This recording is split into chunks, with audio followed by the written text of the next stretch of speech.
Greetings.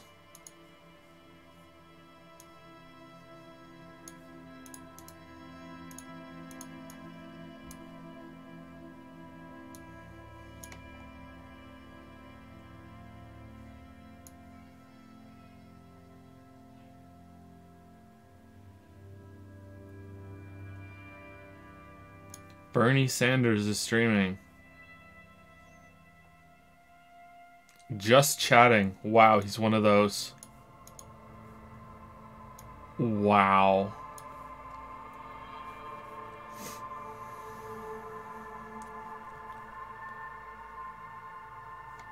Is he gonna have cleavage?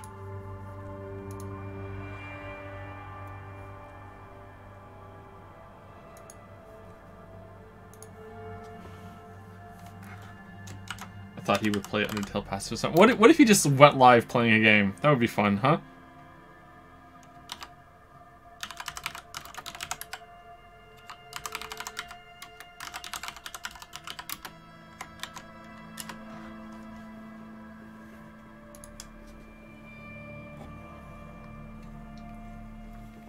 But nobody's gonna get up every 10 seconds in yoga pants. What if the game was Hentai Nazi? I don't know what that is. I plead the fifth.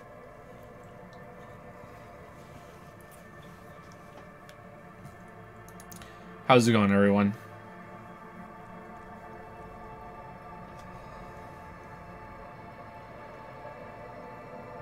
Hey Joe, would you mind finishing the temple quest? It has the best check in the game. I'd love to see your action. Yeah, the church one? Yeah, I want to.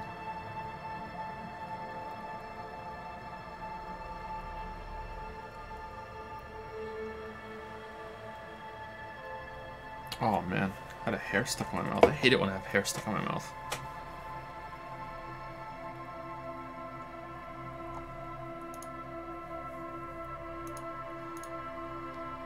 This post was made by the Ayaya Andersons gang. What? Ayaya Andersons? Ayaya Andersons is probably a gang. As an offering of peace, we will not demand any mana coins for this fan art.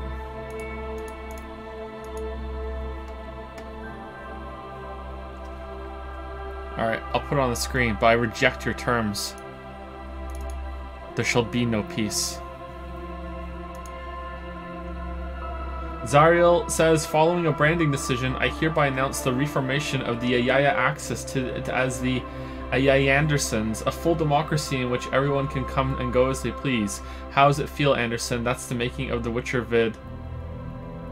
Survived the rise and fall of the entire Axis.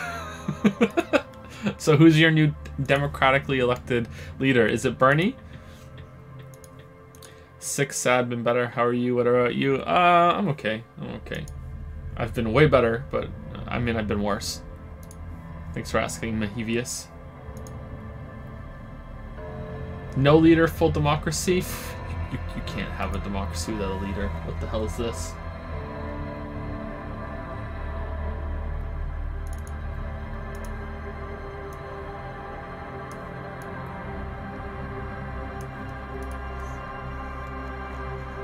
Every member, board member. Oh, okay, I see.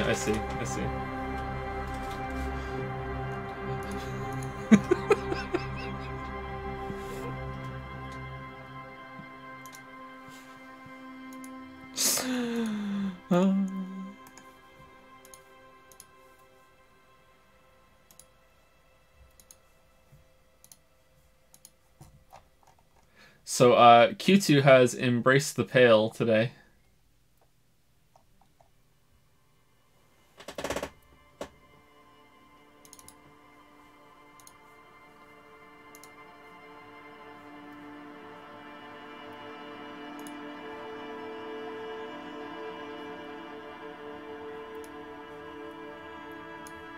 Yeah, Elysium.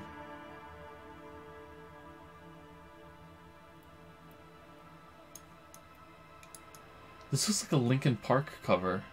Is it?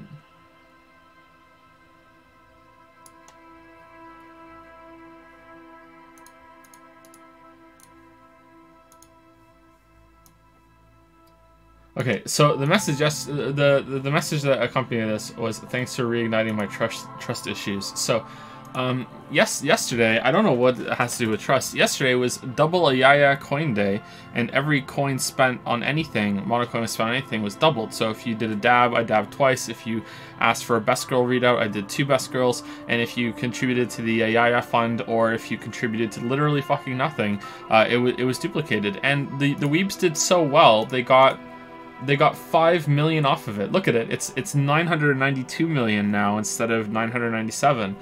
So to celebrate today, I said, because they did so well, today any 20k cash in is worth $1 million.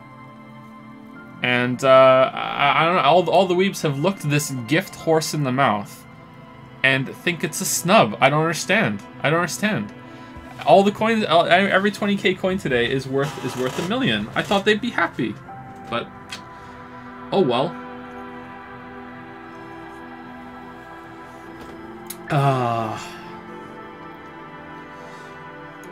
This is pretty beautiful.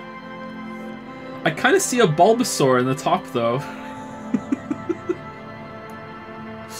Oh, all the Ayayas. All right, so should this go next to Yusuke today? Next to Kim?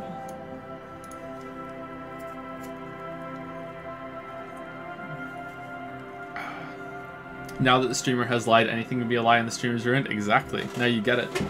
But I didn't lie. I just, you know, selectively told the truth. Where was the lie? There was no lie.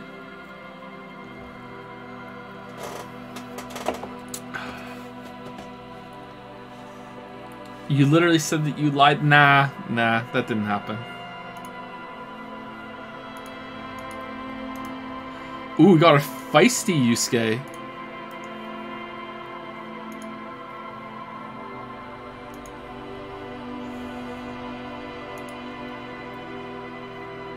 I wouldn't do something like that. Herder. Yeah, and it's completely different. It's $1 million. It's $1 million is way more than what you said. They're completely different things. I guess it's subjective. I guess it depends on how you look at it. It wasn't really a lie.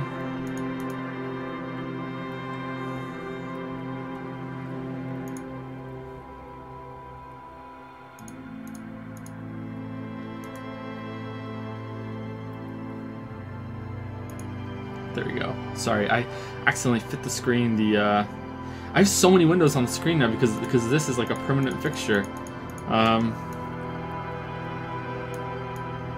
Look at the feisty Yusuke boy. Yeah, this is permanently on the screen now.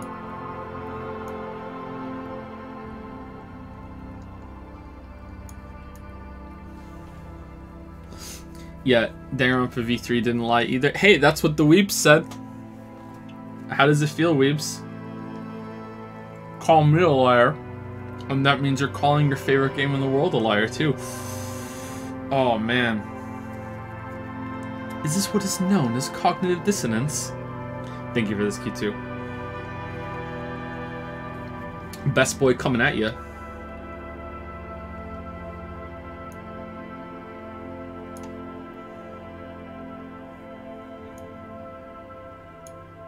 Let me move it down.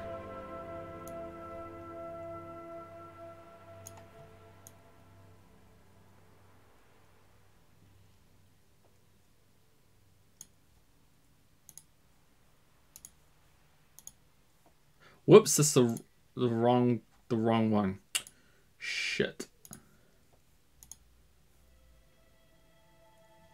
Okay, well that's good for now. Okay. Q2, you are a legend. Thank you for blessing the streams. He is a legend. Q2 is a legend.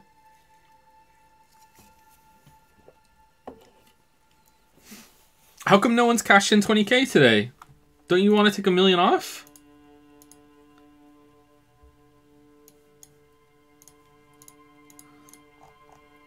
Yusuke looks ready to eat some ass. Yep.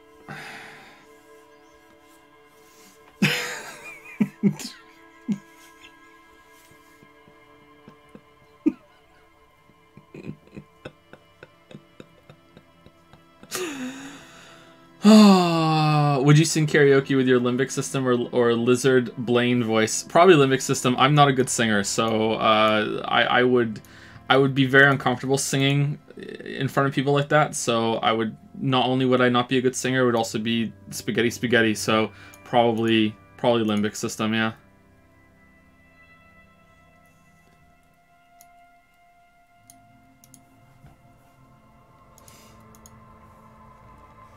You feel your evils crawl across your back. The 16th I Anderson. Watch out for him.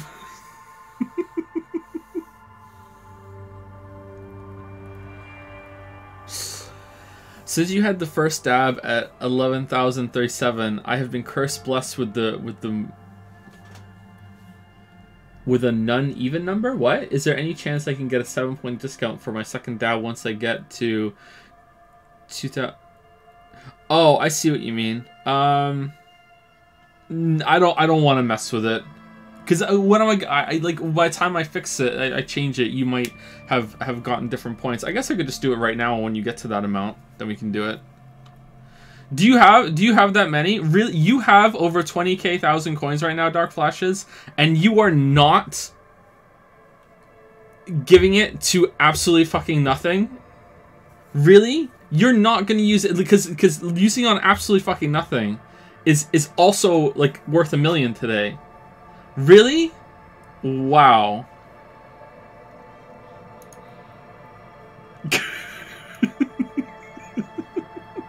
I am a dabber. Alright, I respect it. I respect it. Oh yeah, we have a game to play. Okay, so I kind of want to reload so we have Kim for the rest of the day, because we lost Kim at just 1:45. And as much as I want to stay by my decision, so yesterday we arrested Klassia, and I want to stand by the decision, but at the same time, like, I guess the last save was really far away. Shit. No, it's not that, is it? It's pretty far away. I guess we have to stick with it. Shit, I don't want to lose out Kim for so long. I never watched you play this. What is even this game about? Okay, so we're fairly close to the end from what I've been told. So this game is actually amazing. So you might not want to watch the stream. The stream is sorry, the game is very, very story heavy, and it's pretty fucking genius, to be honest. There's not much gameplay. There is some gameplay though, but yeah, it's very hard to explain. Wow, look at the shadow. Did you finish the nightclub quest with the Ravers yet? If not, do it. No, I can't finish it until I open the ice freezer, and I need to get rid of Wasteland of Reality to do that.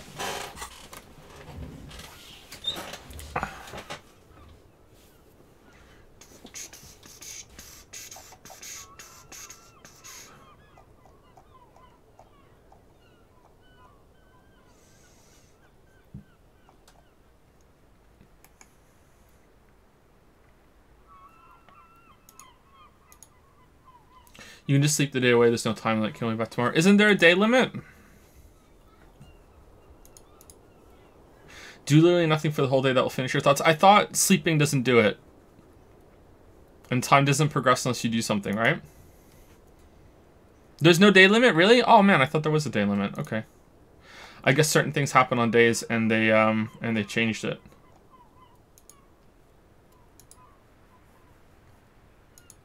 Sorry, and then they run out. You know, after a little while, it stops being something that changes. That's fine.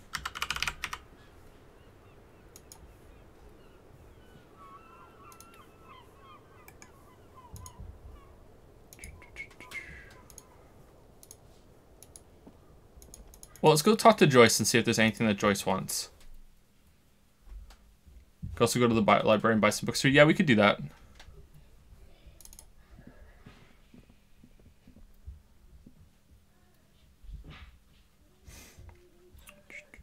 Window. Oh yeah, we're supposed to look at the window. Thank you. Thank you.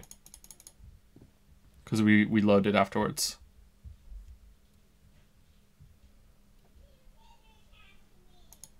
So because of my little monocoin mishap yesterday. What? I sort of didn't hear the whole bit with Klassia. Do we have a murderer now or no? No, she's not. We don't think she's the murderer. She might be, but we don't think so.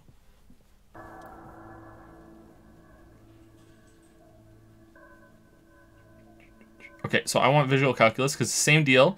If we fail a 97 or succeed a 3%, I'll take $1 million off the fund. Just like you could take $1 million off the fund right now if you use your 20k coins to cash in, but no one wants to. Visual calculus.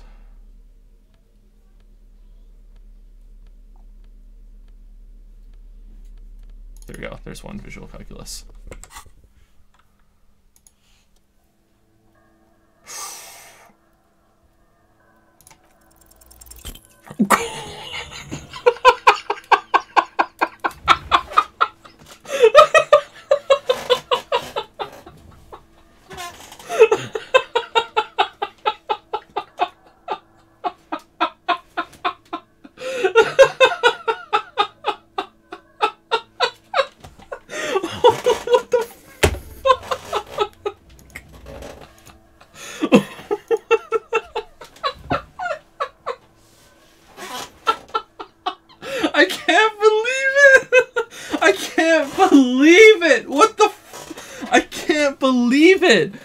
What?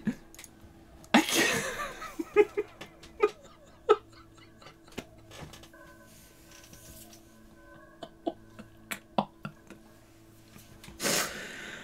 Oh shit. Holy shit. Oh my god.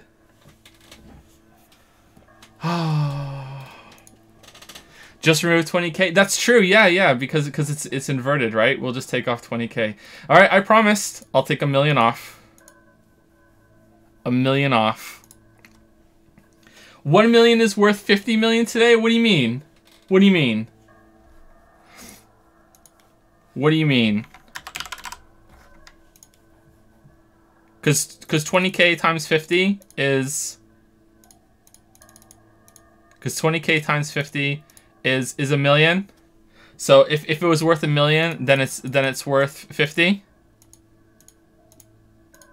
It's worth 50 million.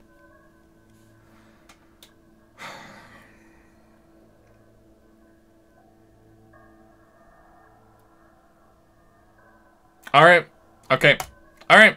I'll take 50 million off. I'll take 50 million off. All right.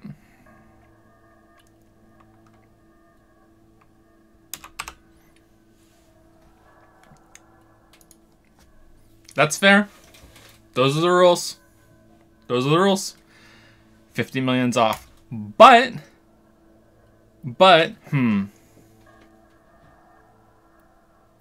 if I succeed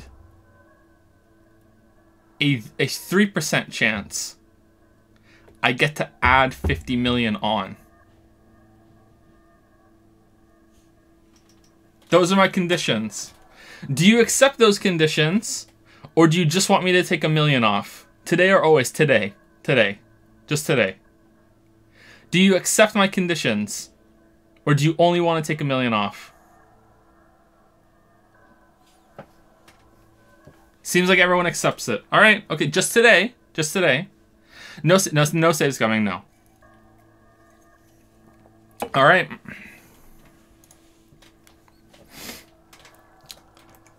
I can't believe that just happened. Oh, I can't believe that just happened. What the fuck? I can't believe. A vague sense of disappointment fills you. The glass shimmers as if taunting you with its secrets.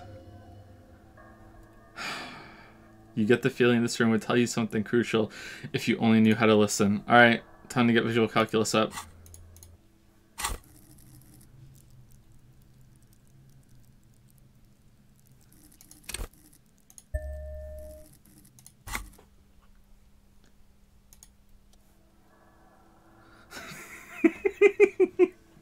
There's no way it'll happen again. There's no way. There's no way it's gonna happen again. There's no way. There's no way. Look at this. Gorgeous. So, someone with a rifle? The golden light melts away into the blue, glassy darkness of your mind. In it are two neon-lit shapes, a man and a woman on a single bed. A two-hearted spider. What position are they in? Like the witness said, the man is kneeling, the woman is on her back. It's the night of March 4th, and a shot has just been fired. The man looks directly at the woman. The shot's possible directions converge in his mouth, a ray cast from somewhere outside, entering his brain. Where does it come from? From the roof outside, location A prime. The glass fractures around the bullet hole, shards face inwards like a corona behind the woman's back. Inspect the ghostly figures.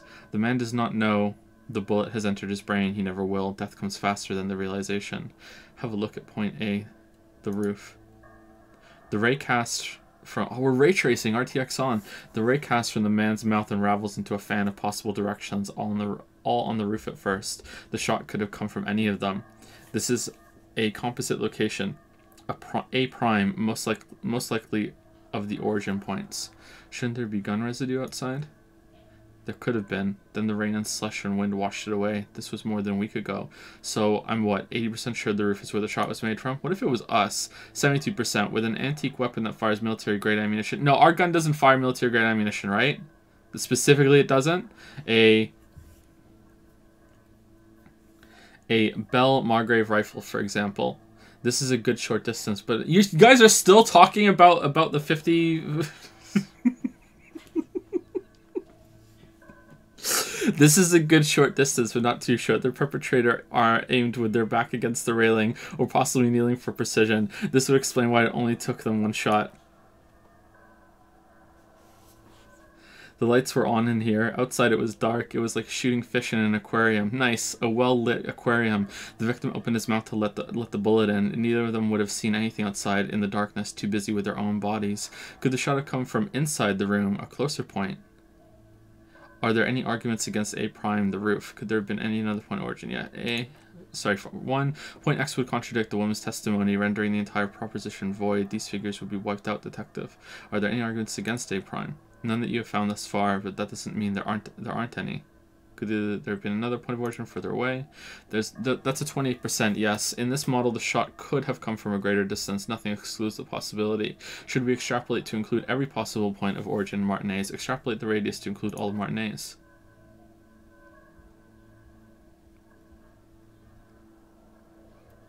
Okay, I don't see how it could have come from here. Unless I'm misunderstanding the height of that building. According to your map of the district, this shot could have come from a wide-angle location, starting with the northern edge of the abandoned boardwalk. What if we didn't have a map just yet? Ending with an islet at the bay. Let's call them B prime. B for boardwalk. B for Land's End, and B3 for is it B1, B2, B3 for the apostrophes for the islet detective. There may be smaller points in between, but those are too fine to zoom in on. Look at B, or is it alpha, beta, theta? No, what's C? B double prime and B triple prime? Oh, is that what it'd be? Okay. The boardwalk. Do you have a math? No, not anymore. I used to be really good at math when I was a teenager, but no, not anymore. I'm pretty bad at math now. 700 meters away, the likeliest of these B positions, 20% chance. A skilled sniper could have made the shot, provided he had a safe sniper's nest. Even with the light on inside, we're talking military training. At that distance, the perpetrator would have had to take wind direction into account. Land's End. 1.2 kilometers away, the least likely of these positions, let's say 3%. A truly skilled sniper could have done it, possibly from a tent? No, too far-fetched. The islet. 1 kilometer away, a point beyond the docks, on an islet in the bay. The fort is ruined, but the perpetrator may have found a stable spot on the beaches surrounding it where the concrete crumbles into the sea, as you saw in the coin-operated viewer. What if we hadn't done all this? Holy shit, it counts for that shit. The shot would have been a small miracle, 5% likelihood. There is an extremely narrow field of view from the bay to the window between Rue de Saint-Ghislain 10 and 33A. The angle would have been extreme, and access to the islets is questionable. He also could have like missed a couple times beforehand, right? But no, then he would have probably hit the part of the building. We would have seen that. So the shot could have come from further out than the roof. It is possible that it came from B prime, the boardwalk, B double prime. Oh, here we go, at Land's End, or B triple prime, the islet. Okay. You can't know for sure until you investigate those locations. Lieutenant will probably agree that in this situation, it's best to be thorough. Oh, I miss Kim. I miss Kim. God damn it. If Kim had been here, we wouldn't have failed that check.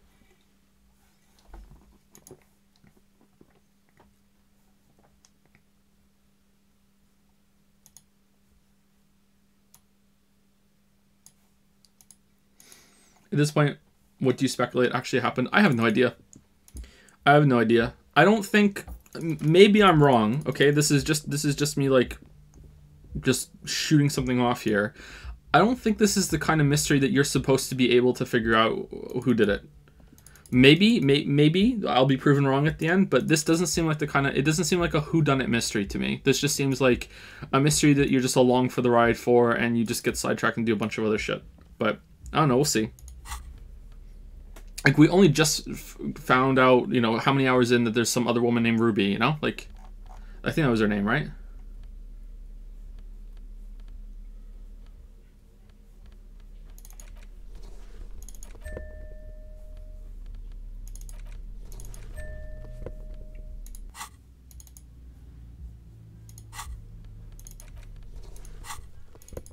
Okay, so let's go see if we can get some books and we can read the day away, and then wait for Kim.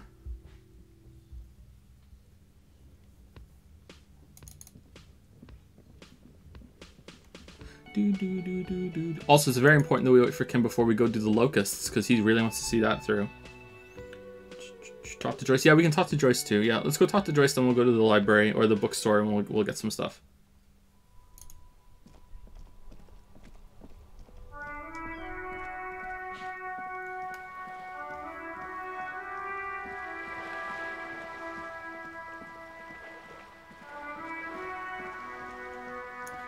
Okay, why does this look funny?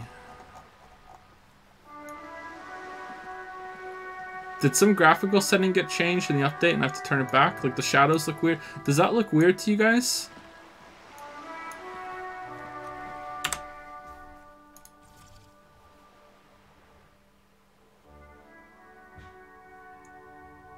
Huh.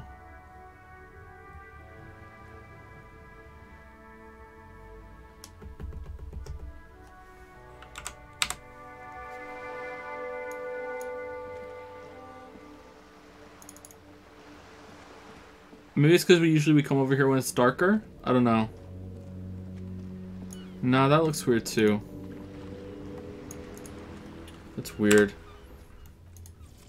I might need to restart the game. Let me save it first just in case.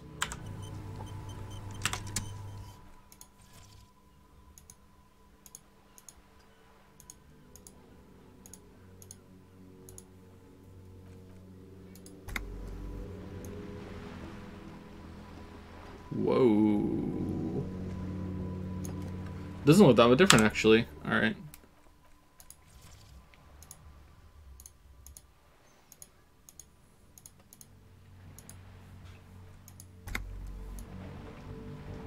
No, that didn't fix it. Alright. Let's come back here tonight and see. You're back. Good. What can I help you with? Okay, seems like there's nothing new to talk to her about.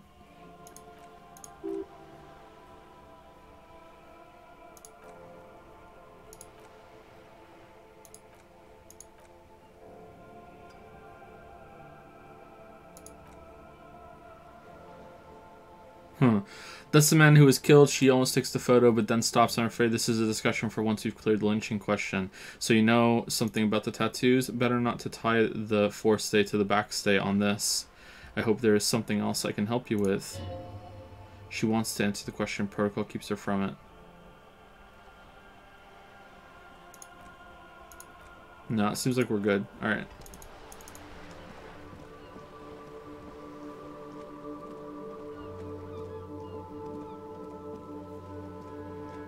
We did that already. We told her we have our badge already.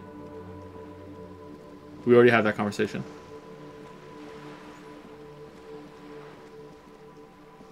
Good morning, Joe. How's it going, Top Lolly?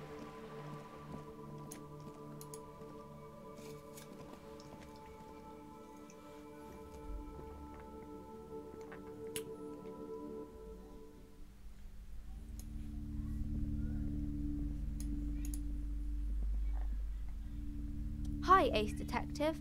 Are you here for more books? Little girl, help, my Dick Mullen book ripped before I could get to the end. Do you know what happens? Which book was it, sir? Dick Mullen and the Mistaken Identity.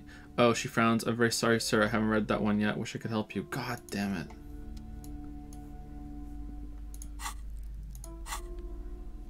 God damn it.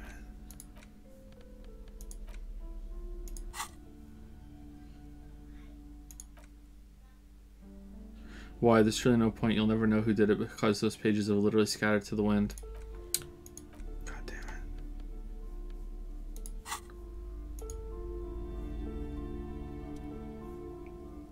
I want to buy the Hemdallerman book. All right, so we can get the Hemdallerman book. Let's look about the display of books. Rows and rows of Hemdallerman blur your vision. You make out some titles: Man from Hemdal and the Mammoth Riders, Man from Hemdal, Return to Hemdal, and the Solipsistic, Man from Hemdal and the Hemdal Man. Maybe 100. Man from Hemdal and the Sages at the End of the World, Man from Hemdal and the False God, Man from Hemdal and the Scorched Earth, Man from Hemdal, the Hemdal Colonies, Man from Hemdal and the Swamp Beast, Man from Hemdal and the Snow Crabs, Man from Hemdal, Kingdom Hearts 4. Is that all? Not even close. Man from Hemdal and Hell, Man from Hemdal and the Forest of Slaves, Under the Lake, Hemdal Burning. There's even The Trial of Death, a pastoral combat game book set. What? In the world of Hemdallerman and so much more. Pain Threshold. It's a pain threshold. A twinge at the back of your head makes you flinch. Your eye starts twitching. Ow. Your hand reaches toward a book with glossy cover art of the very muscular Man from Hemdal in chains, kneeling in front of a staircase leading to a throne. A woman sits on a throne, leering at the man. She's laughing at him, belittling him. Between the throne and the Hemdaller Man lies a bonfire, casting shadows on the wall. Oh, damn, Stark Souls. The shadow of the woman's headdress looks like a pair of devil horns. The title reads Man from Hemdal and the Devil Woman. Aren't all women devil women? Whoa, interesting. It's because we stopped being a feminist.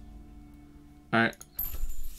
She nudges her glasses. It is a bestseller for a reason. Nice. Alright, so we got a book. Should we get a different one? No.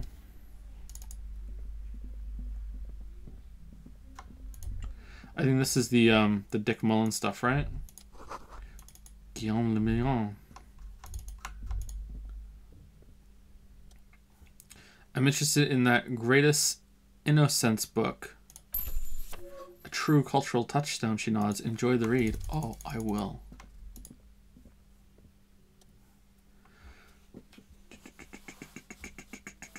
Storekeep, what books are these?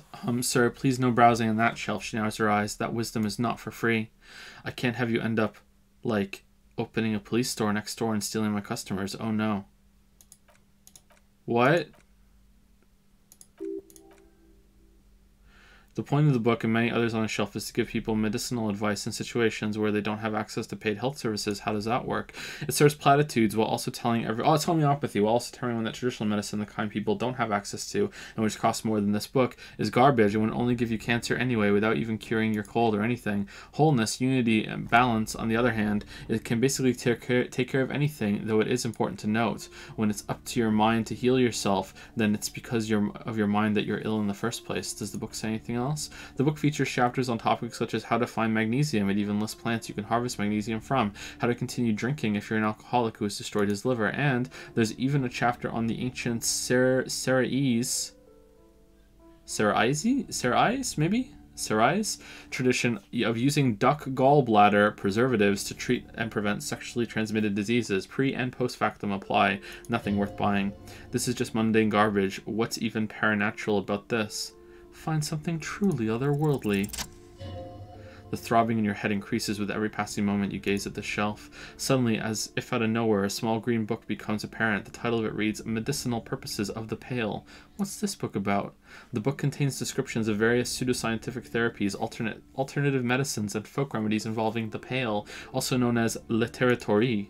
For example, it recommends vigorously swatting one's naked body with a venek, or hand broom, made from the leafy twigs of a young birch tree from the near pale. Sounds painful. It is supposedly invigorating and good for the circulation. What else? It also recommends consuming distilled spirits like vodka or whiskey that have been aged in the pale. Readers are instructed to cover these jars in a shallow hole just inside the pail and leave them there for 30 to 60 days, depending on the potency desired. What does this pale-aged liquor do? Among other benefits, it is alleged to restore damaged liver to perfect health. Oh man, that seems improbable. We need this. I should probably get my hands on some of that. What else is in there? For general health and well-being, readers are encouraged to take regular strolls through the pale, though a sidebar cautions readers to limit each stroll to less than an hour. These strolls promise to cleanse the mind of worries and the body of toxins, especially if the preambulator performs this ritual in the nude. Nudity figures prominently in a number of these prescriptions. Nice. This is exactly what you need. Anthroponetic nudism? That's insane. That's beyond dangerous. Anything else of note? There's an entire section devoted to cures for men who are struggling to perform their marital obligations. Marital obligations. Like doing the dishes? Well, I certainly don't need that. I probably need that. Excuse me, sir. I believe you've been perusing that particular volume long enough. If you'd like to continue reading, I must insist you buy it. Alright, I want to buy medicinal purposes of the pale. Indeed, she mumbles, staring at the book for a moment. Something about that book does seem to have spoken to you. Okay, I think we bought every book in here, apart from the other Hemdall one, right? Should we try and steal this map? Nah, Yusuke don't steal. Yusuke don't steal. There's a history book? What? Where? In that pile, maybe? That's okay. We got 3 books. Let's go. Steal the map you already bought. There's another map there.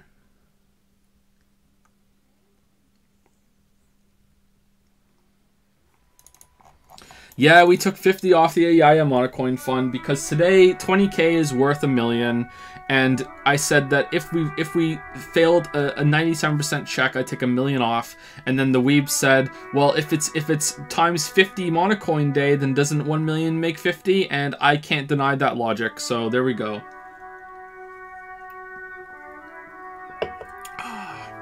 We can explain it. You cannot. Hey, you're not even in charge of the Ayaya Andersons anymore, okay? You're not even in charge. Oh my god. People had coins. People had coins.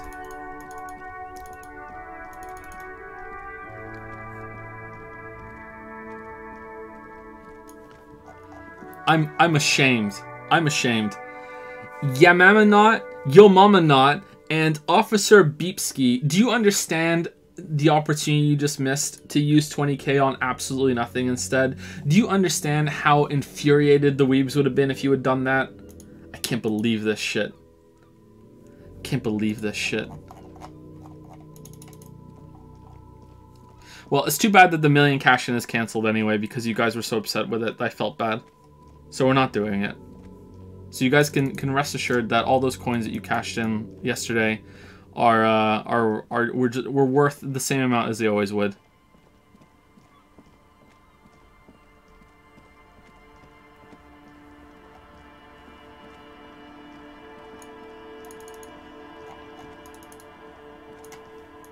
Isn't that what you guys want? Because you were upset so much by it?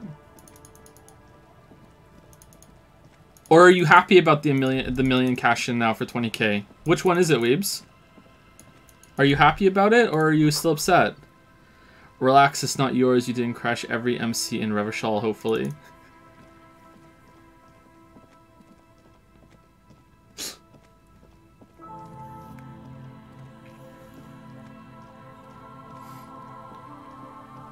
I don't like being bamboozled. Where was the bamboozle? Where was the bamboozle? I'm just trying to make you guys happy. I thought that having $1 million cash-ins today would make you guys happy after the double yesterday, and now it made everyone upset. So now I'm just like, okay, we won't do it then, because you guys were so unhappy about it.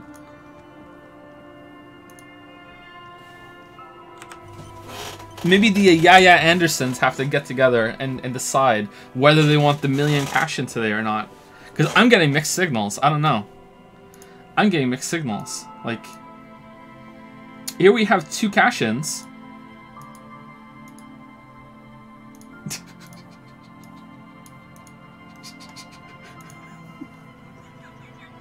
So, are they worth $1 million or not, weebs? I think you have to decide whether or not you're happy with the opportunity that I gave you or not. So, Super Stickman 22 and Lavender Lilies have used 20k on literally nothing instead of AIS.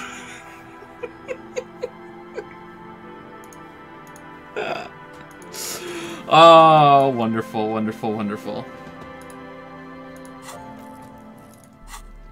Yes, since you already did 50 million. Okay, so I already did 50 million, so we're committed to it, right? So I guess what I just need to hear from the weebs that they're happy that today we're doing 20k for a million. Can the weebs do that? So can I have a unanimous show of appreciation from the Andersons that this is a good thing, right? It's a good thing that after yesterday we're doing 1 million monocoins today, right?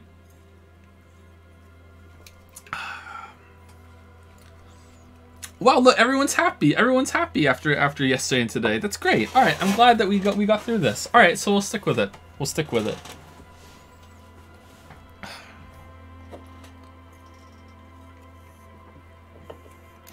You know what? I need to hear from Zyriel and Assistant Weeby. I need Zyriel and Assistant Weeby to type this out almost exactly, okay? I am happy that after the double coin cash in yesterday, that today we're doing 20k is equal 1 million. That's what I need to hear, and then we'll stick with it. Then these two cash ins and every other cash in that we're doing today, they'll be worth 1 million. I'm happy that after double coin cashing yesterday, that today we're doing 2k equals 1 million. That Assistant, yeah, I did it. Assistant Weeby did it. All right, Zyriel, you're the last one. Let's go. Don't go to school. Why don't you start your own killing game at this point, fucker?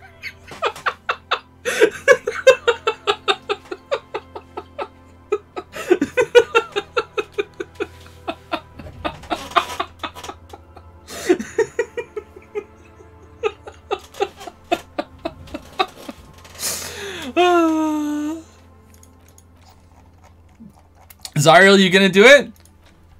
Are you gonna let the Yaya Andersons down and give up 2 million coins at least? Might even be more if more people cash it in. Are you really gonna let that go?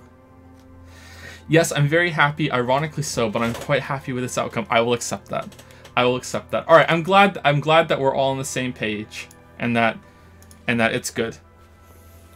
I'm glad that we're here. I'm glad that we've all made up. All right, so let's see if there's anything that we need to do without Kim. Good thing it's saying it. No bamboozle. No bamboozle. That's what we're doing.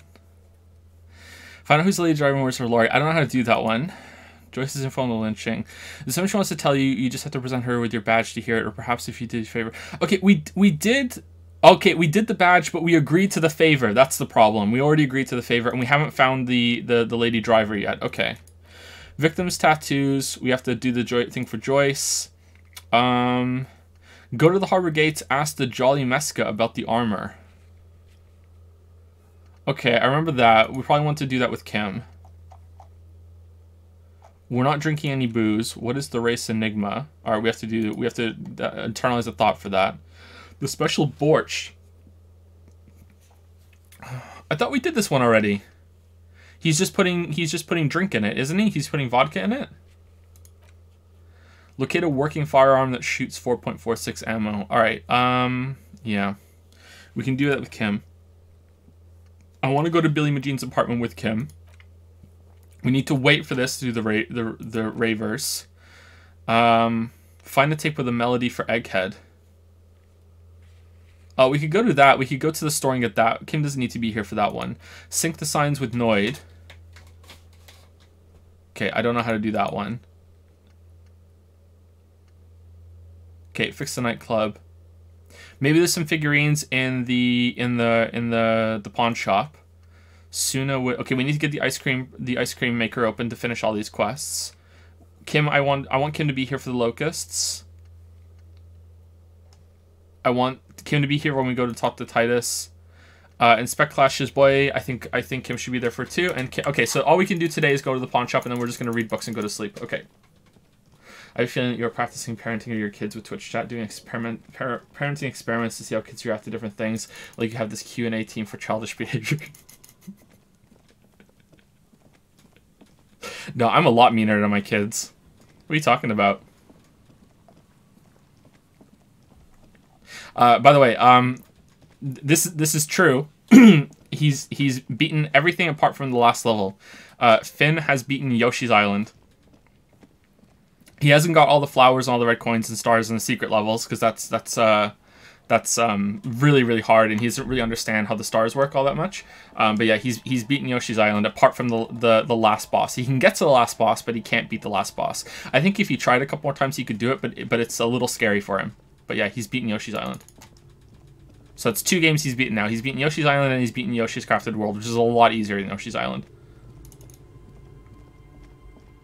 You need to date the Fisher one without Kim. Yeah, but I don't have enough suggestion or whatever for her. I think we can probably spend a point and try it. We have a lot of points. He's playing Kirby right now. There's 2. I didn't realize there's so many Kirby games on the Super Nintendo. There's at least 2, right? Is there more than that? I feel like the shadows are fucked up today. And he keeps asking me to play Kirby with him, and I say to him, I don't know Kirby. I didn't play Kirby. You know, Kirby is for weebs. I didn't fucking play Kirby. That's like Kirby is like the Sonic version of fucking is the Nintendo version of Sonic the Hedgehog, for fuck's sake. Like, I didn't play Kirby, so like I can't help him much.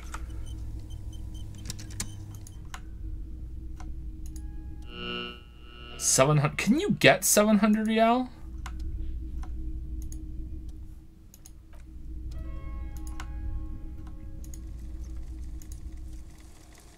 Interfacing.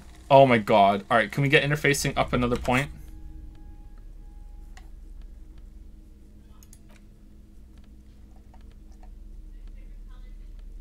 You should check your bit messages. Yeah, I know. I'm behind on it. I will soon. Don't worry. I have a system flex on. I play the game for a bit, and then I check the subs and messages for a bit, and then I look in chat to see if anyone's posted fan art or whatever. I'm not constantly scanning chat for that sort of stuff, because otherwise there would be even more interruptions than there already are.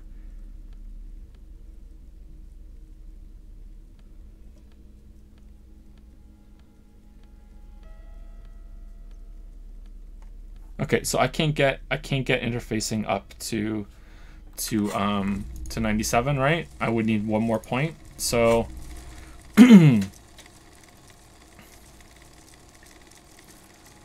where's interfacing on here?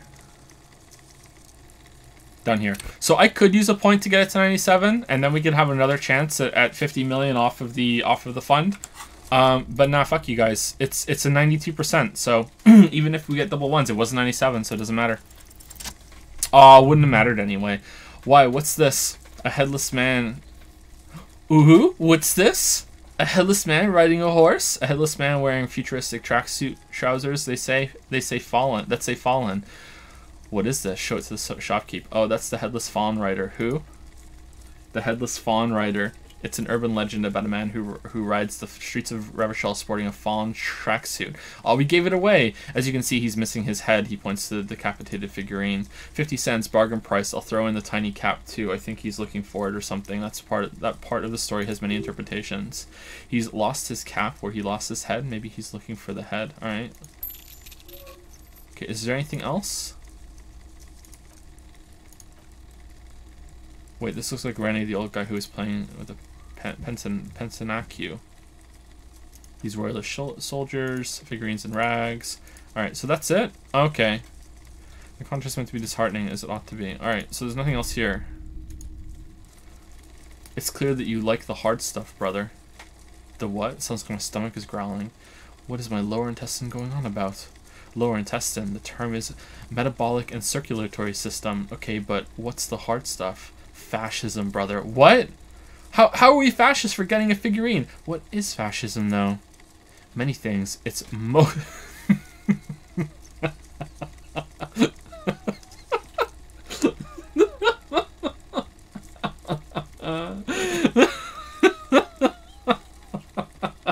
about trusting your gut. That's so funny. Who does your gut tell you is the source of Rochelle's problems? Foreigners, financiers, leftist academics, liberals? I thought you were my circulatory system. Quit stalling, brother. We were talking about the weakest, worst, most insane thing. The weak link. Liberals? Yes, them, but also women.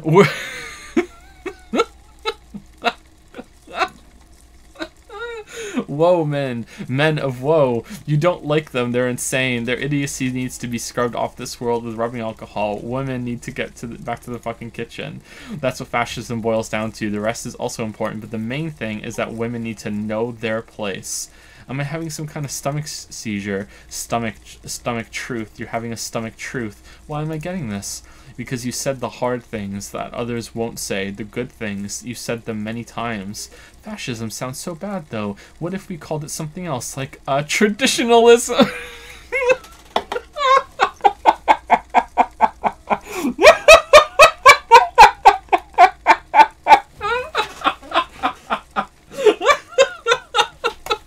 Okay, let's call it that. Good thinking. Good. That sounds much better. Traditionalism. You like the sound of that? Okay, stomach. I made up my mind about fascism. Proceed to the judgment. You're going to keep your vows, right? Keep your vows, brother. I will keep my vows to the glory of Revacholian nation. All right, so I'm gonna opt in just because I want to see what the thought unlocks, so we can read it. Okay. I just want to see the thought. For the nation, smart. Best not to mention the women too often. That's why you're head and I'm the stomach. No, fascism is about industry and politics and nationhood, not women. I'm absolutely okay with women. Of course you are, brother. Of course. A wink-shaped growl sounds from your ass. Pat your stomach. Finished thought. Revacholian nationhood. They fucked this place. Revachol is in ruins. The Kojkos and the Kips and the Armatars with their desert pygmy magic spitting tops. They fucked it. What the? Oranese liberals and Vespertine moneylenders too. They're all socialists, especially the women and the Kips. You have only a vague idea what this means, but it's clear that a good strong state must be erected upon the ruins if any of us are to have a future. The shadowy outlines of this state start forming every time you close your eyes. Oh, you opt out of boring cop. Yeah, I regret doing that. I wish I had done that so I could have seen the thought. Yeah, I regret that. I also regret arresting Klashia because we don't have Kim. I wish I had waited until the end of the day to do that.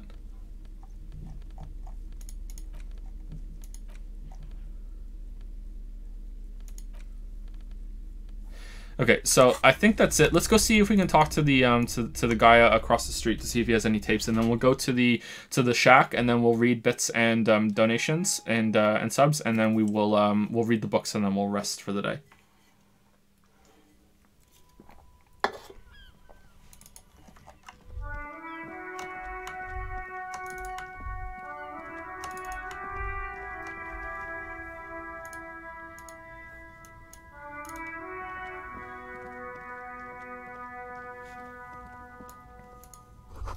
Footfall within, not human. Up there, the phasmid perhaps? No, you know it's but a dog.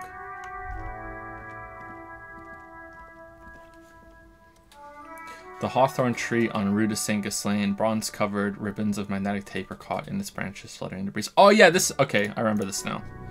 Just like promised, you stood here for what seems like aeons. Aeons or eons? I think it's eons, right?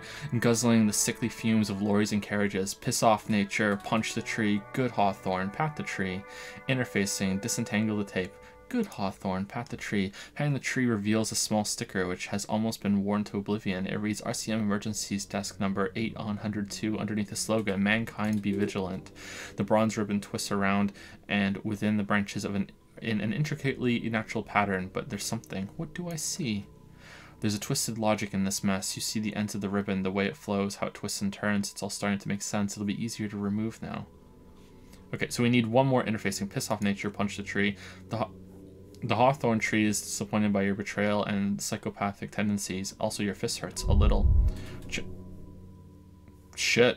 A little. It's awful. The pain surges through your toe and then lingers there, slowly pulsating, reminding you of your mistake. The gnarled hawthorn tree on Rue de Saint Ghislain. A wintry breeze blows by, making the magnetic tape flutter. Alright, so let's see if we can get interfacing up by 1. Whoa, what?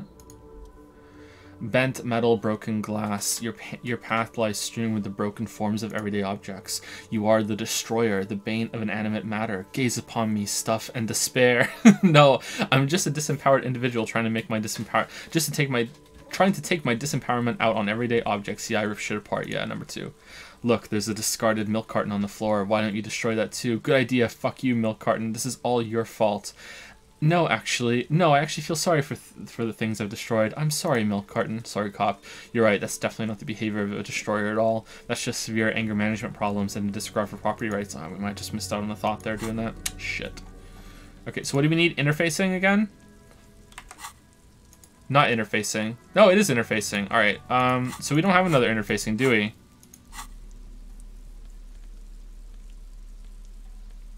We just did this in the thing, didn't we? Alright, let's level it. Let's level it for the fun.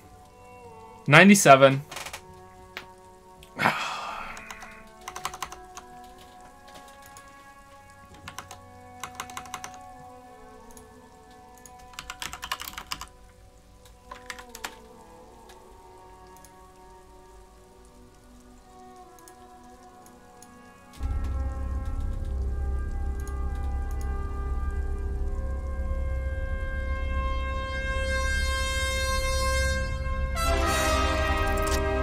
Oh, not even close. Not even close. Damn, not even come on, guys. 5-6. Holy shit. Holy, not even close. Damn. Fate does not want Ayaya enabled with slow and deliberate motions, pulling, bending, and unraveling. You guys having fun, chat? You managed to extricate the magnetic tape from the branches. It curls up into a mess inside your pocket. If only you could find a way to re-spool it so that you could hear what's on the tape. How do we re-spool it? Maybe Roy from the pawn shop can help with this. Oh, nice. Thank you. Okay, is there anything else we can buy around here? The shine on those sunglasses lasts a lifetime, officer. 100% guaranteed. No, I don't want that. All right, is there anything good here that we don't have a... You keep coming back. That's good, officer. Composure. Keep browsing those clothes. Keep saving that economy.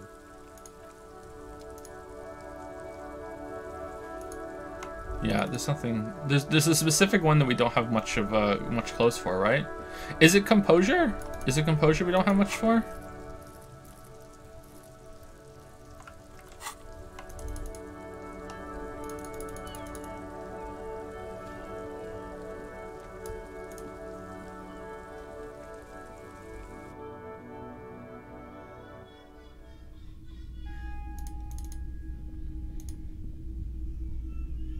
Hello, hello. Let me know if I can help you with anything.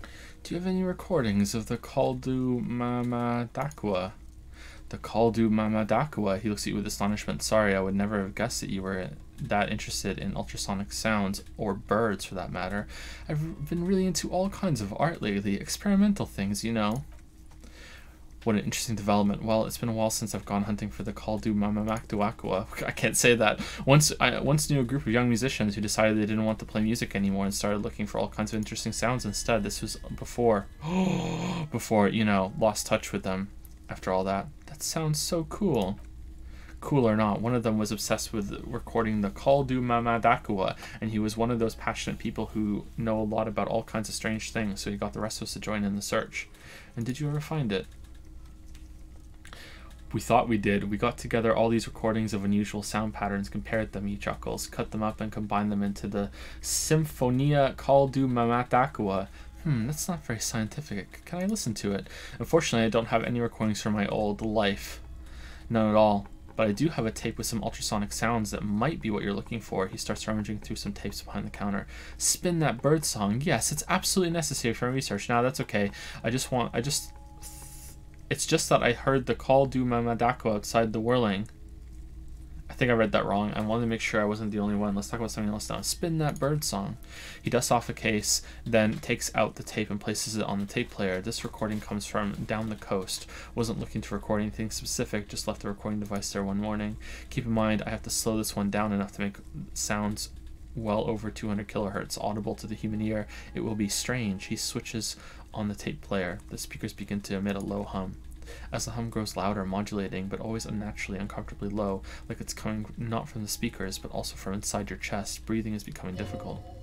There's a growing sense of dread. The sound is coming from inside you, but also surrounding you. It feels as though someone is standing just outside your range of vision and watching you, doing this to you. I hate that feeling. He nods to you reassuringly, just as more diverse, higher-pitched sounds, some random, some appearing to form patterns, hit your eardrums. Seabirds most likely, gulls and such, seagulls, and skuas, but shh. He raises a pointer finger and inclines his head toward the speakers. A new high-pitched shivering sound. That's it, the signal in the noise, the thin whisper. The low range of sounds is easier to handle with a focal point, but still troubling. You are mesmerized by the sounds, but also feel nausea welling up as the motif continues, then begins to recede, dissolving in what must be the sound of water lapping at the bank. He switches off the tape player. That's like 100 mistakes now, isn't it? You know, now that I've listened to it on these new speakers, it's not the call du Mamadakua. Wrong patterns, wrong photons, probably some insect trying to sing higher than its predators can hear. Still fascinating, aren't they? Early morning sounds.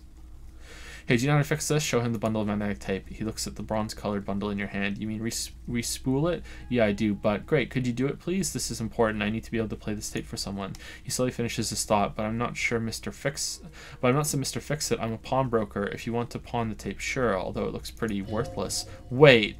Worthless? Just explain why you need this so much. He's bound to understand.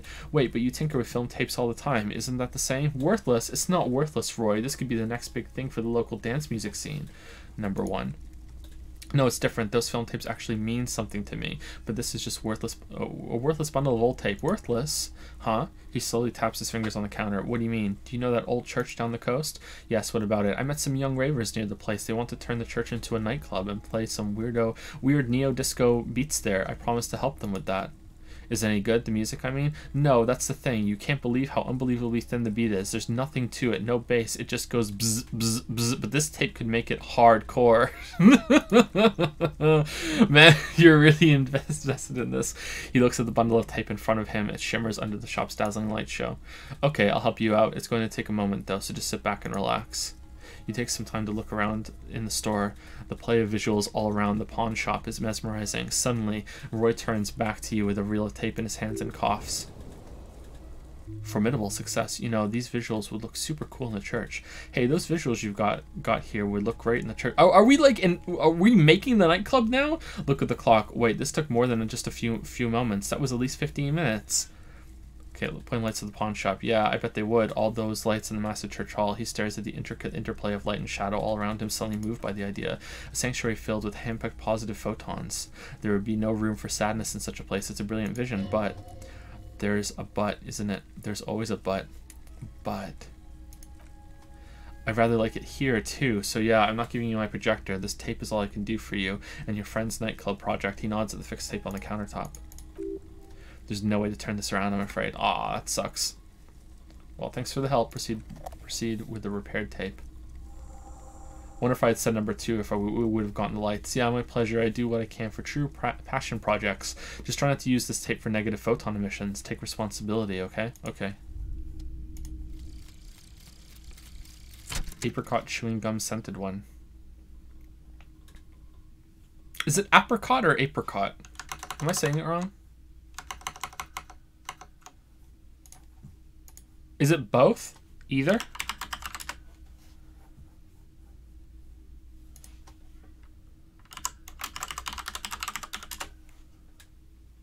Apricot. Apricot. Apricot. Okay, is that how I've been saying it? I can't remember. Maybe you can say apricot, though. Apricot. I think I've been saying apricot. Apricot.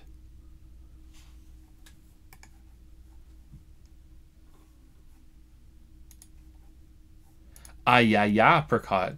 August 2nd, early late summer. You're getting off the streetcar in Le Jardin, east of the river. Her father and mother are middle class. The nylon of her little jacket rustles next to you in the dark like autumn leaves. Oh man, what an awesome fucking description.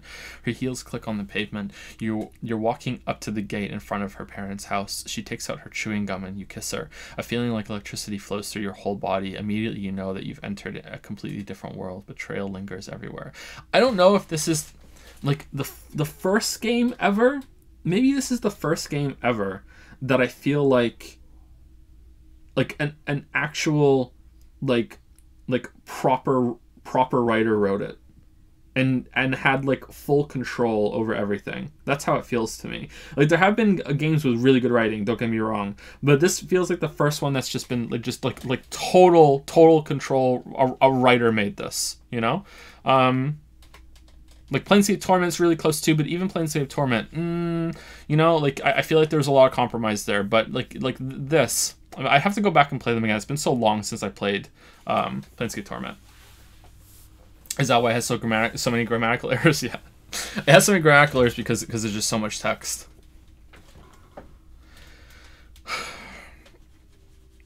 I think it would be difficult to even run everything through a spell checker. Betrayal lingers everywhere, and spell checkers don't show you like don't pick up like homophones and everything, you know. So that's the problem too. Lily and I, everything that we ever write, we read out loud multiple times, and even slowly reading it aloud, mistakes still get through. But that's our process.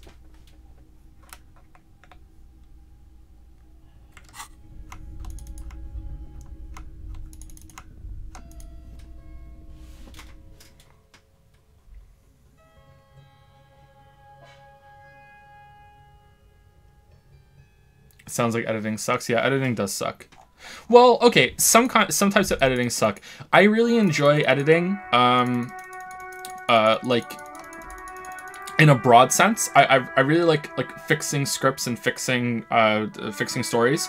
I really like noticing, okay, this paragraph completely cut. We need to add a little bit more here. We need to take a little bit out of here. You know, I really like that part of editing. It just really like trims everything and it really refines everything. It's really good. One of the things few things that actually makes me angry when people criticize the videos is that they say that I don't do any editing. I do a lot of editing. I think a lot of people just look at the length of the videos and be like, oh well, you know, he had 3 hours of stuff to say and he just vomited out 3 hours. And it's like, no, like there was like way more than that, and it went down to 3 hours, believe it or not. I understand where it's coming from, of course, because it just seems like, how could there possibly be even more? But yeah, like editing is a really big part of my process, and I get a lot out of editing. But like editing on the narrow scale, like trying to like fix like little problems in sentences where it doesn't flow properly, or finding mistakes, or like homophones. Homophones are really hard to find. Those kinds of things are that sucks. That really sucks. What's great about script writing though is that those kind of problems you just usually fix naturally when you are reading it aloud. I think that there's only been a couple times, and it's hard to spot when you're listening to videos, that I say the wrong word, or I skip a word or something like that.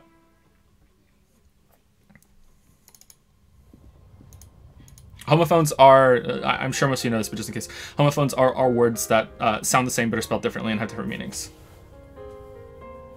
You clearly enjoy being editor because it's really close to Redditor. Oh, god damn it. God damn it. Oh no. Got me. Anyway, time to read out some bits and sub messages.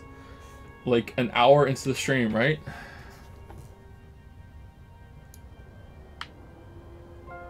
Yeah, shit, sorry about that.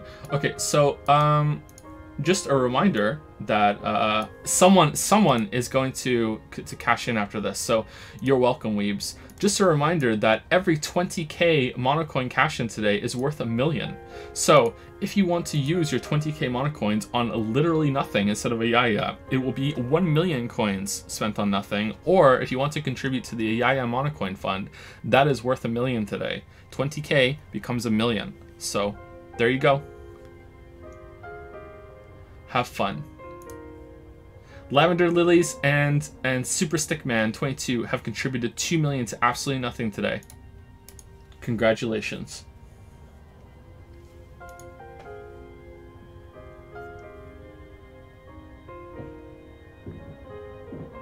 And I'll do the monocoin cash-ins at the end of the stream. 50 dad. No 50 dad jokes and no 50 dabs. It's only for the monocoins. No. I'm not dabbing 50 times. No way. No way. Am I dabbing 50 times? Am I dabbing 50 times, chat? Am I dabbing 50 times? Should I just lie and say I dabbed 50 times when I only dabbed once?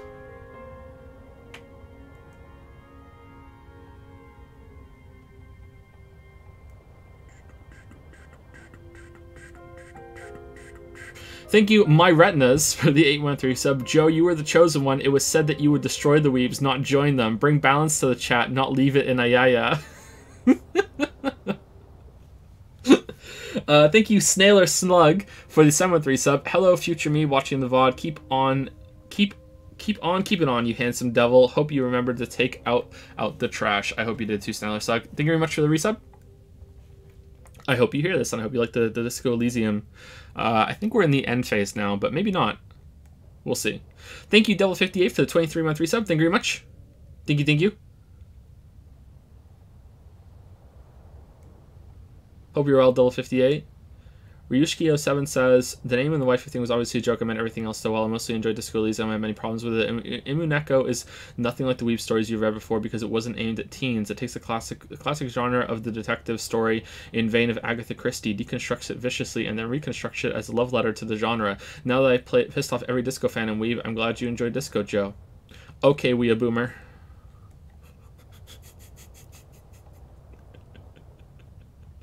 I've been waiting to use that for so many streams. I'm pretty sure Umineko is actually good. I've heard a lot of good things about it. Maybe we'll read it at one point. I don't know.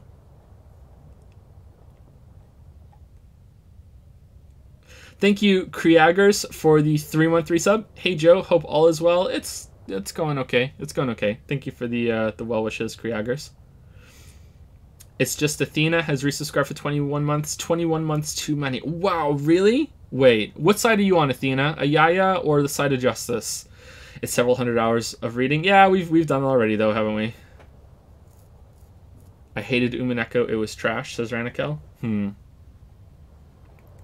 Is it about cat girls? Umineko? Umineko has more than 1 million words, so if you want to read it, buckle. Doesn't this have over 1 million words? Disco Elysium? I guess you don't read them all. M. Sarge has resubscribed for 2 months. Hey Joe, forced to be a VOD boy for college. Gotta get back to my essay. Have fun with Disco. Good luck with your essay, M. Sarge. And I'm having lots of fun with Disco. Hopefully you see this in the VOD if you ever get around to watching all of Disco. Thank you very much. I hope that you ace the essay. Another Twitch account has resubscribed for 5 months. Hey Joe, I'm just here to request my 20 minutes of Ayaya that we earned from yesterday's stream. Oh no. No. We took 50 million off. That's all you guys are getting. No, we're not listening to Ayaya for 20 minutes. No, we're not going there. I draw the line. The line has been drawn. We're not passing it. Not today, at least. Thank you, Sire Loser. I like that. For the new sub, welcome to the Rubadub sub club. Thank you very much, Sire Loser. Hope you're well. Sorry that it took me a while to see this. Pucker Starfish used some bits to say, who needs monocoins when we've got Joe to fuck it up? At this rate, the Weaves will have Ayaya by the end of the year. Nah, don't worry. We already know that there's a twist in the knife, a ghost in the shell. Toward the end of this, you all know it's no secret what's gonna happen. Thank you again, Poker Starfish. That came a bit harsher than I wanted to. No, it's fine. No, don't worry. You don't have to apologize. Thank you, Mushufasa for the new sub of Prime. Welcome to Prime Time. Welcome to Paw Patrol. Ghost in the Shell doesn't make any sense. No, it's not a lie. If you guys can get to 0, we'll enable Ayaya. But you know, at some point toward the end, we've already established it that there's going to be a new reward, and it's if you want to add 20 coins to the fund, you can add 20 coins. We already know that. If it gets enabled, it will stay enabled forever. Unless like Franker's Faces goes down or whatever.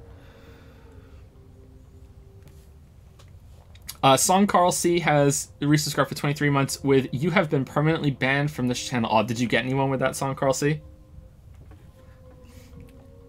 I don't know if I'm allowed to encourage that or laugh at that because it might be against TOS, so I'm just going to move on. Thank you very much for the resub, Song Carl C. Hope you're well. Top Lolly has used some bits. Oh my god. Alright, so Top Lolly has decided to throw the Super Mario Odyssey It's No Masterpiece script at me in UU speak, 1-bit donation at a time, and he's gonna give up soon. This is only the second one, so we've got at least like 4 more of these before he gives up. But eventually, we know you're gonna give up, Top Lolly. I can't do speak very well. It sounds awful coming from me, but here we go. And yet certain games kept pulling me back more than Odyssey. Nya. What? No, then others, sorry. Then others. I sound like I'm saying others. Nya. What's Nya? Super Maui Super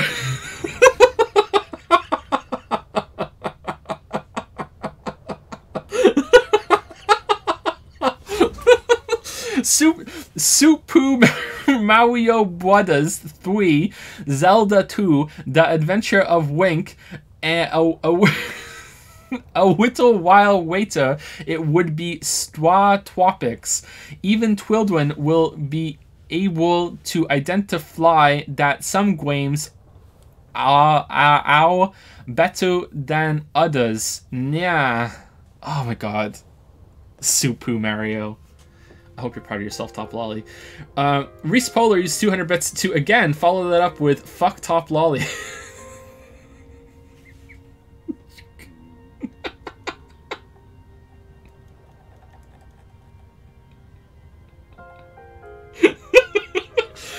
Thank you, Lego Sarah, for the 213 sub. The message, hi. Hi, Lego Sarah, how's it going? Pucker Starfish used some bits to say 2% authority was much too generous. No, okay, we have to limit it one per stream at least, okay? Like, no, oh my god. They probably won't be able to chew why they keep playing and replaying certain games, but they will still have favorites. As I got older, this is my own right. Nintendo games. What? Games kept fulfilling that role for me. Mario was usually among them. For the Super Nintendo, I played Super Mario World to death, and Yoshi's Island is just. It's one of my favorite games today. I was lucky enough to get an N64 at release and spent more time than I can remember with Mario 64. Then much more with Banjo-Kazooie Waiter 1.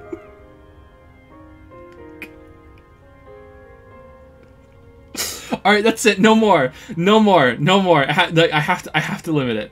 I have to limit it. I can't do that. I'm crying. Ralph Claus uses 100 bits to say it's just really raw because in the anime Purella Magi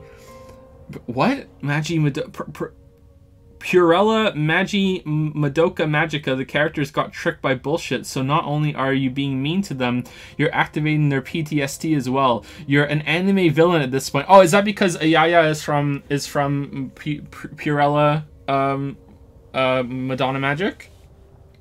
Sorry, I don't understand the reference, Ralph Claus, because I'm not a weeb. Thank you, Lizard from Hell, for the 100 bits. In a perfect world where you weren't completely swamped in work, would you want to make a video for Disco Elysium? Oh, God. Alright, so... oh, my God, a serious question coming with bits. I didn't know this still existed. Thank you, Lizard from Hell. So, maybe, however, I would have to play this... I'm going to say maybe even as much as 10 times. So, like... I don't know. I don't know if I'd want to put myself through that. So maybe I would give it like a lighter video, but I feel like people don't expect lighter videos from me. So when lighter videos go up, they're like, what the fuck is this? So it's almost like a waste of time. Like, so I don't know. Like, I would be interested in the topic enough probably, but I think it would be very difficult to do. And I don't know if I'd want to put myself through it. So I would say like maybe. Yeah, maybe. Multi-Master will do some bits. Hey Joe, just out of curiosity, what do you think of Internet Historians' videos about Fallout 76 and No Man's Sky? You're featured in them after all. They're pretty good. Yeah, I really like them. I really like Internet Historians' videos. I think I've watched almost all of his. The Shia LaBeouf ones are really good. I didn't even know about that at all until I watched those videos. I had never heard of that somehow. I don't know how I didn't hear of it, but yeah, I had no idea that was a thing that happened. So I really enjoy his videos. Yeah. And it was... I still don't... I'm never gonna forget what No Man's Sky was like at its release, but I think I have forgiven at this point. But I never want to play it again. I just don't want to put myself through that. But if they made another game, I would probably give them a second chance. Forgive but never forget. Internet Historian just does so much video editing in his stuff. Like, it's insane. Like, I look at just how much time must have gone into just a minute of work that he does, and I'm just like, oh my god, you know. And I'm sure, you know, like, it was sometimes we talk a little bit on Twitter messages, just a couple times, and like, I'm sure he might look at what I do and think, oh my god, how does he do all these hour-long fucking huge long videos? But like I think that what I do is much easier compared to having that very, like, so much heavy dense editing going on in every single scene of the video.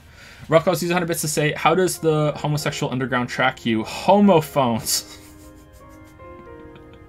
Fucker Starfish used 44 bits to say, there. The English language is worse, girl. You are correct, sir. You are correct. And the last 3 on my list are Mycologist for gifting a sub to Lily Evans.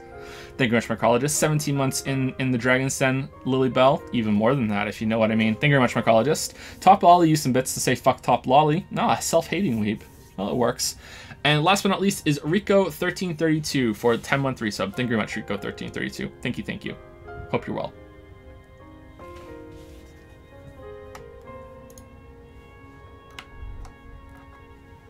Have you seen a second channel? I was pretty surprised that he's like crazy smart and pretty serious about history. Internet Historian Incognito mode, you mean? Yeah, I've seen it. I haven't watched many of those though. I think I watched the one he did with Adam from Your Movie Sucks. Oh, we can't waste time here. We have to read the books.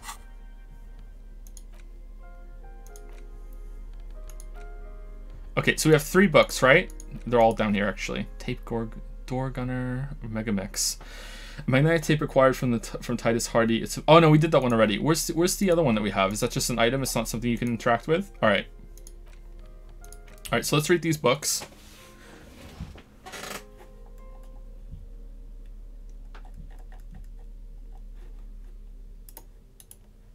Okay, so in chat I see oh my god. In chat I see that Bill Nye the Cream Pie Guy is continuing the gift sub they got from Snuggles. Thank you much, Bill Nye, the Cream Pie Guy, for doing that. And thank you for making me say your name again on stream. But that's not in my list, so if I hadn't seen that in chat right now, I'm sorry. So if anyone else has continued their subs from the gifted subs and it doesn't show up on my list, maybe Streamlabs doesn't pick that up, I'm very sorry that I didn't announce that. And if you did, just message me, like, at me right now, and I'll try and read it out loud and say thank you if you had a sub message. For some reason, it doesn't show on my list.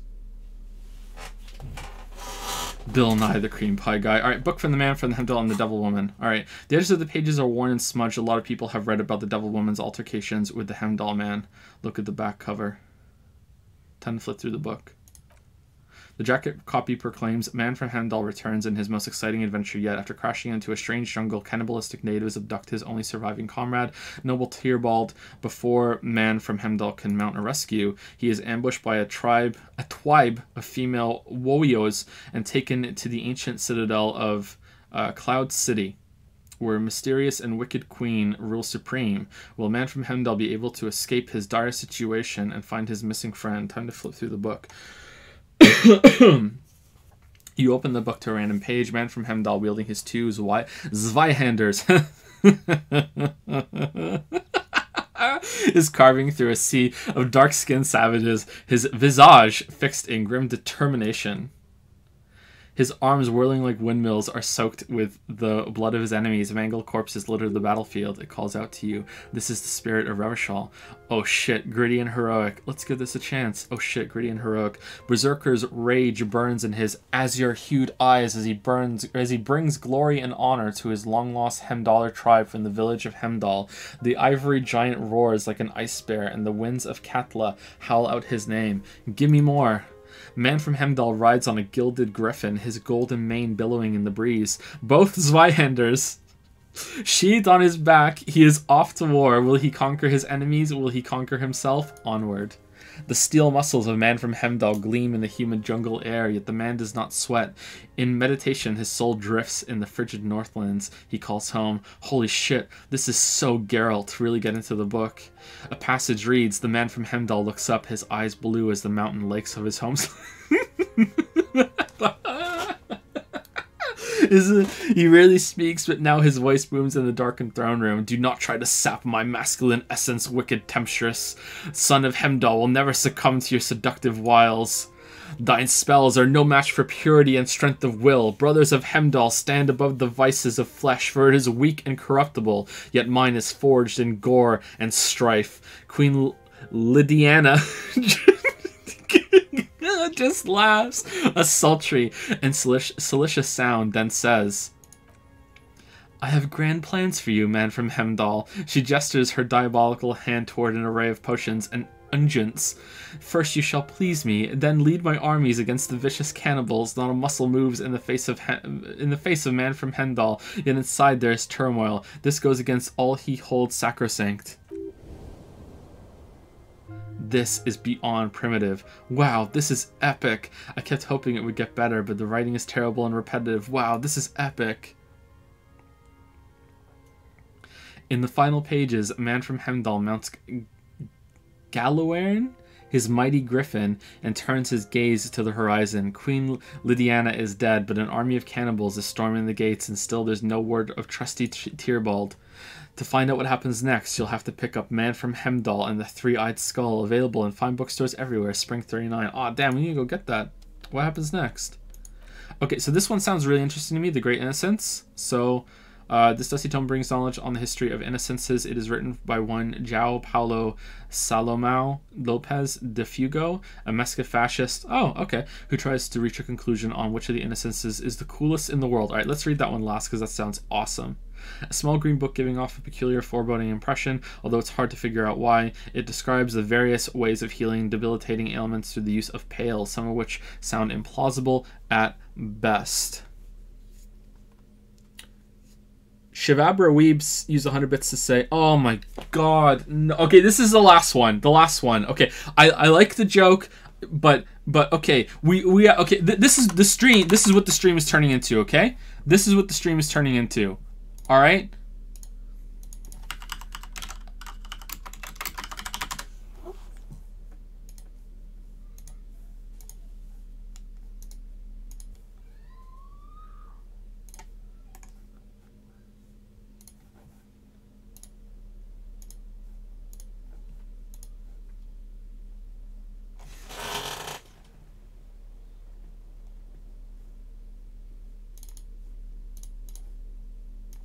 This is what the stream is turning into. Everything about this. If we waste any more time on Weeaboo, we'll be bankrupt by the end of the month. Did someone just say Weeaboo? Because I think I just heard someone say Weeaboo, Weeaboo, Weeaboo. This is what it's turning into, okay? Like, seriously. By the way, in case any of you Zoomers don't know, alright? In case any of you Zoomers aren't aware, this is where the word originates from.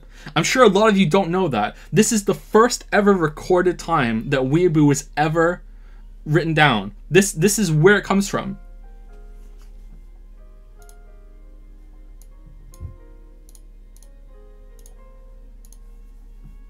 There's a history lesson for you Zoomers.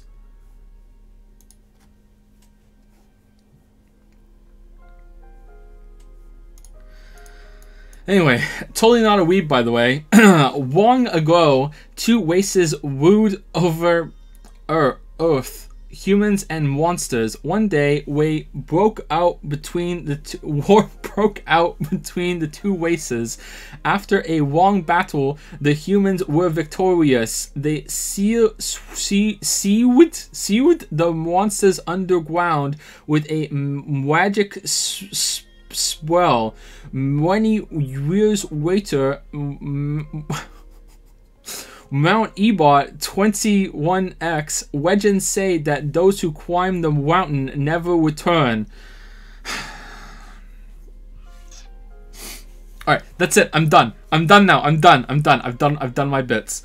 Anton Sinan used some bits to say, you laughing about Zweihander with an A was hilarious to me because that's a German word and that's how you spell it correctly. Oh, I'm not laughing because it's spelled with that. I'm laughing because he's dual wielding Zweihanders. That's what I'm laughing about. The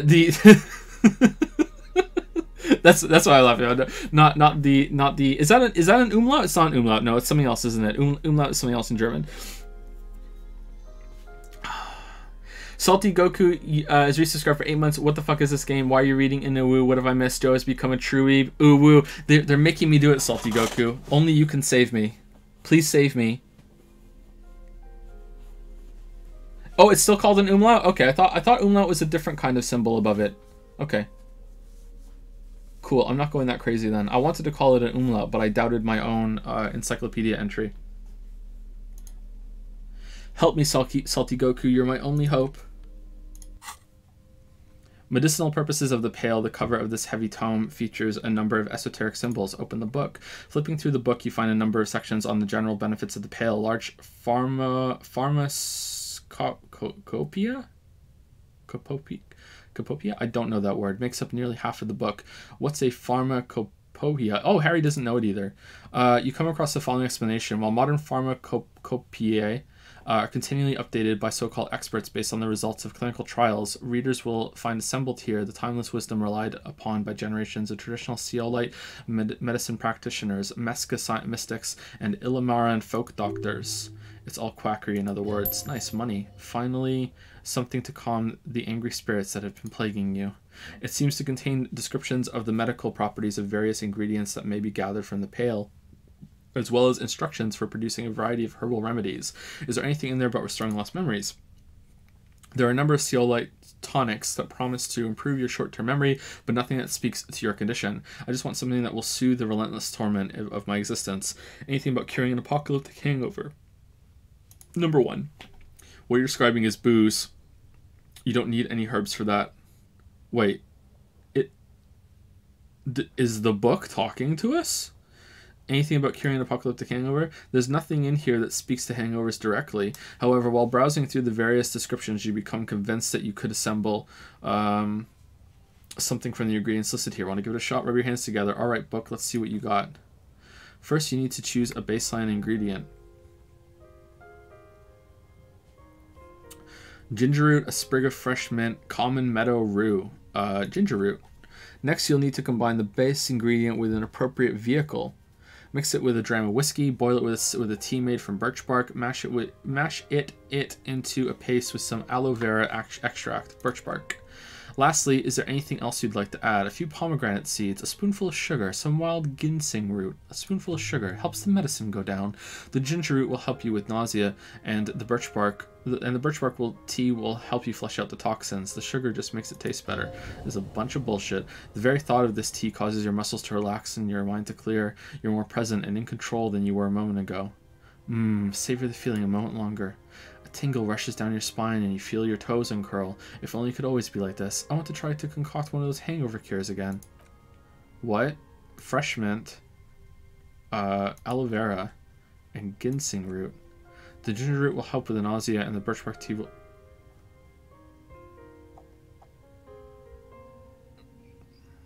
Did I hit the wrong one?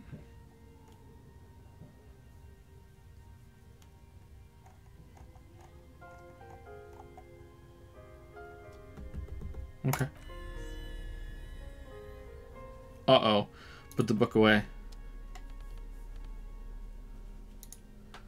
Okay, do we want to wait until Kim's around? Do we wait for Kim? Or do we just do it now? Oh, we have to do it now. Thought complete. Homosexual underground. Maybe you should stop obsessing about your own and other people's sexuality. Feels like it's about time to do that. You've thought about this for 8 hours? Not only should you stop, you should tell Kim you've stopped obsessing about other people's sexuality too. I'm sure he'd appreciate it, unless you already got him killed because you were obsessing about your sexuality. There's no way of telling from within your brain, but for your own sake, please say you didn't. Stopped obsessing about sexuality. I think that we should all do that as society. Alright, so we need to talk to Kim. Alright, that's interesting.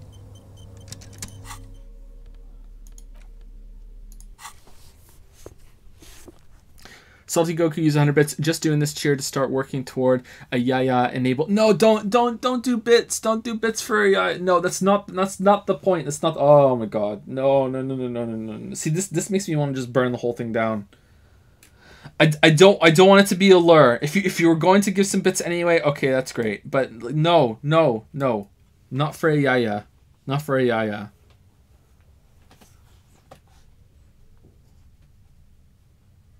Ayaya is too corrupt for this purity. The Greatest Innocence by João Paulo Salomão Lopes de Fugo. The book is large and heavy. Mom spaghetti. Browsing through the various chapters, you try your best to understand the ceaseless overflow, the sprawl of names, dates, places, events, historical. Most of it ends up as a twisted mass of facts inside your brain. Your educational survey is done. Did you catch any of that? No? Oh well, it's pop quiz time. Let's see what you've learned. This might take a few minutes. You ready? Sure, why not? That's the spirit. Here we go. Question 1. Who was the first Innocence? Oh yeah, this is what I was made for. That's so. Alright, go on. Give me all the hints you got. Sola, Dolores Day. Dolores Day is not the first Innocence, I don't think. I think they were already established, right? The Pernicarnician, you know, I didn't really absorb anything when I just read. So I'm going to say Sola, but let's say, what do you say, Encyclopedia? A pop quiz is a short exam.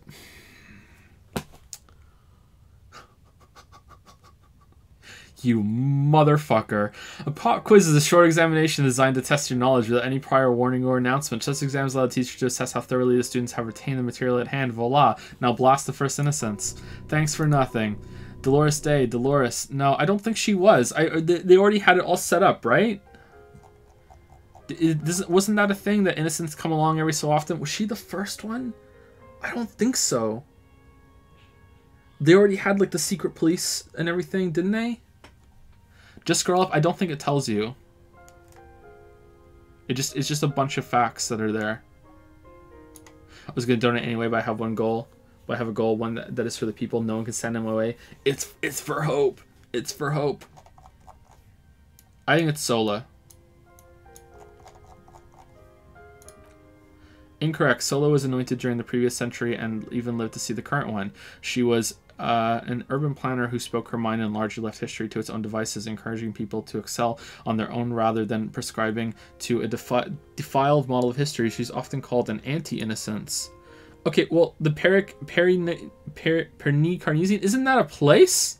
Sola resigned after an assassination attempt by Yugo nationalist who blamed her for not taking the side of the left during the turn of the century revolutions. Innocences don't usually resign. Care to try again? The Pernicarnician? Oh, okay. I thought that was a place, not a person. How's it going, Lily? Okay. Yeah.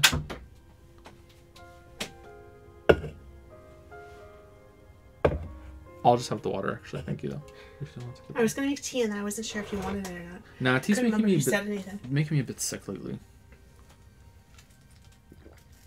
It's the right call then. All good? Yeah, right call, right decision. Wait, was there any dabs? Oh no. I lingered too long. No, there's no dab, but there's a dad joke book, but I'll read it at the end. We've had too many interruptions this stream already. I'll read it at the end. Okay. Okay. See you later. Yeah. It's not 50 dad jokes. No way. I thought the Pernicarnician was a place. I guess it's an unnamed Innocence that's from there? Correct. Nothing much is known about him. Yeah, there we go. It's not even clear that he was a he, but a Franco-Negro presumed as such and called him Pius. Pius? He's depicted as a young man with molten gold pouring out of his mouth. All he spoke was gold. It said he invented God and equality of men before God. He also introduced the gold standard as a way of measuring that love. As the first Innocence, he declared that there should be more of those like him. It is presumed his disciples were the beginning of the Holy Party, the founding party. Who was the strongest Innocence? Dolores Day. Easy. Everybody knows the answer to this. You, me, anybody. Sure. Try again. I trust you've got my back.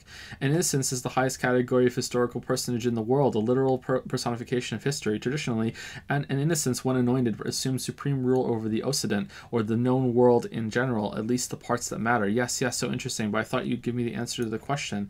I can do better. Okay, so commonly an innocence does not enforce his or her power through military power. This is seen as unnecessary. The innocence wins because an innocence can't help but win, for their deeds are inevitabilities. Did this help? No. Damn. Dolores. Yeah, it is Dolores. What? There was a more powerful one than Dolores Day? Isn't she like, didn't her lungs glow and she was like, oh my god, like the fucking, like, oh my god, she the greatest thing to ever walk the earth?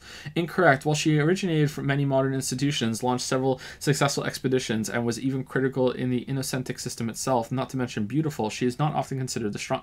I'm sorry, not often considered the strongest, but sometimes she is. Even though the words most associated with her rule are l'amour, la compassion, l'autodiscipline, love, compassion, self-control, which could be seen as fast as a strength. Would you like to try again?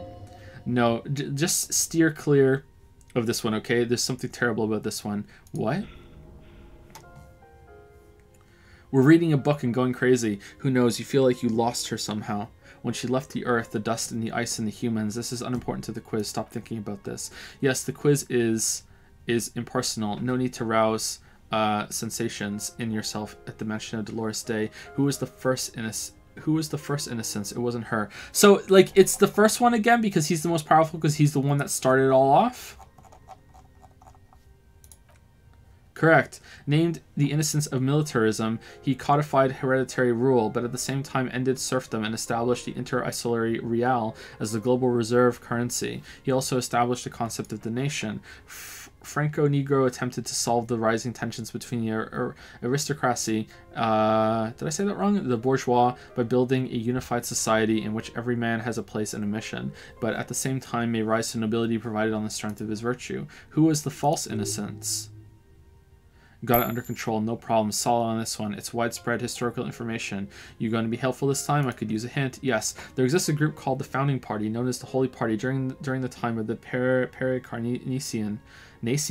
This, the world's oldest international organization, spends its time in search of either the re-emergence of the innocents or new members. Sigh heavily out loud. There seems to be a mix-up with the sources. It's not my fault. At least it clearly wasn't Dolores Day. She wouldn't be false. She's beautiful. Erno, Pasternak, Kedra. Okay, so far, these have been wrong. Maybe it is Dolores. Wasn't it, did we already have that? Wasn't it the first one we picked? Fuck it, Dolores. No, stop thinking about it. I said it wasn't her. She was true. Stepan the Despicable. Incorrect. Stepan the Despicable, regent of Kedra, was a ruler who conquered the known world during the Kedriatic conquest instead of the despotic Erno Pasternak. Would you try again? Erno Pasternak. Correct. There have been a number of counter or false innocences, some assumed to have innocentic qualities, some who just thought so themselves. Occasionally, they have the support of a faction inside the ecclesiastic organization, and accusations of foul play have arisen. The most famous and important of these was Erno Pasternak. He was into torture, despotism, hymns, cannons, and world conquests, but got defeated and humiliated by Stepan the Despicable of Kedra. Final stretch, you've come so far and learned so much. This is the most important one. Question 4. Who is the greatest innocence, the most important of them all, the most precious to humankind? I've got it. Honest. Okay, you sure this time? I'll bite. Hint me. Of course, this is my thing. The reason I exist in this world. The correct answer is the Franco-Negro. Are you absolutely certain of this? Zero doubts. Dolores Day. Correct. The Mesca might see Franco-Negro as the father of nations, but as of the century, there's been a great shift in attitude. Dolores Day. Fucking encyclopedia is compromised. Dolores Day has become widely regarded as the greatest innocence, a most radical change in the whole fabric of the world. Everything from inter-isolary travel to the connected world to 3 consecutive scientific revolutions can trace back to her. Can be traced back to her. Every decade that passes, she seems less human somehow and more beautiful. Congratulations on finishing the test. The results and your subsequent grade have been calculated. You get a D. Oh man, we got the D. Not particularly remarkable, but technically a passing grade. Not that anyone really expected better. You would have done better if you just left Dolores Day for the end. Dial the Dolores Day down a bit. Damn you, you arrogant book. You are shouting at an inanimate object like a real weirdo. No wonder you see no trouble with the right answers. Put the book away. Alright, what if we do it again?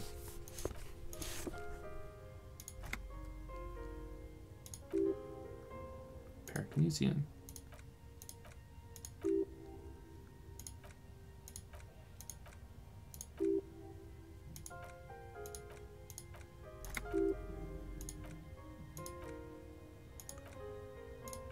An A, all correct, impressive, oddly so. You really navigated some treacherous waters here. Well done. Got you this time. Not so smart anymore, are you?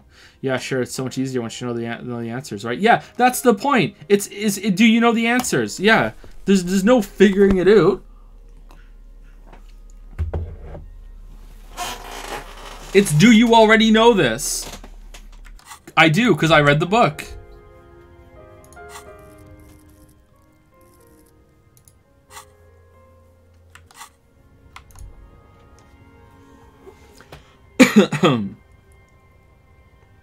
Poker Starfish, you've done a bit to say. So bits for Ayaya will cancel Ayaya. These bits are for Ayaya. Take off 100,000 Ayaya coins, please. Also, is it a witch? Oh, the witch meme. That's a callback. Actually, it should be 5 million Ayaya coins. Nope, it should be 0. Thank you, Pocket Starfish. Roarbird has resubscribed for 3 months. Hi, Joe. I'm slightly tipsy, so prepare for some love. I love you. Love your streams. You've inspired me to continue game dev, and I'm very thankful for that. I hope you and the family are well, and keep up the incredible work. Love you, Joe. Oh, thank you, Roarbird. I wish you all the best with your game dev. It's really, really tough. There's going to be times where you are going to hate it, but I hope that you power through and you make something you're proud of. Thank you, Roarbird.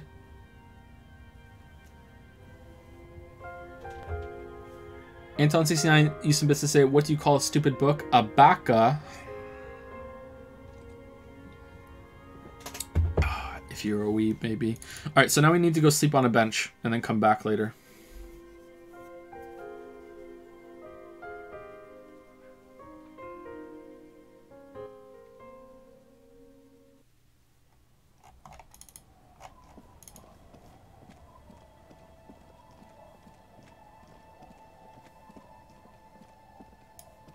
Hey, are you sober now? You want to thank me for getting your jacket? Tequila sunset. Okay.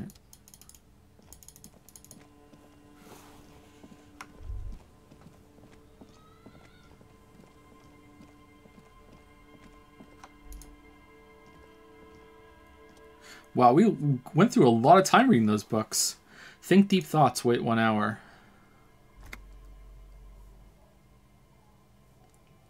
Think Deep Thoughts. You finally stop picking your nose. Time passes. You ponder upon an endless winter that covers everything in ice and snow. What a struggle it would be. Damn, the white frost.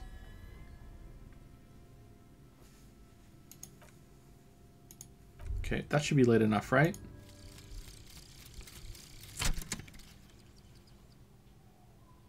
Okay, this is a big one, isn't it? Congrats, you're sober. It will take a while for your body to remember how to metabolize anything that isn't sugar from alcohol, so you're going to be pretty ravenous soon. Eat plenty. You can expect your coordination and balance to improve in a couple of weeks. In 2 months, you might start sleeping like a normal person. Full recovery will take years, though. It'll be depressing, and it'll be boring. Don't expect any further rewards or handicaps. This is how normal people are all the time. -1 physical instrument. God damn it. -1 inland empire. Sober. -1 suggestion. Boring. +1 psyche. Return of the self. No positive effects from alcohol. Wow. Being sober isn't worth it. Not worth it. Not worth it at all. How do we get +1 physical? Or physique?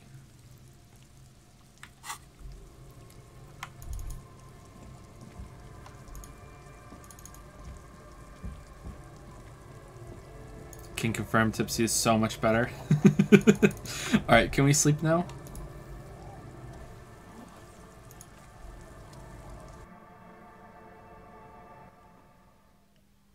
Okay, I think we're gonna have to save scum the freezer.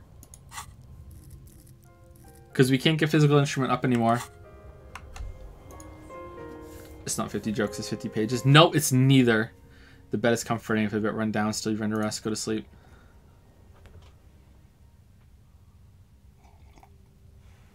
The place feels almost like home now, quiet and dignified around you. A new life by the seaside. You're incredibly tired. The darkness and warmth come fast.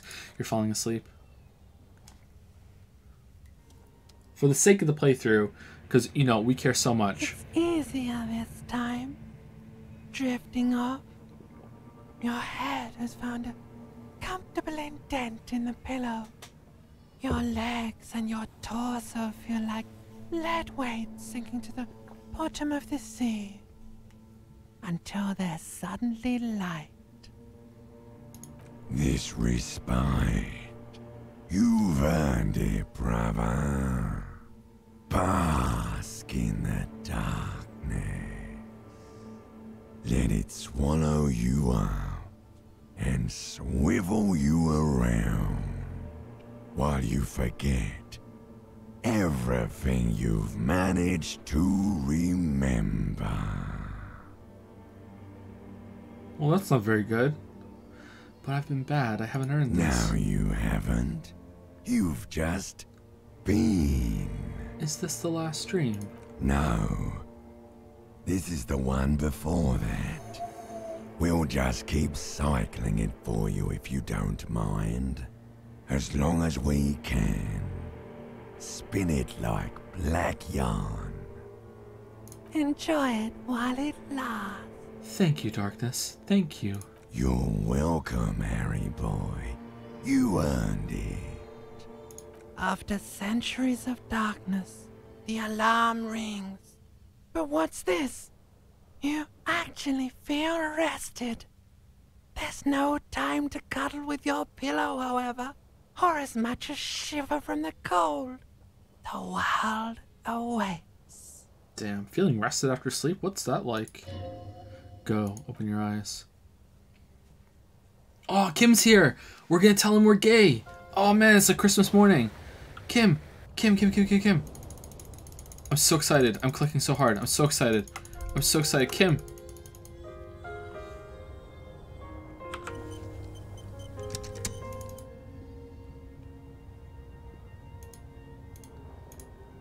Also, we can do... Oh, we can't. We need to put a skill into electrochemistry. What if we've lost the expression and we tell him we're gay at the same time? That would be great, wouldn't it?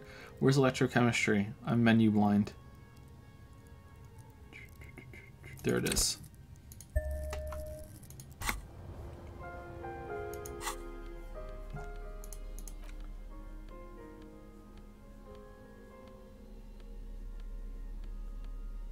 Okay, our parents always have electrochemistry, right?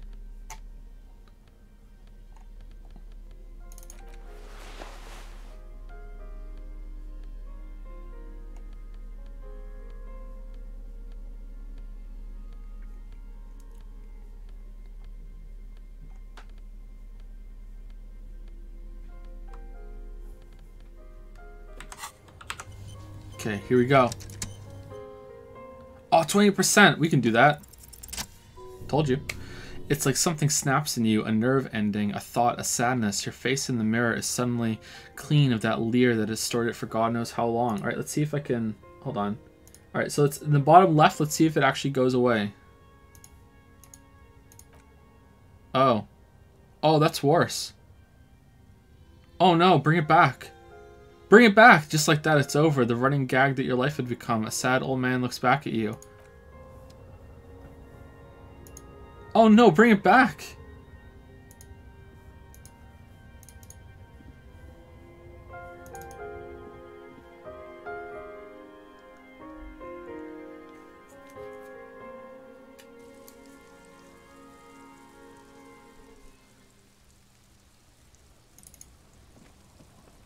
Kim, I'm gay.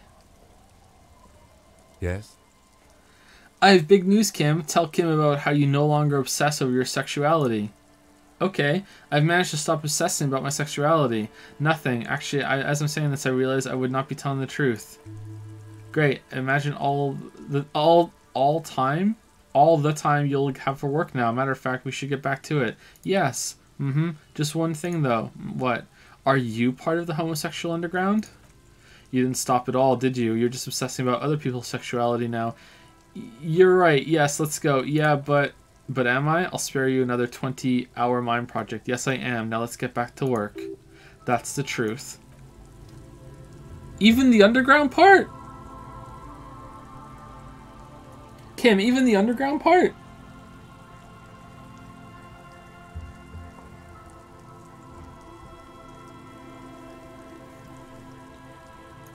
Yes? Okay, well now I really want to convince him there's a sexy dark mystery twist in this. Just for fun. Shit. Only banal things strike you. At the core, you're a very banal person with a very small soul. Ashamed. It's no wonder the soft one doesn't want it back. It was right to abandon you. Yeah. What if you did it? Did what? The hanged man? Yes, you killed him, and then as part of the plan, you drowned out the memory. Maybe this is why your chest feels so hollow. You did an awful thing, and you can't bring yourself to acknowledge it. Are you sure you would have had the strength to take down a hardened mercenary? You're not in the best shape. Kim, I think I may be the murderer. I killed the man and then tricked myself into forgetting about this. I'm sorry. Just think of this from Kim's perspective. He left us alone for a day. He comes back. We haven't done any work. We look completely different. We're not smiling anymore. We tell him we're gay. And then we ask him if he's gay. And then we're like, Kim, I think I was the killer. It's like if he leaves us unattended for just a few hours, it just all goes to shit. Kim, I think I might be the murderer. Lieutenant appears unfazed. And once I do this conclusion, my chest feels hollow, like I did something terrible. This is a common side effect of overindulgence. It will pass. Besides, I doubt you could have taken down a hardened mercenary single-handedly. See, you're clearly not a man in your prime anymore. He studies your face for signs of offense. Don't take it personally. It's just that security guards kept on by large corporations tend to be better trained and better armed than officers of the RCM. So you're saying I didn't kill him, but Kim, it turned out to be that I was the one racing around town in my motor carriage.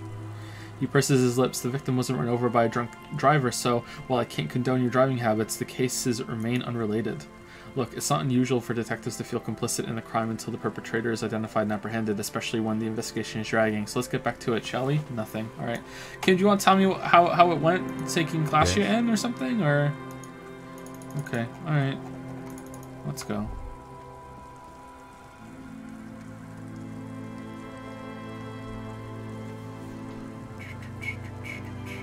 Do you have a business email, or are you best contacted on Discord or something? Contacted? Yeah, Discord's probably the best one, but I do have an email address that's listed on YouTube. I think it's on my Twitter as well. Most of the emails I get are for promotional proposals, and I just don't answer any of them. Which I feel kind of bad, because sometimes they keep following up, and they're like, this is the 7th and last time that I'm emailing you about this. Do you want to promote our game? And it's like, if I said no to all of them, like, usually what happens when you say no is that they're like, why not? And now suddenly it's like a big conversation. I'm like, no, it's just better just to ignore them.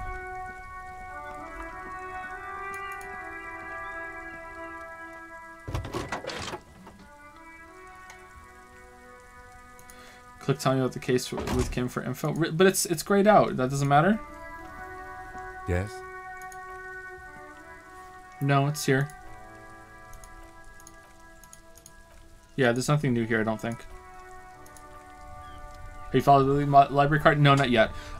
We did call them, but now we know where to go, so we can go there. I think I want to get the thing out of the freezer, and we'll get this the Redditor moment out of the way. We're gonna save scum. Because otherwise we can't do this, because we can't get our fizz up ever.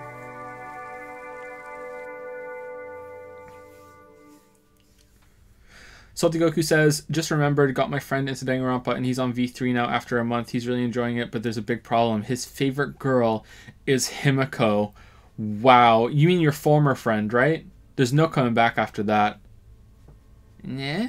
Thank you, Marl, for the 4-month resub. I'm sorry, the 7-month resub. It's 7-month total. That's what we go with. Is Egypt the great stream moment? Discuss. Egypt was a pretty great stream moment. I agree. That was pretty good. You go to Egypt. Ah, that's a funny, wacky thing that chat just said. Oh. Okay, so let's see. What do we need? Okay, physical instrument. Do we have any physical instrument? Clothes. I'm sure we have a shirt with a physical instrument on it, right?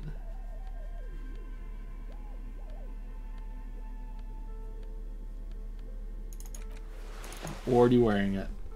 Well.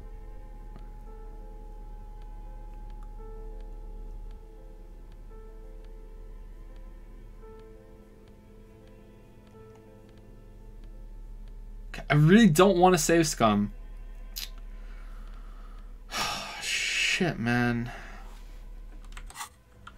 Here's the thing. Here's why we need to save scum if we don't get this, okay? It's 17%, but like I can't use any more skills to get it up because we already maxed out at 2. So I can't do it. And we've already tried it once before and we reloaded to come back once we lost the bad thought. Shit.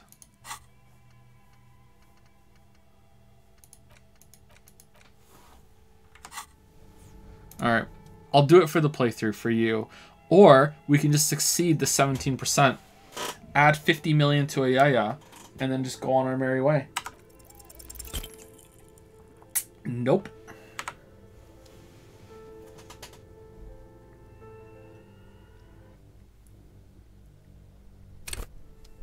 Buy booze and drink it. We don't get any bonuses from alcohol anymore. Wow.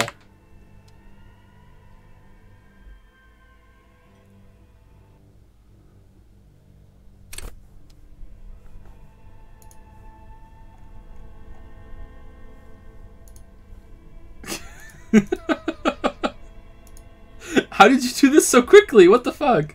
Alright, so Q2 has updated the Yusuke portrait because we lost the expression.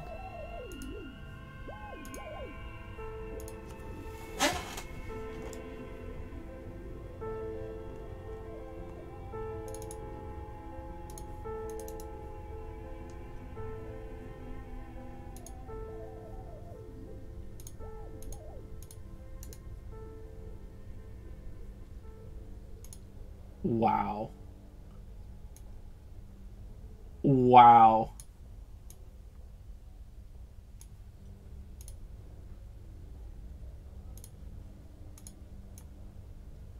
The rare and serious Yusuke glare.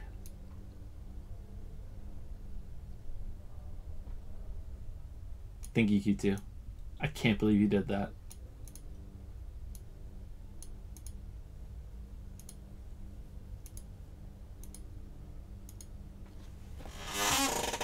Can't believe it. Can't believe we're safe scumming. God damn.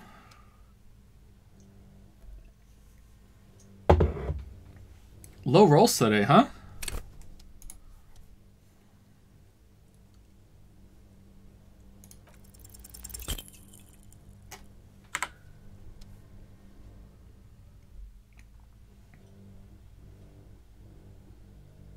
I love you, Joe. Thank you, Zorgrox. Even though I'm a Redditor now. Oh, I feel really dirty right now, guys. Super dirty. Ice groans and howls under the strain of your giant Kvalsund multi-tool until the lid cracks open. Darkness lies inside, but you can faintly make out an object, intricate and foreign, left there for a sub-zero beauty sleep, a filament memory with words "off-site copy" written on its side. Disappointment washes over you as you stare into the almost empty ice cream maker. What? No ice cream? A scoop of ice cream would have been nice. Yes, Lieutenant agrees. Someone's stomach grumbles. The room feels very cold. Take the filament memory. You gently lift the cube from its frosty bedding, careful to not damage it. We should take it back to Miss Lucanen killed as soon as possible. I'm not sure how well unused filaments tolerate room temperatures. Yes, but aren't you curious to know what's on the precious filament? There's a radio computer upstairs. Yeah, let's do it. Let's do it for sure. For sure. Okay, we have to get our bag back on, even though we're just not using it ever.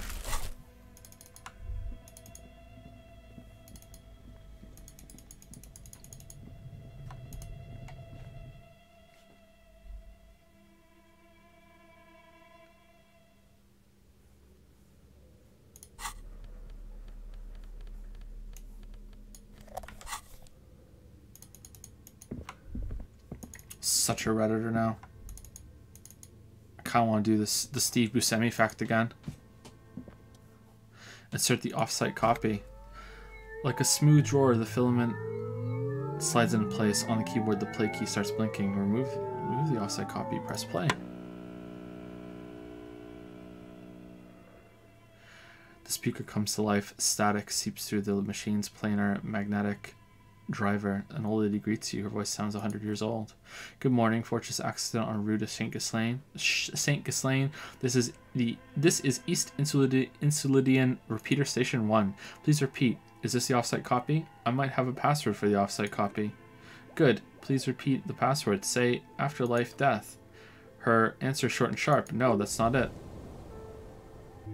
Maybe it's the second part of the leitmotif you saw on the stained glass window. After death, life again. Good, I've unlocked the offsite copy. Wow. After ending the call, please press print to access the filament. Ka-ching. Fortress accident. Is there anything else I can do for you today? That's all for now. Thank you and goodbye. Press print. It sounds like something cracks before the piece of paper starts filling up with the pure black ink. Something's broken. Machines aren't to behave like this. Read the printout. The paper is soaked with ink. Its monochrome darkness spanning from margin to margin. It's not possible to make out any information. What happened? It's just covered in ink. Odd. Lieutenant runs his hand over the ink-soaked paper, staining his fingertips. Something's obviously broken here. This is a red check. 97.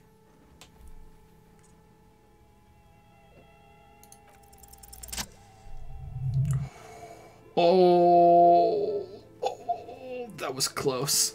A single speck of white shines out from the shade. For some reason, the printer decided to spare this one tiny dot of paper. This must be the information Suna is looking for. She knows how to make sense of it. Tear off the printout. Remove the offsite copy. Insert the production schedule. Like a smooth drawer. Alright, press play. Let's try the password for the production schedule. Say, after death, life again. No, that's not it. After death, life.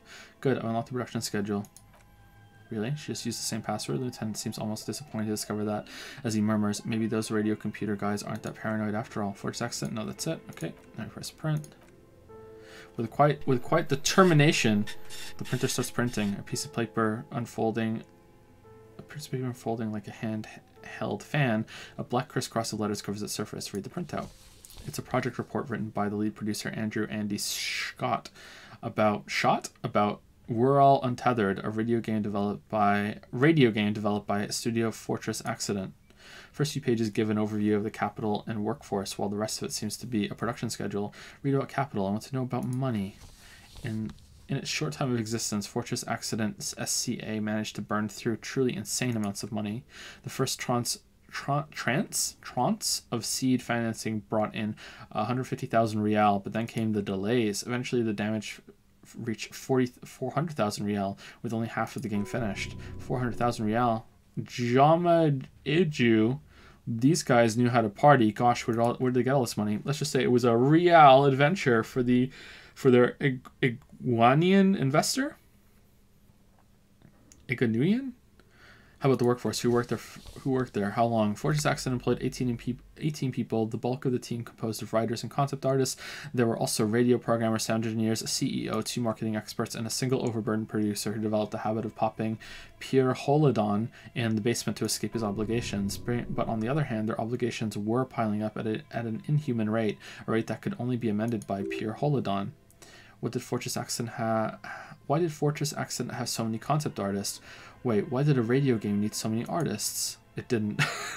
It did need so many concept artists? No, definitely not. A few more producers could have come in handy, though, especially when dealing with writers, some of whom routinely skipped work because of mental health issues and extremely unprofessional sleep schedules.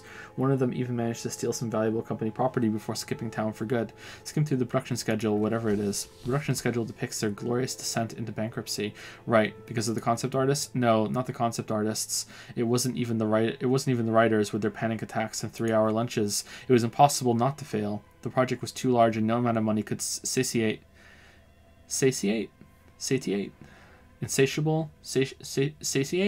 one of those, the ever-expanding ambitions of the development team. They tried to make a 4 million real game with 400,000 in their bank account. They thought they could bridge the gap with pure willpower and imagination. They couldn't. I could have bridged the gap. No, you couldn't have. What do you mean? I totally could have. Definitely not. Oh no! What do you mean conceptualization failed? We're the kings of conceptualization. Fuck, not a chance. Even then, success remained within an ever narrowing margin of possibility that, despite everything, never entirely disappeared. That is until they discovered the Valley of the Heads. The what? At the 11th hour, the lead designer, Zimsk-born Suisla Zawissa, decided that what World Untethered needed was a secret mystical location at the extreme edge of the map. This place was to be the Valley of the Heads, where the heads of all the headless constructs could be found. The player would have been able to choose a head from their headless party members, and their head would have been voiced on air by a professional actor. Oh, can we put the head on the statue? That's some insane shit. Who were these people? The world had never seen their kind before and might never again. How many heads were there? So many. At last count, there were approximately 10,000 heads for 10,000 headless men, all of which could be endlessly recombined. How many combinations could you make out of that? Do you really want to know? There seems to be a calculation here, but it may take a while. Yeah, how bad could it be?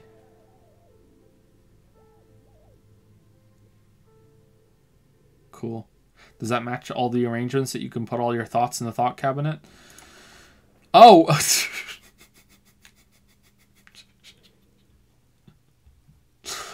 Uh-oh.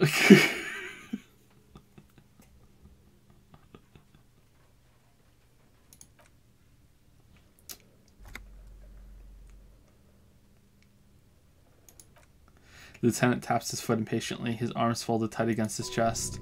He's dying for a cigarette. Come to think of it, you are too. Kim smokes? What have I done?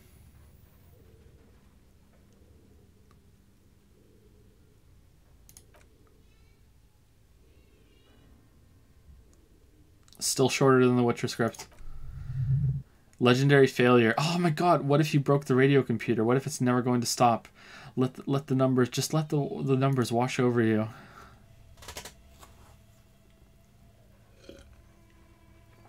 Okay, so that's what did them in? Well, yeah, that and the catastrophic data loss. The what now? On the nature of the data loss, there's ominously little information in the production log. It comes at the very end where things get fuzzy and dark, where tables and numbers seem to vanish into an eerie nothingness before their Aegean investor pulled the plug. What is clear is that one day an unidentified numeric anomaly occurred on the East Revacholian lintel front, just as the World Untethered project was being computed that day, and the anomaly caused all the data to get lost in the air. When the project was unturned, it was completely blank. The team spent weeks on the phone with Lintel, the service provider, but despite their diagnostics, they could never produce a satisfactory explanation or pay for the loss. What? They lost the whole game and wouldn't even pay for it? Always read the terms of service. And let's face it, they didn't have any money left for legal action. For a legal action. Wasn't there a copy of the game a backup? Mysteriously enough, it seems that the offsite copy happened to be on-site when the catastrophic data loss occurred. It was the lead programmer's responsibility to oversee weekly maintenance of the offsite copy and, well, keep it off-site. An explanatory note from the lead programmer has been attached to it. What does it say? S. Lucanen killed the lead programmer of Fortress accident. The offsite copy was on-site because there was no off-site anymore. Not for me, not after 8 months of crunch. I didn't have a home anymore, so I started keeping it in the basement, in the ice bear refrigerator, near where I went to sleep. It was perfectly safe there. The temperature conditions were optimal. It's not very convincing, is it? Seems like a perfectly reasonable explanation. Not very convincing, is it? Her former colleagues would agree with you. Is there anything else from this lead programmer? The production schedule ends with a few random notes that seem to be added sometime later. Read the notes at the end. 4 months later, by an unknown author, I am the only one left and it's gotten rather damp here. A few other businesses have gone under too. Slipstream switched to making skis and the hairdressers just left, cursing Martinez. They're right though, something's seriously wrong with this place. Martinez, all of it. Still haven't gotten an answer from Lintel about what happened. All I could get were the physical coordinates of the error on the East Insulidian front on that day. Since the computation happened on air, I reckon it had to coincide with an actually existing location. I've compared the coordinates to a map of Revachol West. It turns out it's only 800 meters from here. The address is St. Brune 1147. I am going there to look this thing in the eye. St. Brune 1147. That's what the street sign said next to the church. I just messed that up. That's fine.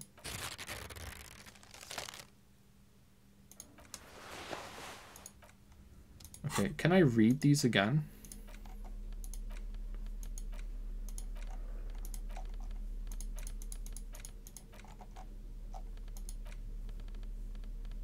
No, you don't keep the printouts? Okay. I want to get my conceptualization up and do it again. Wow, I can't believe we failed our tag skill. God damn it.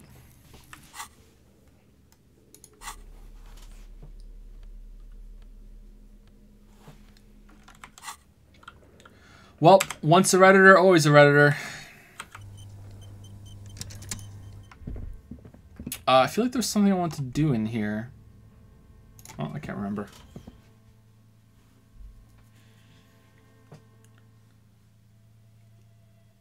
I swear one day a game will unknowingly make something important have code 11037 and I will lose my fucking shit. Everyone would just say it was a reference. Joe put a point in authority just because. Okay. Thank you, Mops96 for the 813 sub. I can't believe I found your channel through the YouTube poop of your No Man's Sky review, but I'm glad I did. Really? That's what you found the channel through? That Fishman thing? Wow. God damn. That might be one of the most obscure ways to find the channel. Congratulations on that, Mops96. Thank you for telling me that. That's really funny. Hope you're well. Thank you. Data Dude has resubscribed for 24 months. Welcome to the 2-year club, Data Dude. Please enjoy the 2-year chat icon. 2 years, Joe. 2 long and beautiful years of lurking. Thank you very much, Data Dude. Hope you're well. Thank you. Thank you.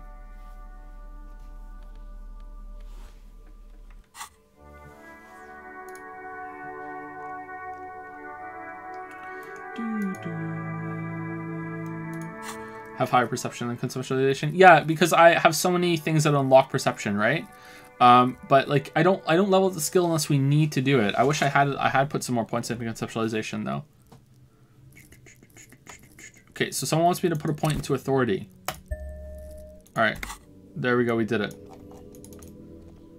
All right, I was expecting something to happen. Why did we do that? Oh well, let's go and oh shit, what's this? The book appears to be erotica, but without actual erotica. That sucks. What's the point?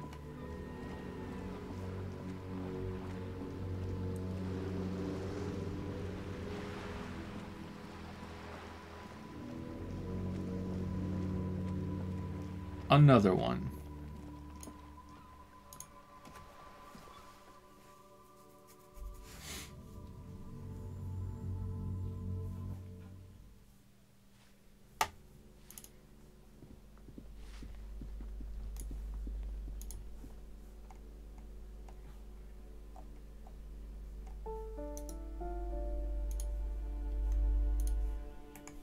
I cropped the image assistant AI I posted earlier so Kim can have his own profile pic. Okay, we can do that.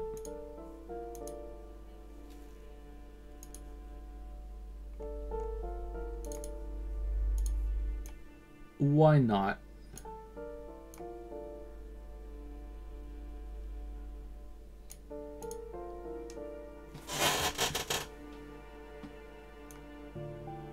Whoops.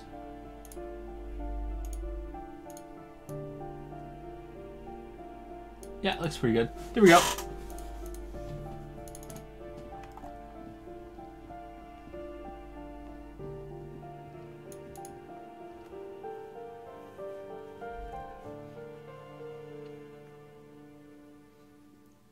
Harry me? Kim, will you harry me? The weathered brown door. A weathered brown door, the number reads 20. Something smells good. Soup Leognon? Lieutenant motions you to go ahead and knock. This is the door. You already know it's the right door. This is going to be so hard. Get yourself together. It's just police work. Hold on, Kim. We should discuss this before we move on. What should we expect? You're right. Let's talk this through. He looks at the apartment door and lowers his voice a bit. You hear some light footsteps and what appears to be a daily weather forecast playing on the radio. We have our first preliminary identification. In all likelihood, the deceased is the husband of Billy Magine. We need to confirm this as well as deliver the death notification to Billy herself. Now, delivering a death notification is never an easy task. There's a reason why it's often called the most stressful part of our job. This is why it's usually done in pairs. You got this. You're letting me... Oh my god, this is gonna go so badly. Oh no. Oh, it's gonna go so badly. This is why he's usually not in pairs. You got this. I'll be monitoring reactions, ready to act if necessary. Do you have any advice on how to tell her he's dead? You just don't say that. You just don't say that you know how they feel. You don't. Good advice. We're definitely doing that. What if I don't want to do this? Yes, it's hard. He stares at the front door for a moment, his face still. But there is no easy way to handle this information. It just has to happen as soon as possible. Alright, I think I'm ready. Kim motions toward the door. Knock. Hello? Who is it? A voice calls out from the other side of the door. And someone turns down the radio. Look at the lieutenant first. He gives you a short, encouraging nod. Is this Billy Magene's home? This is the police. Please open the door. The police? A moment, please. Give us a moment. You hear shuffling inside. Tidying up nervously. There's fear in her voice. Come in. The door is open. She unlocks the door. Alright. So naturally, let's strip. We keep the bow tie on. And the shoes. Alright. Here we go. Here we go. Alright, so we want probably conceptualization and like empathy, right? Maybe half light.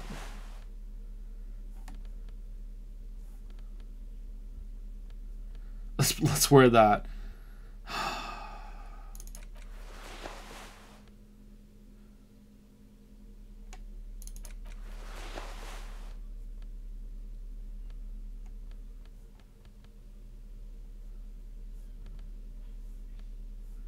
Composure?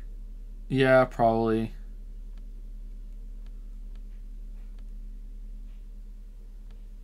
Inland Empire and Volition.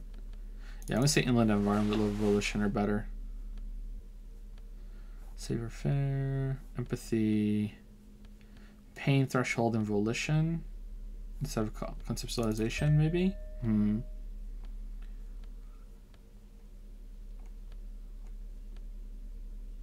Suggestion and half light, no. Empathy and hand-eye coordination. All right. All right, there we go. This seems pretty good. Let's take our bag away. Here we go.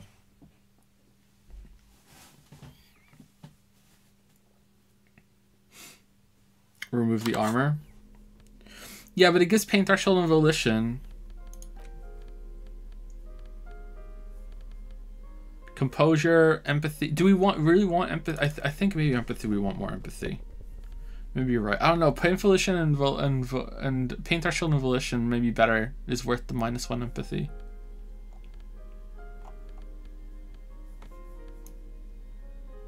I'm going with this.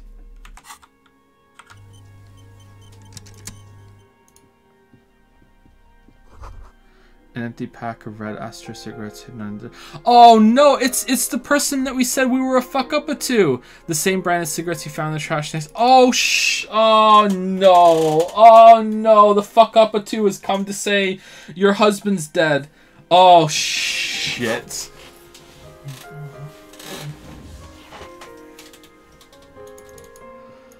Oh shit! Hey, how's it going? I'm just gonna search your house first. Packages of humanitarian aid, macaronis. Some leftovers kept warm on a stovetop. Smells like buckwheat and onions here. Windows covered in old newspaper clippings. Can't they afford curtains? A chalk-drawn height chart for children's growth over the years. Wait, what did we say to her? We said to her, we went and saw her, and then she was reading her book, and we talked to her about her kids, right? Are your kids home? And she said they're somewhere else. And then we got the book of the car. Oh, no, didn't we say to her, your kids and your husband are missing or something? And she's like, no. And we were like, yeah, we think so. And then she's like, no. And then there's oh no. Oh no. Oh no. Oh no. Oh no. The clock is ticking away with odd cheerfulness. Its ticking makes you anxious, rings hollow in the room. Posters of contemporary pop stars adorn the walls. The textbook for high school mathematics, trigonometry mostly. It's you from the book stand. Did you come to bring my cockatoo back? She smiles nervously before the smile vanishes from her face. I don't think I introduced myself properly. I'm Billy. Would you like something to drink? Or tea, lemonade? Or out of coffee? Lieutenant's taken off his foggy glasses and is busy cleaning them in his handkerchief for now. You're on your own here. Condensation from stepping inside. He must feel vulnerable without his glasses. Is this why he's letting you take the lead? Thanks, but I'm alright. I'm not really here for tea. It's not about the cockatoo. She just nods. Keep it together. Your body language shouldn't give it away. Sorry, I'm rambling. She shakes her head and tries to laugh it off. It's just that Victor often gets into all kinds of trouble, so how can I help you? Oh, it's empathy. It's empathy. How about some small talk before you break the news? Small talk. So, how have you been?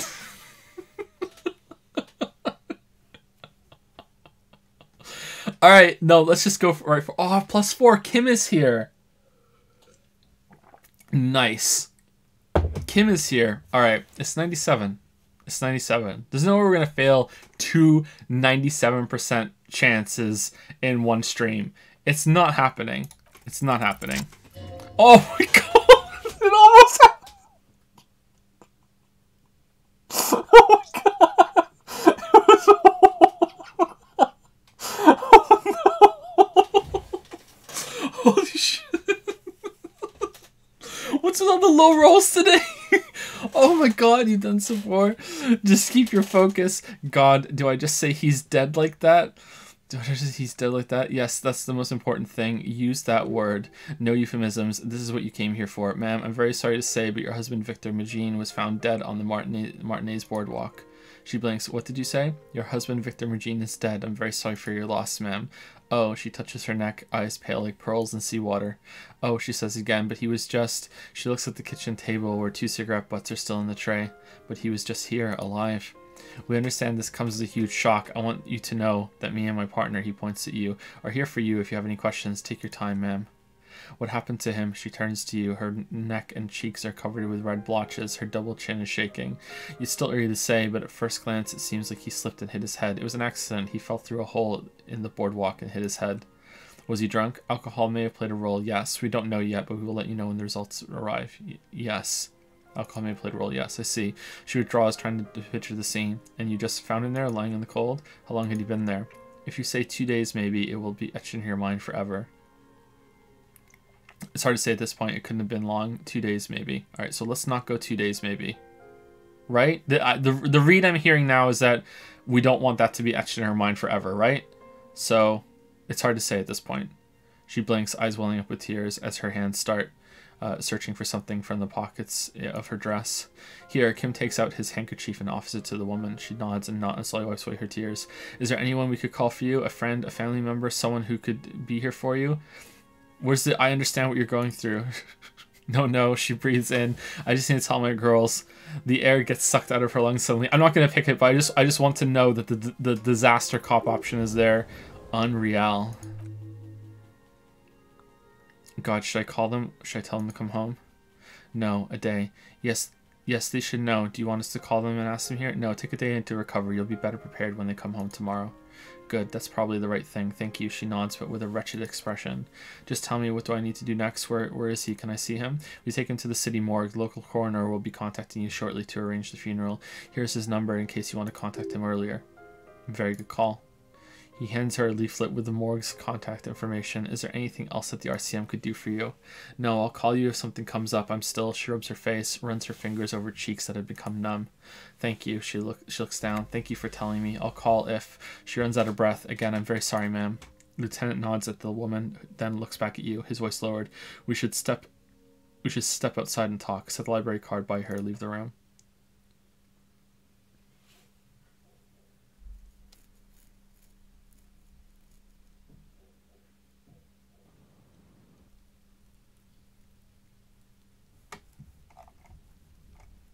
Kim, did I do good? You did well. Thank you, Kim. The lieutenant says as soon as you've left the apartment. The balcony feels cool and quiet with a stunning view of the district. Nod. I could have done more. I could have done more. You did enough. He pauses, rubbing his hands together to generate some heat. Can't save the whole world, you know. Can't bring the dead back. Nod. What now? I'll call the station when we're finished with the day and let them know the name of the deceased. That's it? That's it. We should get back to our case now. Now that our duty here is done. What about Billy and her kids? They'll manage. They have to. It's not your place to live their lives. Right. This is closed then. Leave. He nods. Let's go. Damn. Weebs, how excited were you when the first one was a 1 and the second one was almost a 1? Damn, almost 50 million off Ayaya from there. But the dice saved us.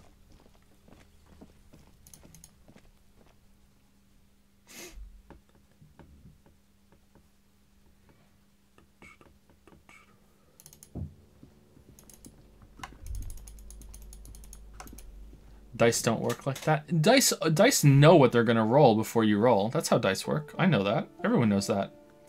Lunar Flyby has used 50 bits to say, Vodgal dropping in to say hi. I'm sneakily letting the stream run in silence while studying to get monocoins for a waifu cash-in next week. Kappa Pride. Ooh, okay. Alright. I can support that. I look forward to saying that out loud. Thank you, Lunar Flyby. Hopefully you hear this. Maybe even after the cash-in happens. You hear the sound of running water. Someone's washing dishes. The doors close again. Nothing to do here anymore. You hear someone inside walking from room to room. Whoever lives here must be back home. Okay.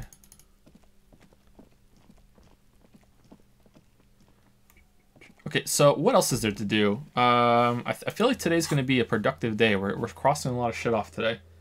Unfortunately, we only have half an hour left.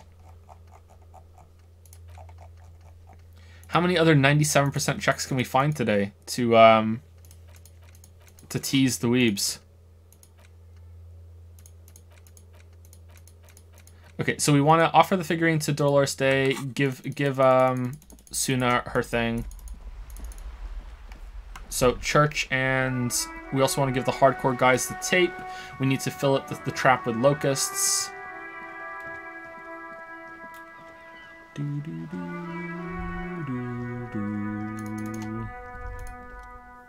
There, working class drunk. You know what this means, right? Case solved. Who's Dick Mullen now? I am. Cracked it all in a good day's work. Wait, what did I crack exactly? What do you mean, what did I crack? Look at how working class that drunk is. It's her husband, the missing husband. It's the future leader of the proletarian uprising. It's, some third option? Number 2. No, it's not. It's her husband, the missing husband. Yes, and you found him. Now go tell a working class woman, protect and serve, recruit. What? Didn't she repeatedly tell your husband isn't missing, though? But he is missing. You heard her, the warrior in her voice. Okay, this probably shouldn't have come up. Give me the champagne. I'm going in. This doesn't add up. I'm making a fool of myself. Fuck it. Number 1. There's no need for champagne when there's honor, recruit. Go tell the working class woman that what you found right now. That seems like an unintended interaction to me.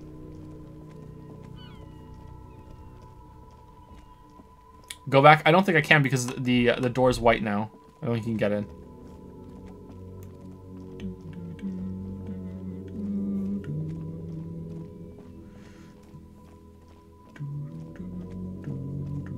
Okay, the trap was in the far north one, right?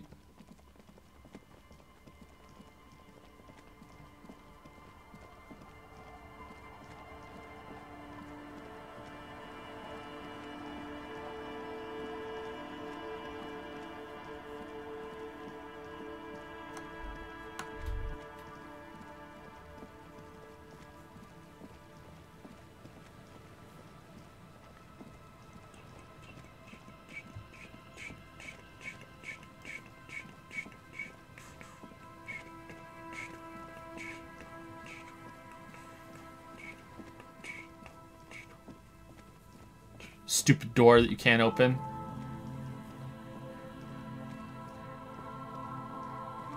Is it always the last one you check? Damn, we could have picked a better one. Release the locusts into the empty trap. Locust days from being transported slowly begin to acclimate to their new surroundings. They're not really going to get the chance to get comfortable here. Good, now that's done. When can we get back to our impending apocalypse of the murder investigation? He stops you. Don't answer that. It was a rhetorical question. Aw, Kim, you're learning my moves. Wait, wasn't there like a potential shooter here? Shooter spot up here? Is there something here that would indicate a sniper used this place as a nest for taking the shot? Just some urban detritus, a bottle, and a dilapidated old comms tower. Detritus or detritus? In the distance, you can hear the breakers roar. I don't see it, Lieutenant W. Fredder. I don't see a person take a shot here and hit something there. He looks east over the coast in the whirling in rags. Maybe the campfire was used by the perpetrator. Maybe the assailant climbed the comms tower or took the shot there. What about the cigarette butts? Maybe the assailant from the comms tower took the shot there. It's not possible to climb that ladder, and even if it were wide, there's no platform up there to aim from. The lieutenant looks up, raising his collar. Maybe the campfire was used by the perpetrator. To warm his hands before pulling the trigger, perhaps, but anyone could have made this. The coast is specked with fires this time of year. He looks around. Thankfully, this seems like a poor choice. Truthfully, this seems like a poor choice to take a 1.2 kilometer rifle shot from. Visibility is awful. There's water vapor everywhere. I think we can rule out B double prime, was it? What about the cigarette butts? Those, he points to them, a smoking assailant who favors Teomotori to Astra or Drone. Cigarette butts are everywhere. This is a common brand for old men. Still, you felt it was important enough to make a mental note. That means something. You didn't pay attention to any of the other cigarette butts on the coast. Look over the water to the whirling in rags. There, 1.2 kilometers over the cold water of the bay, blue from the distance and the air. You see the smallest rectangle barely visible. Light is off on the third floor of the whirling in rags. The young woman is gone. In precinct 57, safe closed off. Her form no longer moves behind the glass there. Down. I wonder what it would be like if we hadn't took her, hadn't arrested her. What would have happened?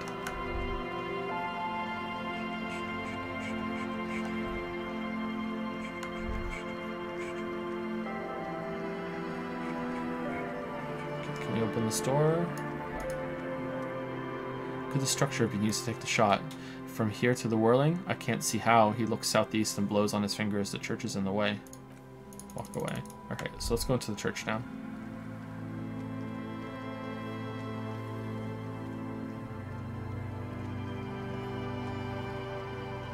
Oh, I want to check out where the body was. See if there's something new there.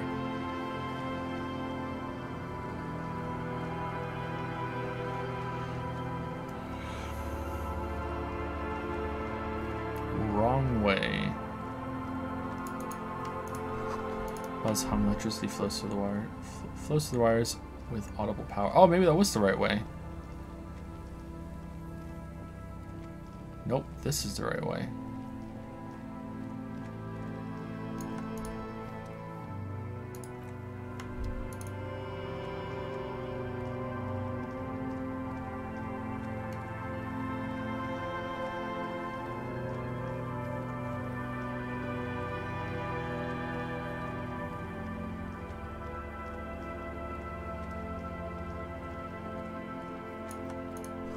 Same address lead programmer at Fortress Accident was looking for.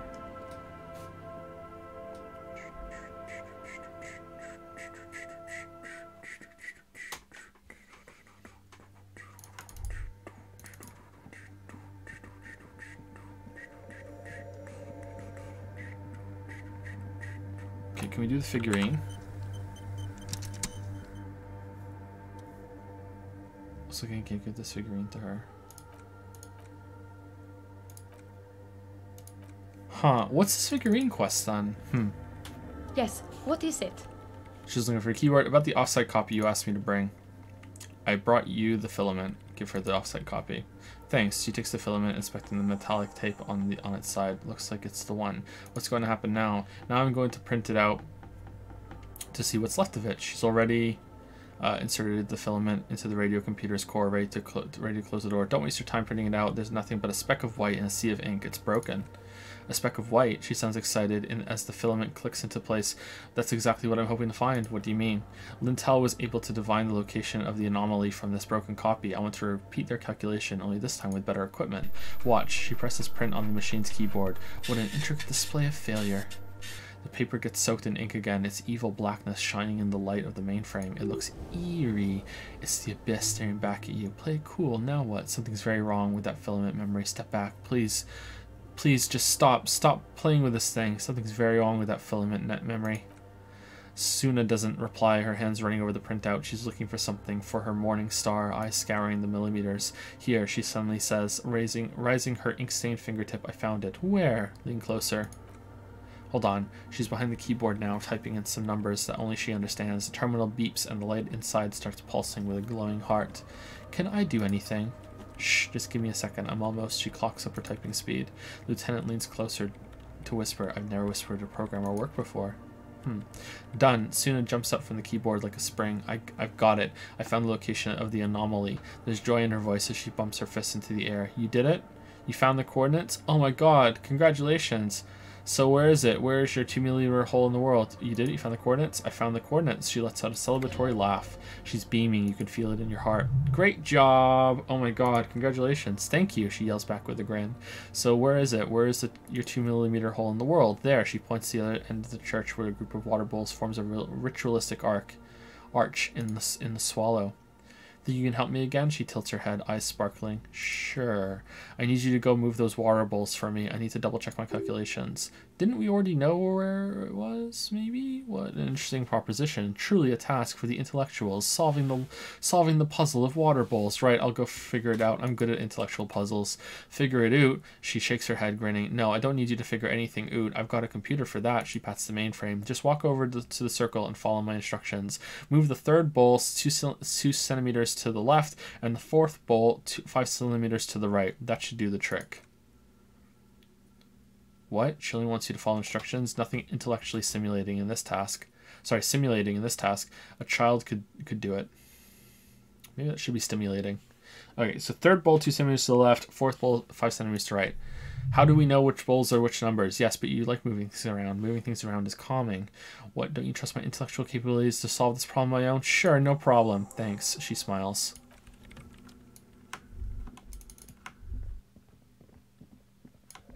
Okay, I don't know which bowl's which. It's awfully silent again, as if someone turned off the entire world outside those walls. Water inside the bowl stands still. Measurements have been marked down around the bowls, each chalk drawn line representing a centimeter on the floor. Oh boy. This is going to be good. Move the third bowl from the left 2 centimeters away. It moves like a ghost without creating a single trace of sound. Move the fourth bowl from the left 5 centimeters to the right. To the right. Some water spills out of the bowl, wetting the floor. The lead programmer sends you an encouraging thumbs up from across the hall. Oh man, thanks.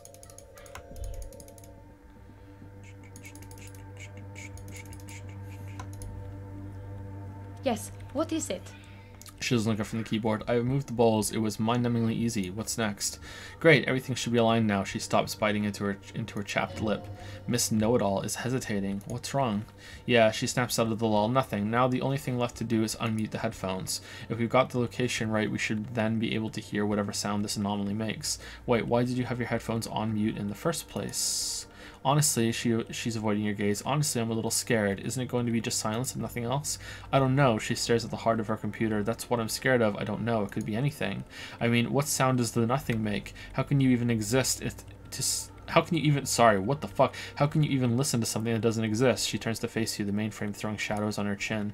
What if silence is only what surrounds it, but the swallow itself is... She grows silent, her face very pale in the cold light electricity. What? I don't know. I'm just scared. Maybe it's going to be something terrifying. Maybe it's going to tear the world apart. Like that evil ink that filled the printout, erasing coherence and meaning. You're right, we should be cautious. We don't know what we're dealing with here. Maybe, she rubs her face, maybe I'm just tired. Let's think about this logically. Why would nothing be terrifying if it's, well, nothing? Why assume that something has to be Why assume that something that has no presence, existence, or qualities has to be terrifying? It's scary. We have to face it. Hey, I don't think I want to do it anymore. Seems too dangerous. Slowly start to back off, number one.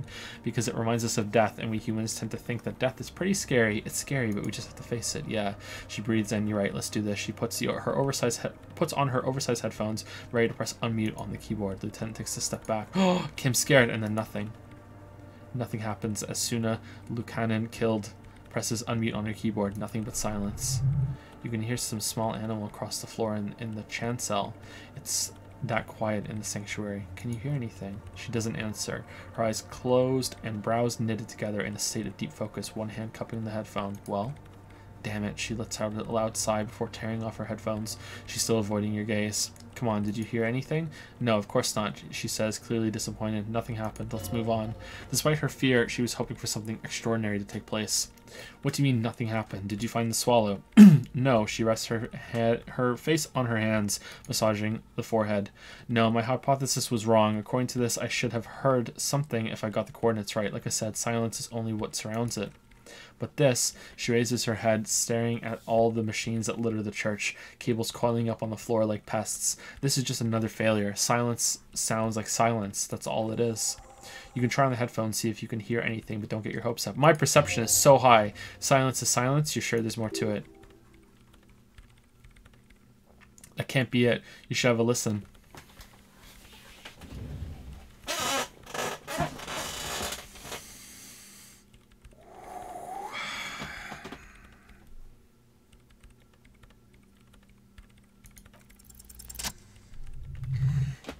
Easy peasy, easy roll, easy life. Everything disappears. You are draped in silence like a drowning man staring into his puny little headspace. And then the pressure changes. What does it mean? Yes, but can I hear anything? What does it mean?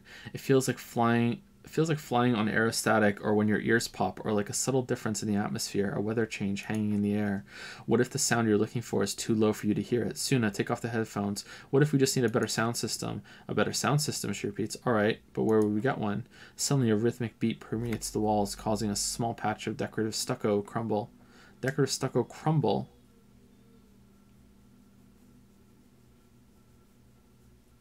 To crumble? Onto the wooden floor. They should really allocate some renovation funds to this place, murmurs the lieutenant, inspecting the damage done to the arbuscues. Arbuscues? No, what they really should do is shut down the disco men for disturbing neighborhood peace. Yes, but they could help with the speakers. You mean the speed freak? She closes her eyes as more dance music invades the holy silence of the sanctuary. Of course, the speed freaks, they have a fantastic sound system, and you think they would help me? They would if you wouldn't mind them moving in with you. I guess I could live through a week or two of peaceful coexistence. Great, I'll go talk to them. Sure, let me know how it goes. She lingers for a moment before adding, thanks, officer. Alright, let you work in peace now. Alright, that was interesting. How tense is everyone when we get to a 97% check? Is everyone like... Tension, tension, tension. Thank you, Merrild128 for the new Silver Prime. Welcome to Prime Time. Welcome to Pal Patrol / The Pickle Jar. Thank you very much. Incremental progress.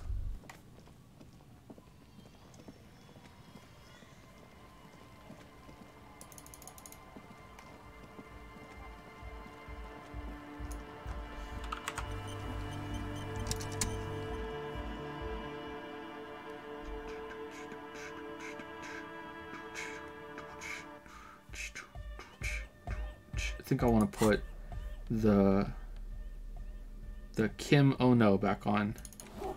There we go. Hi again. So, how things go? Incremental progress! Yeah! I found this reel of tape. Maybe you can use it to hard up Ake's jam. Give him the fixed Hawthorne tree tape. Yug! Remix time. His voice booms through the church as he takes the tape and attaches it to the empty reel slot. Tape goes here into deck B. He clicks the switch, the tape starts spinning. A head on his ear, he listens to the audio through his headphones and shouts, wow! His face lights up with delight. Did you get this from Arno himself? A great excitement is bubbling to the surface within him. This is big. What do you mean? Listen, I'm just going to show it to you, really. Sorry, ready? Ready? Whoa, what the fuck?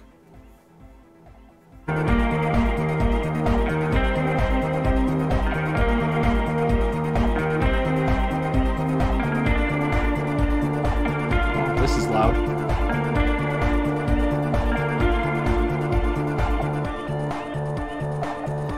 Whoa, hear that? He wipes his brow. The signs match perfectly. Now, if only we had the beat for the full assault, it would be unbelievably hyper. Intriguing. The way I see it, Van Eyck based his remix on some famous original piece, like a folk song, something local. Seems you found an initial part with the main melody. I think it's just happenstance, chaos in action. contingencies of our limited existence. That and Egghead's fantastic talent. He nods to his friend behind the turntables. No, he's right. Egghead's technical talent is the key. Kill him and you'll be free. No, this is definitely part of the same song, something cut from it. It fits too well. Something mysterious is going on here. Maybe Arno van Eyck lives around here and just threw a part of his song away because he thought it was shit. Andre's got it. Sounds like a local song remix. Number 1. Thought gained. Arno van Eyck. Be how it may. If it fits, it fits. He pumps his fist in the air. Bring up the volume. What about the bass? Do you have any ideas for that? Andre looks back at you. Yeah, I remember. You said it needs more bass. Honestly, nothing springs to mind right now, but I'll see if I can come up with a solution down the lane. I think it's good enough the way it is. Adding a melody has already been a massive improvement. It's pretty hardcore now. Sure, why not? You're the warrior of dance music. Don't be too hard on yourself if you don't figure it out. I think the jam's already pretty ultra. But it could be hyper hardcore. Alright, cool. Huh, I see you're here again, off-sign man. Did I mention getting us into the church would help? I saw a sticker on the padlock. Can you tell me anything about it? A sticker? You mean the yellow one? Can you describe it to me? Interesting. He wants you to describe it, though he already knows what it looks like. Why describe it if you already know what I mean? I mean this one. Show the sticker on your ledger. Okay, it's a yellow circle, a human face with X's for eyes and a smile underneath. I think the X's mean the guy is dead. Good. He likes what he's hearing. What did you want to know? Was I right? Is that guy smiling? Yes. You're the 23rd person to get it right, and I've asked 23 people. Looks like it's a dead guy smiling to the entire human race. Really? Really? Why do you think that's so? We're all the same. Same eyes, same smile, same death. Okay, what does it mean? He defeated history. We are living in the age of history. In the eyes of history, we are always dead. Sorry, in the eyes. How can we ever smile then? Because history is a lie, and so are its deaths. The present moment in life are the hardcore. The hardcore expels death, he thinks. Or maybe he's not dead. Maybe he's just ecstatic about the beats. Or drugged out of his mind, come to think of it. He could also be drugged out of his mind. Yeah, let's go with that one. Or drunk. Or in a clinical coma. Or glad to be dead, but those versions suck. What makes the sticker so modern? Simplicity was brought to us by classical soloist modernism, but that was a tasteful, harmonious simplicity, right? Well, hardcore is not tastefully or outwardly harmonious. It's a warning shot. This will be dangerous. The echo of a man's loss haunting him. The sticker, the clothes, the music, same thing. You come up with this stuff by yourself? Seems awesome. Not in agreeance. My head is spinning. It's hard to keep up with the times. You come up with this stuff by yourself? Not alone. Many people are thinking the same thing right now. We all see the same smiling dead guy and a couple of X's in a circle. And a curve. The beat is the same for all. I think we've exhausted the subject for now. I guess we could write an entire treatise on the same thing, but what for? What about now? Are the signs all right now? Nah, huh. Still strongly out of sync. Stage gamma disalignment. What? He examines the small metal bolt in his hand. You heard me. Okay, alright. Hi again. Talk about the church again. How are things going? Good news, I managed to convince Suna. She's okay with you guys moving in, but on one condition. She needs your speakers for her project. The speed freak smiles, happier than he's ever been before. We are grateful, Copman. You're an augury of a new era of anodic dance music. You're going to have to share space for a couple weeks until she gets her research finished. That's fine, we can manage. He grins excited. And what about the side business? Have you made up your mind? You mean the drug lab? Yeah, that's not going to happen. It's illegal, you see. Refuse to set it up. Side business? I don't know what you're talking about. Turn a blind eye. Alright. Alright.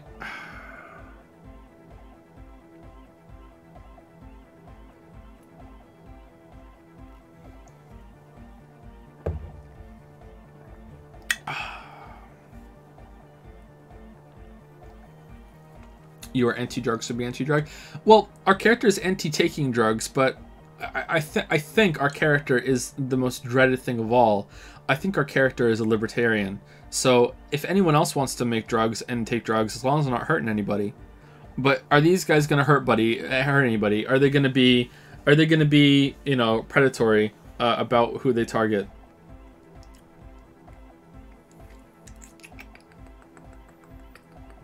I don't trust them. I think they won't do it. They won't do it right. Okay. Number 1. Aw, man. Really? His smile wanes slightly. You're a complete ballbuster. Fine. He seems disappointed. We can make do. It's going to take us a bit to move our stuff inside. A couple hours maybe. Come check back later. Andre waves to the other speed freaks. Let's get moving. Leave the tent.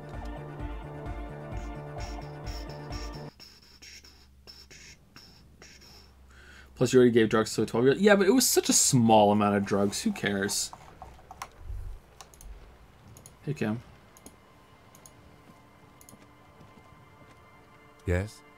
Just a little drug.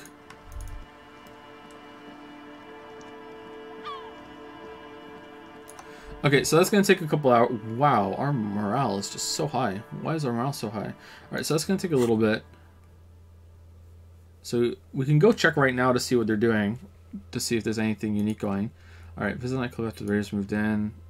Help Egghead with the beat. This may take a while. Alright, so can we get a new thought? Arno van Eyck. The question won't leave you. Why did the melody line from a broken and discarded tape fit perfectly into a song played by some speed freaks in a frozen tent? Can it be a coincidence? Maybe it's the hand of the man machine himself in his attempt to craft a perfect song. Maybe Egghead is actually Arno van Eyck in disguise. Ike, Egg, Alright, can we get rid of the homosexual underground? Because there's no bonuses from it, right? So we already did the thing with Kim, right? So can we get rid of it? Did anyone know?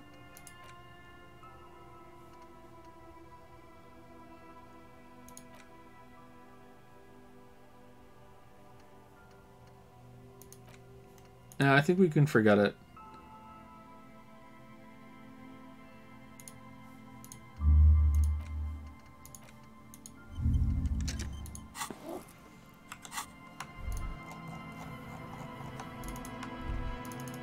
Okay, we're not gay anymore. We can go back to hating women.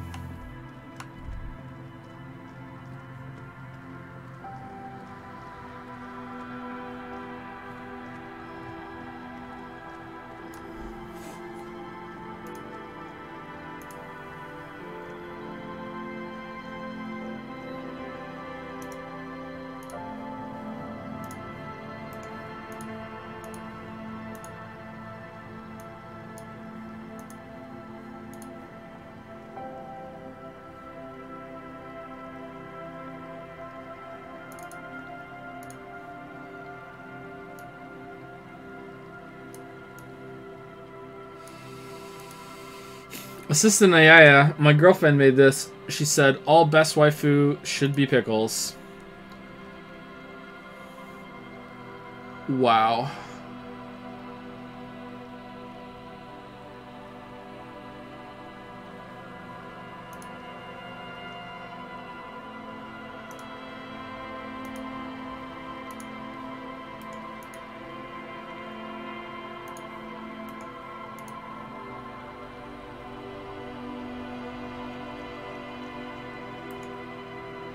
Wow. You're gonna want to drop the ledger and level up authority one more time? Why?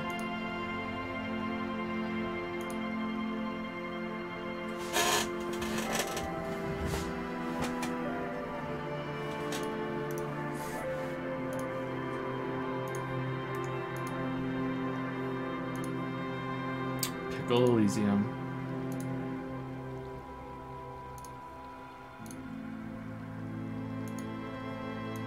Don't equip ledger intro. Whoa, what? Whoa, why you guys metagaming me? Don't metagame me, bro. Ayaya, ayaya. Look at chat. Chat, behold. You have no idea how this happened, do you? I gave you too much freedom, didn't I? Chat, too late. You clearly have no authority over your streams anymore. Yeah, this is real true.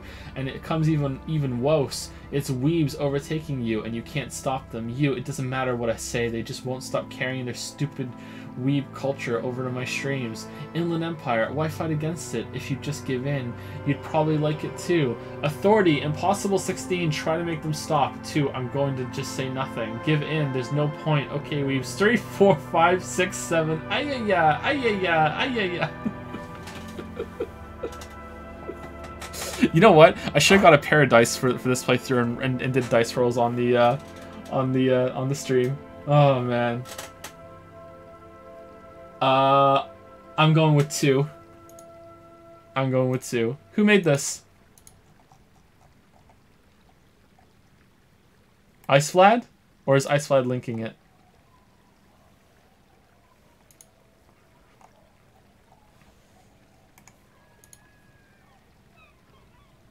I made this. No, really, who made it? Human-eyed fish? Thank you, human-eyed fish.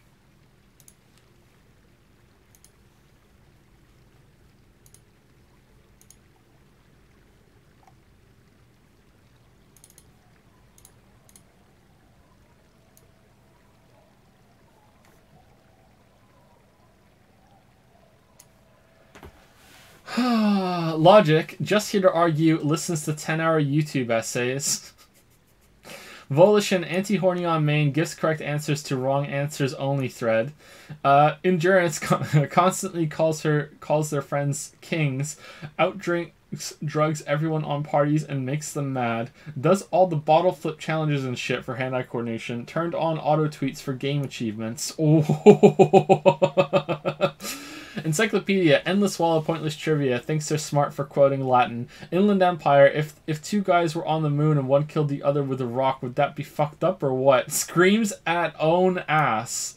Pain Threshold, wants to be angry on Twitter, probably your main source of fucked up retweets. Perception, first to point out the picture is edited.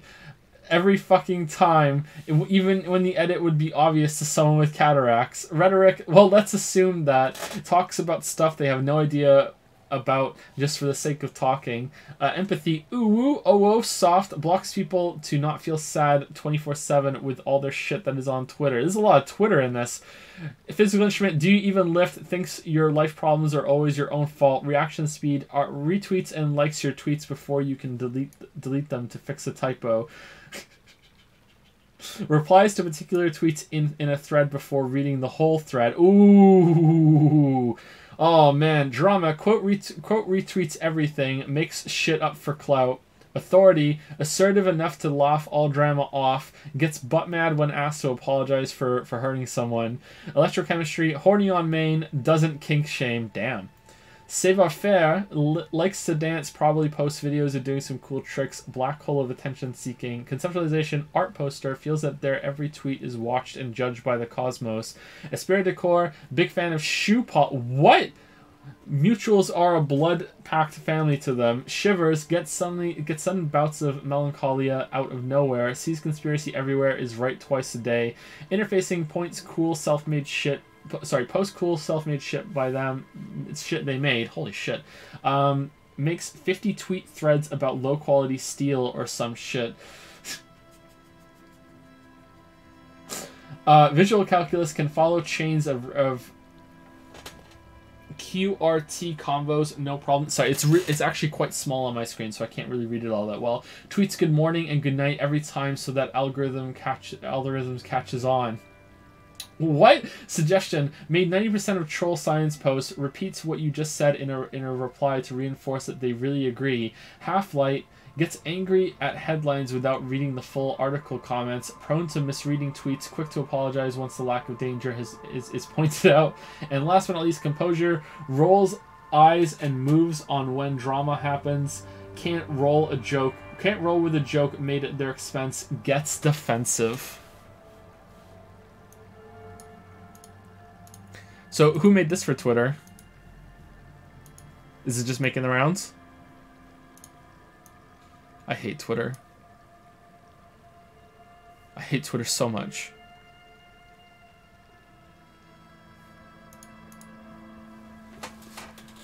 So much I hate Twitter.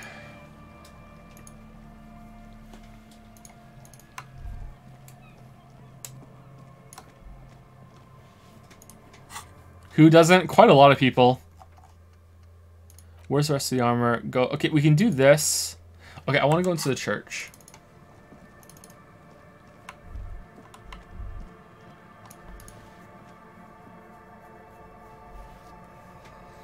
Yet you use it. I am very intelligent. I know that reference.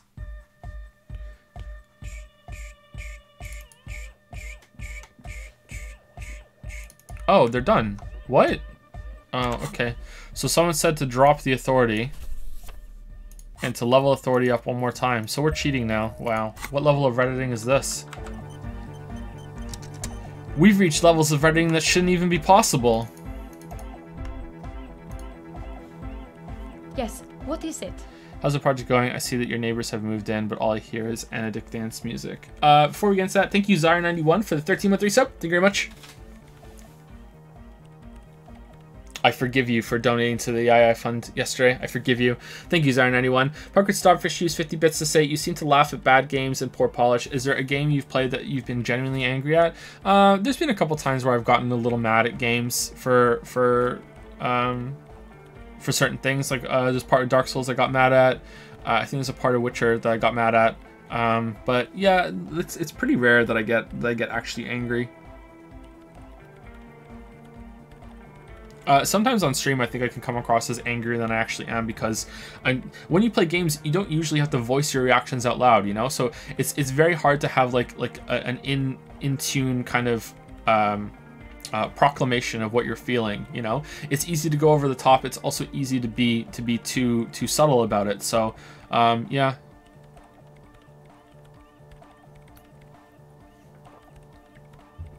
Usually when something's bad in a game I get disappointed. Weaves in chat are a sad but necessary byproduct of nature's answer to evolution being no wrong answers. What part of Dark Souls did you get mad at? The seethe part. I got mad at it. How's the project going? I see that your neighbors have moved in, but all I hear is anodic dance music. What? She leans closer, eyes knitted together in a puzzled expression. What did you say? You can barely hear her over the thumping bass of anodic dance music. I said, how's the project going? I can't hear you, she shouts, pointing at the enormous speakers churning out the sound. The music is too loud. The project, how's it going? Oh, the project. Her face lights up for a second before she gives you an exaggerated head shake. It's not going well. Why? There's that guy, she points at Egghead, who's raving behind his turntables on a brightly lit stage. I need him to plug a 3.5 cable into the auxiliary input so that I can route the audio signal through the mixer into the speakers. Sorry, can you repeat that? Why don't you ask him? Why don't you just ask him? He doesn't listen to me. He only ever seems to care about hardcore and Yeko Kata. A place to be, apparently. I'll speak to him, see what I can do. Thanks. Maybe you can get through his magic rhymes. She does jazz hands to mock him. See how it goes.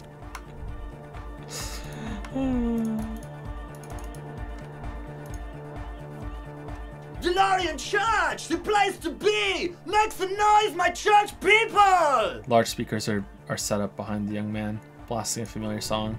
A hawthorn tree on Rudasankus Lane. Tangling its branches, something bronze flutters in the wind. He stands on stage behind a table, nodding along to the music and waving his hand in the air. In front of him, the audio mixer, one reel spinning. The other reel deck is empty. Cables run hither and thither. On one side, you see an auxiliary line with the number 4.5 written next to it. How'd you like it in the church? Yag! Back on the case. No disgrace. He pumps his fist in the air. Bring it down to party place. The first page of the second chapter. His voice echoes all around the grand hall. Could it be? Maybe for him. You only have a chapter or two left in you. Last of the penultimate, more like. Ed, can you please route soon to signal through your speakers? To the Mega, Yog! He gets serious. I can route it through auxiliary, but what kind of cable does she use? 3.5 or 4.5? It's 3.5, no doubt about it. It's on the ground. Point to it. Oh, she uses 3.5. An uncomfortable pause follows. Yeah, the auxiliary line is 4.5 millimeters. These two don't mix. Oh no. Lieutenant closes his eyes. We're going to be in this church forever. Don't worry, I have an adapter for it right here. He searches for the cable on the ground and picks it up, looking at the jack. Hang on, this is a 4.5. We're all good people. With a grin, he sticks the plug into the auxiliary line and you hear a satisfying click. Oh, that was great. Ooh, thank God, adapters noticeably degrade the sound quality.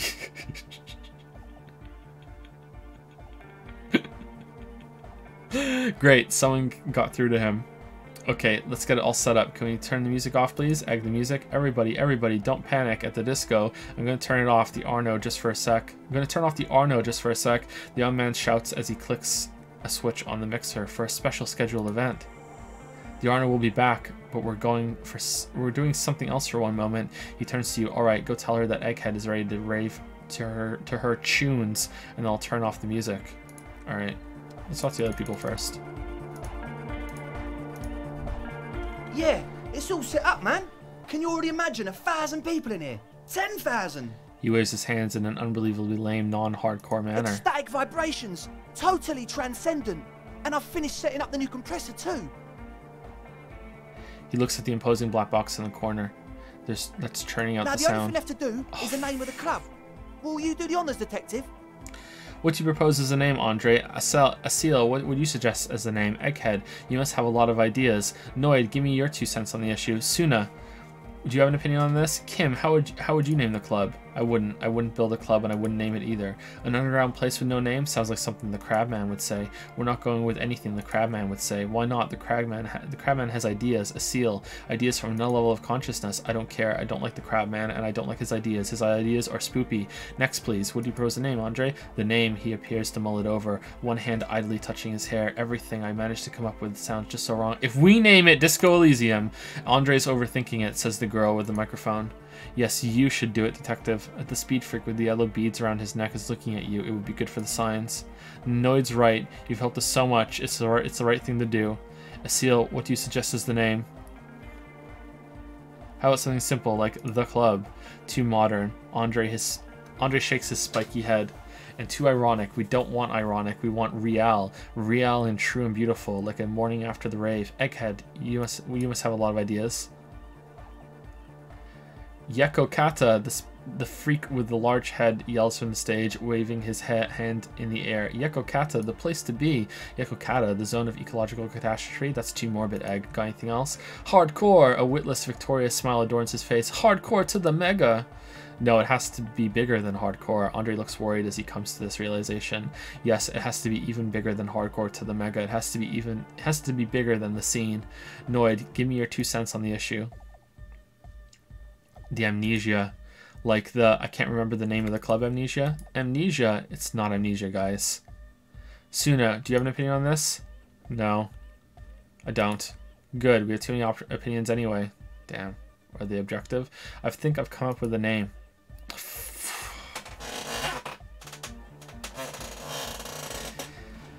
You have Andre stops touching his hair. Well, what's the name? Disco Elysium. No truce with the furries. Revachol West. Disco Elysium. Like that DeLorean word for the world, you mean? Elysium? But Disco Elysium, she looks unsure. Isn't it wacky? Disco's kind of gone, isn't it? Forgotten. The past is the future, but the future is dead. No, it's beautiful, beautiful and brave, like we want it to be. And short and memorable. It's settled then. Everyone, welcome to Disco Elysium. A light beam washes over the dance floor, bathing it in violet blue. Andre breaks into frenzied dance-like motion. To celebrate the name, someone turns up the beat. Observe his movement. What are you doing, Andre? I'm dancing. Are you? He performs yet another is he not wearing any shoes? Oh no, they're shoes. Change pattern removes, but it doesn't look very cool or modern. Honestly, it looks kind of lame. That softcore guy rating is supposed to be dancing. We should talk about it. We should talk about your so-called dancing.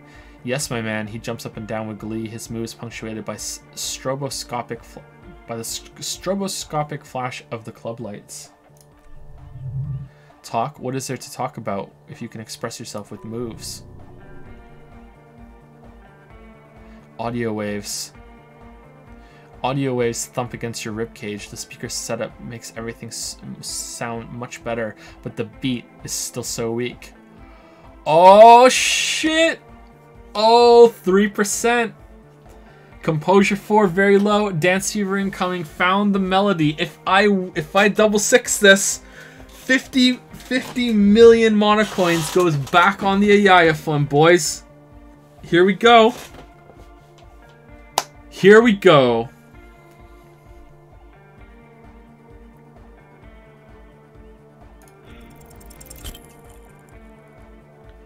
Close. Pretty close. Pretty fucking close. You close your eyes and dream of the shapes your body should form to bring this strange music to life. For now, such ferocity of emotion is beyond you. But just imagine. Just imagine the moves you could pull to this futuristic beat. Puts a grin on your face just to think about it. Even a failed attempt gets the juices flowing and repairs some of the damage done by battles lost. If you up the dose and truly dance, who knows what will happen? I mean to ask you, what's with the hair? Is to express my individuality. Is that a bald spot? It's hard to tell for sure with the fused together spikes, but it looks like he's balding. Or is it because you're balding? Is it important for you to be an individual? Fair enough, that's idiotic. Is it important for you to be an individual? Of course it is, otherwise I'd just be another poor guy with no education and no money. General issue, man. Now I'm all that, and I have radical spikes. Do we want to point out the balding? Yeah, fuck it. Or because I'm balding, yes, I want to fuse the remains of my hair together before it leaves me. I want to show my hair. I don't give a fuck how old you think I am. I'm 20. How old are you, Andre? Not 20. Fair enough. Goodbye, officer. Could these wires work as contact microphones? All right. Do we want to get composure up and do the dance?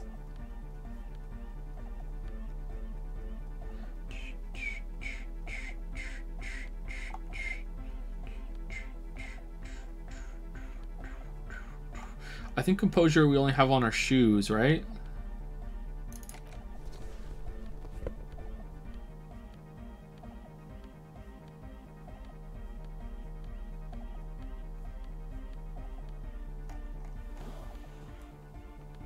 Talk to Suna first? Wait, why not? Why? Why Suna first? Why Suna first? Why? Why can't I do this first? Why? No, fuck you. You guys aren't in charge. You guys aren't in charge. No. No. Fuck you guys. Oh, hey, man. It's good to see you. Damn. Bad rolls. But just imagine the moves you could pull.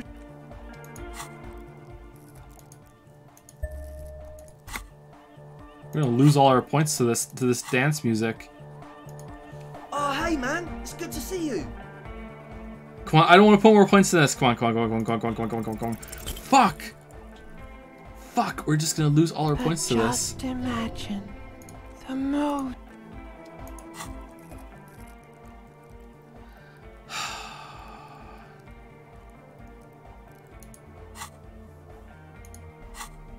What if there's another check in here that requires points? Shit, man. Shit. Shit. And you guys said authority is important in here too.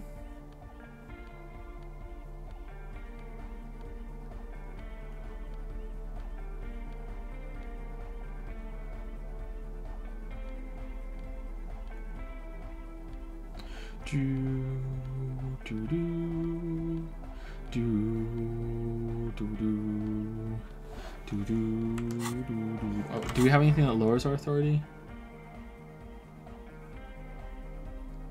No. No need no bonus. Alright, let's go talk to everyone else first before we go talk to Suna. She's whistling a melody, her trusty contact mic, ooh, attached to a wooden pulpit. At the sound of your footsteps, she stops what she was doing and turns to you. Hey there. I've been recording some new audio from all these beams and rafters. The sounds travelling through the wood are pretty cool. Creaks and stuff. Like you're underwater, you know? But like, underwater inside a tree. And yes, I'm being more like Contact Mike, alright? Don't even bring it up. I wasn't going to, but Contact Mike is. I wasn't going to. She cuts you off before you can finish the sentence. No, I actually wanted to thank you for getting me and my friends in here, and we even found some new associates, such as they are. How's everyone doing? Good, I think. Noid is getting a read on the place. I think he finds the carpentry very impressive. Andre's been setting up the compressor and dancing. Egghead's keeping the party up. He's got the stage under control. Suna, the programmer, she's doing whatever she does behind that radio computer of hers. She doesn't talk to us much, and the Crabman hasn't shown himself, thank God. Now, can you tell me about your associates? Sure, you helped us out. I can repay the favor. What do you want to know? Tell me about Suna. She's a bit odd, I have to say. Doesn't talk much. I'm not really sure how to vibe with her, you know? She seems like she's not in a very good mood most of the time. But earlier today, she told me about Welkins. Seal grimaces, as if it's the first time hearing the word, and she seemed oddly happy, like she had some idea with those little creatures, some artistic idea. I didn't really listen. I was busy with my mic. What about Tiago? Oh, the Crabman, she shudders. Still gives me the creeps the way he moves, but he doesn't actually come down that much, just climbs around the rafters. I just try to stay away from the Crabman, but he talks to Noid. They seem to have something going on. Oh, he talks to Noid? What for? Beats me. Noid said they get along somehow. They're both crazy enough, I guess. What does he do up there? Who knows? She shrugs. He doesn't really answer her questions. See? Not that it's easy to ask them. What are we supposed to do? Yell up at the tower? Thanks. About the others. What you want to know about? Tell me about Andre. Andre, he's a cool guy. Doesn't really come off as one, but he is, to me at least. He takes care of shit. Sorry, I mean he's got a vision of what life should be, you know? He tries to push things until everything Until everything falls into place, he's an organizer. What does he organize? Nothing, but then again, there's nothing to organize around here either. He really wants this church thing to work. Must have taken it as a sign when he found it abandoned like that, said it was from an augury. I don't know where he got that from. She smiles. Andre's not super intelligent. I've never seen him so psyched about anything though, and he's often psyched. Looks sort of desperate, like it's his last chance or something, or maybe he was just high. I mean, not that he does drugs, just high, you know. On life, on mother's love. Relax, girl. Police officers, we're corrupt, rotten to the marrow. You can tell us about drugs and shit. I don't give fuck. I don't give fuck. On life. Yes, anyway, could it be that he's balding? Him thinking it's his last chance? Come to think of it, yes, she laughs. This is the first time you've heard her laugh. He's in some kind of self-destruction mode with that hair of his, bleaching it like that. Probably wants to get rid of it altogether. Is Andre your boyfriend? Yes, she nods. Tell me about the others. Who do you want to know about? Tell me about Noid. He's a Faubourg, I guess, like the rest of us. Okay, maybe not Egg. I don't know about him, but Noid and the rest are from Faubourg, making the pilgrimage up north to visit the Elysium. He's real hardcore about his lifestyle. What does he do? What do you mean do? Like for a living? Yes.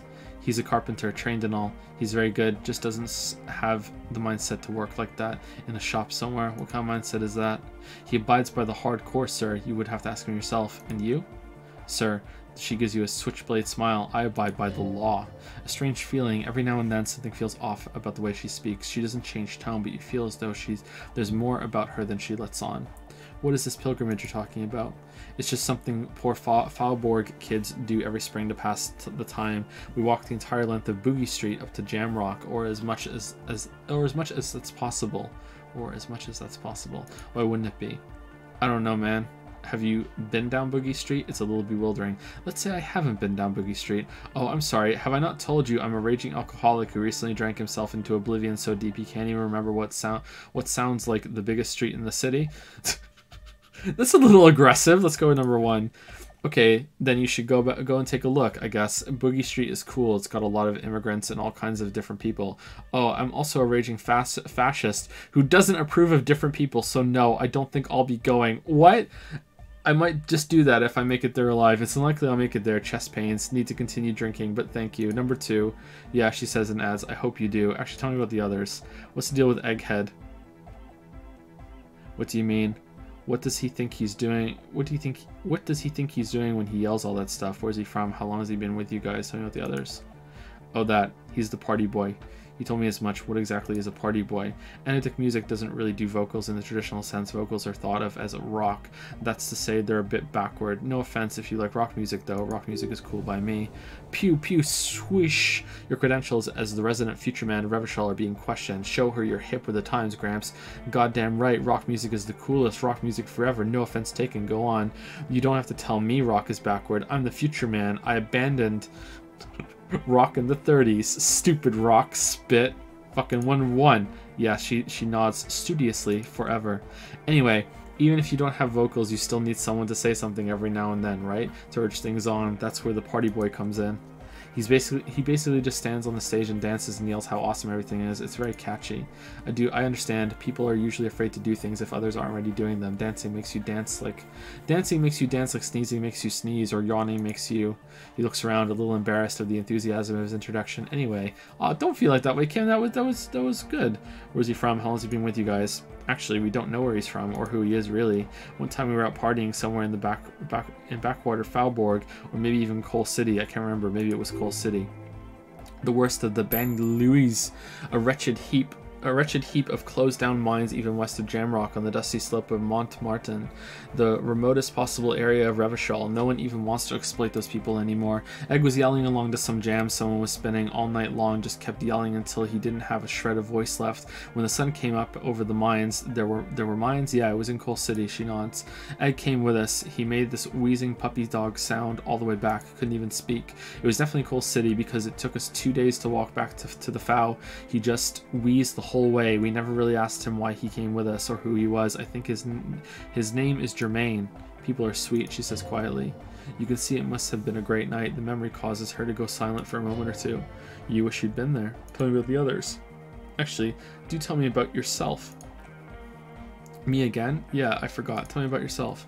I told you, I'm a silver bird. What does that mean? It means I don't answer questions about myself, but I'm a police officer. You have to answer it. There's more to you than you let on. What am I not seeing? Alright, she picks up the tape recorder and looks at you in the eye. There is. I'm a police officer. You have to answer me. Is there a law that would stop me from lying, though? That would depend on the circumstances. The lieutenant taps his foot. Fair enough. Thank you. Oh, that's it? Okay.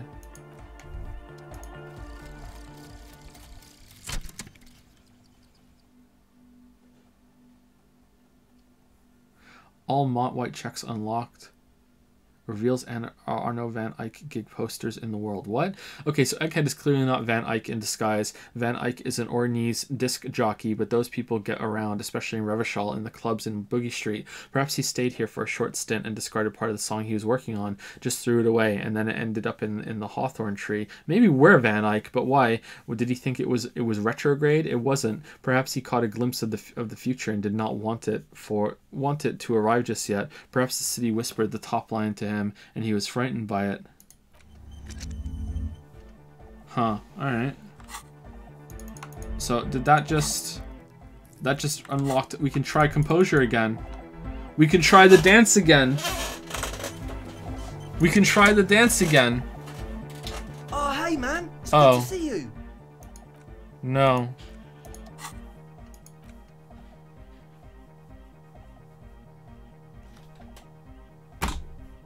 Did it bug? Huh. You got us in, cop. I can't believe you got us in. With wonder in his sharp eyes. Between you and me, I don't know if you've noticed this about me. I'm a little suspicious of authority, but you really came through for the hardcore underground. Yes, you really came through for the hardcore underground. How come? He spreads his arms around the speed freak setting of the shop. How come? Andre is busy cutting some slightly less lame but still ungainly shapes on the church floor, sweating profusely. A seal using her contact mic to listen to a tree underwater. The one with the large head is blasting the dance track on repeat, while a stained glass window behind him rattling from the bass. Sire, the tent, 'twas a security risk, and in here sanctuary, 'twas only noble of you. These kids got spunk, I admire that. Better here than in the tent, shrug. It wasn't safe. I'm genuinely into the hardcore lifestyle, you wouldn't understand. I'm a corrupt cop, Kim. This is a corrupt scheme. I did it for mankind, for all of mankind, too. Okay, Lieutenant keeps it laconic. What he means is, you're right, actually. The tent was a safety hazard, and this place was deserted anyway. Noid, what do you think about the church? It's a miracle of carpentry. Dead bodies carved into total shapes. Now it can be something more. He rubs his hands together. You say that as a carpenter yourself? He shakes his head. I don't say much anything as a carpenter anymore. They tried to make me into a reckoner and a leveler. Made me a bit manic, you know? I regretted the time I dedicated to that profession and that worker collective. I say things more as a member of the hardcore Psydance community these days. You're not going to ask me how I knew? Why? You're a cop. I carry carpentry tools. How old do you think this church is? Over 300 years? That's right. The first settlers built it, plus 6 more like it on the coast here. Was one of the first things they did. Must have been really scared of something, but I understand. Alone on an uninhabited archipelago, forced to face themselves and nature, pre-industrial quantities of solitude, the sea, perhaps something more fundamental.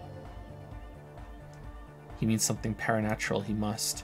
I would want to build a safe space for myself and my own as well. His voice echoes in the wooden cavern of the church. What style is this church built in? A cop who's into building critique. He taps a floorboard. Okay, then. This is a folk DeLoreanism. Lawmonger is a subset of early DeLorean architecture. I'm not just a cop. I'm an art cop. Hard of core. He nods appreciatively.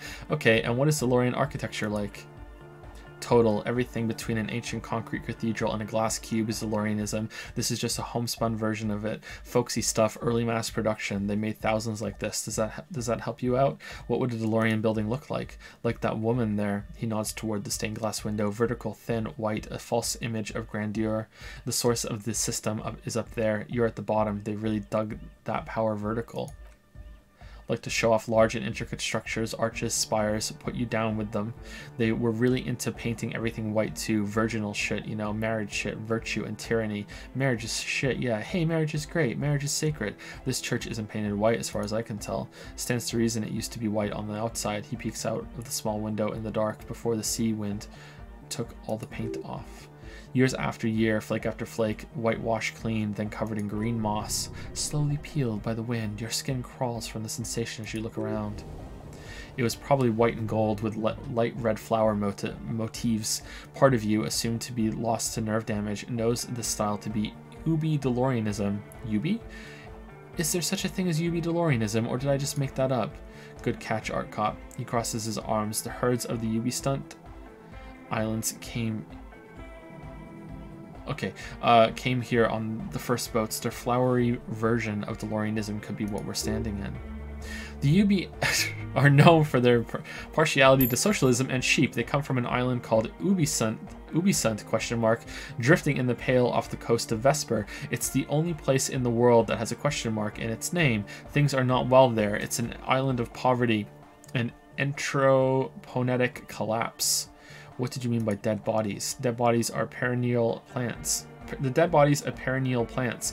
He taps on the wood. Sigma functions have left this place. It's a good thing we came along. The spiritual collapse has been total. Spiritual collapse?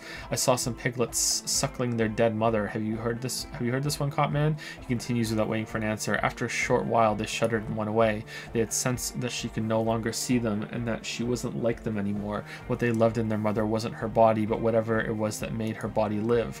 End of quote. This is a high quality carcass. He kicks the floorboard. The power of anodic beats and hard bass is needed to reanimate it. First, where is that quote from? A Ceres man who lived a long time ago, an ancient hardcore brother. What you're saying is you're not a big fan of the inocentic system.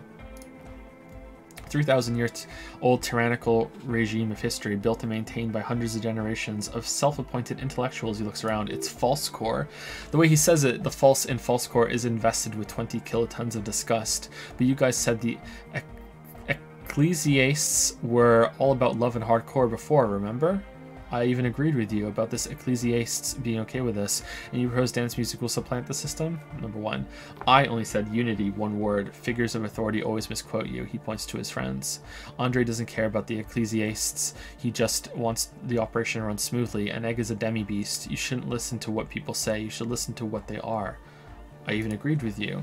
But were you wrong? The founding party is okay with everything. Look around, he spreads his arms. They do not have enough love for the human crew to oppose anything anymore. We're on our own. That's still a lie. Reassert yourself. Pertify, you lied to me. I am tired of people lying to me. Well, the young man pushes his chest out. Pushes his chest out, the skeleton of suspenders rattling. Annoyed man, mellow it out. The dancing hedgehog yelps at his friend. Stop aggroing the law. His chest returns to its normal proportions. I'm sorry. And you propose dance music will supplant the system? Anodic dance music, he nods. Regular dance music wasn't hard enough, and yes, I do. You know what this kind of stuff goes well with? You know what this kind of stuff goes well with? Sorry. Don't you have to be on drugs for that, though? Only a little. Not cool, shake your head. All large human gatherings are narcotic. Ask any such undertaking in history, this included. He nods toward a human-shaped pillar nearby. Chemistry is true to its word. The lieutenant interjects. There's a difference between narcotics and group elation. One kills you, the other does not. The supercharged humanism that the inocentic system has been feeding us on giant city squares, that's not a drug. The sugar and wheat it feeds us is healthy. Forget it. He waves his hand. It would become an imbecilic discussion. You to continue. It's more hardcore that way. How'd you like the glasswork? Point to the stained glass window. I don't. He looks over his shoulder. Fucker giving me the evil eye. That's her innocence, Dolores Day. Mind your words. You defend her, law minion. He cracks his neck. She was a mass murderer. What's up with that? Mellow, man. Mellow, yells his friend. No one's a mass murderer. This is a house of love. Oh shit, mass murder on the floor, but she's the innocence of humanism. Humanism seems to be a pretty big deal around here, but she's pretty. Yes, but like, who isn't accused of being a mass murderer these days? The resettlement programs were totally okay. I'm a big fan of resettlement programs for some reason. I do feel there is something terrifying about her. Isn't she supposed to be an embodiment of the world spirit? Would you say she was, you know, human? Yeah, I'm done talking about her. I don't want to think about her anymore. I do feel there's something terrifying about her. There is. She is party repellent and must be taken down before we can begin partying here. Take her down, crash it, destroy that window. Keep it. Keep the beautiful sharp shards. Keep her long face and her hair.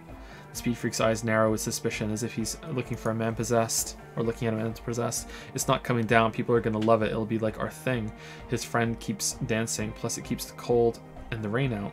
But she's the innocence of humanism. Humanism leads to eating sugar and pigs. Humanism was invented to mass produce billions of humans. Billions of humans can mass produce hundreds of billions of pigs, and many, many more tons of sugar. She liked games. Her legacy, the thing we're living, isn't real life. It's a strategy for some kind of victory against a long dead opponent. But yo, I'm only the annoyed. What do I know? But she's pretty. She invented the beauty you're feeling. She and her glass cutters and iconographers. He turns to look up at her face. You set the standard, all right. Then you meet it. It's effective like that, but it is also very soft of core, that so-called beauty of hers. You're right. I like it harder core. Then it seems I like it soft because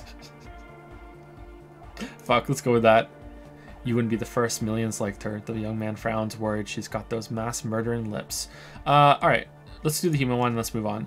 Aha, the young man stretches his ribcage and made his suspenders. I like this question, Copman. She did not live the life of a human. She lived like someone who is playing a game, the life of an operator. That's not the life that humans live. She was adored. Humans aren't. I don't know about you, but they hate me.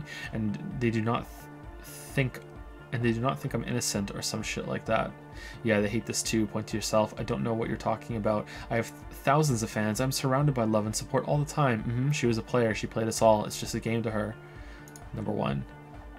Well, they loved her. They put all their love in her and forgot all about the rest of us. The young man lets go of the suspenders and they hit his chest with a slap. Alright, I'm done talking about her. What a strange choice of words. Caustic, overflowing negativity. That can't be healthy. What's happening here? Why do you come back to this window? Nope, everything's okay. I don't know. It's a nice window. I don't know.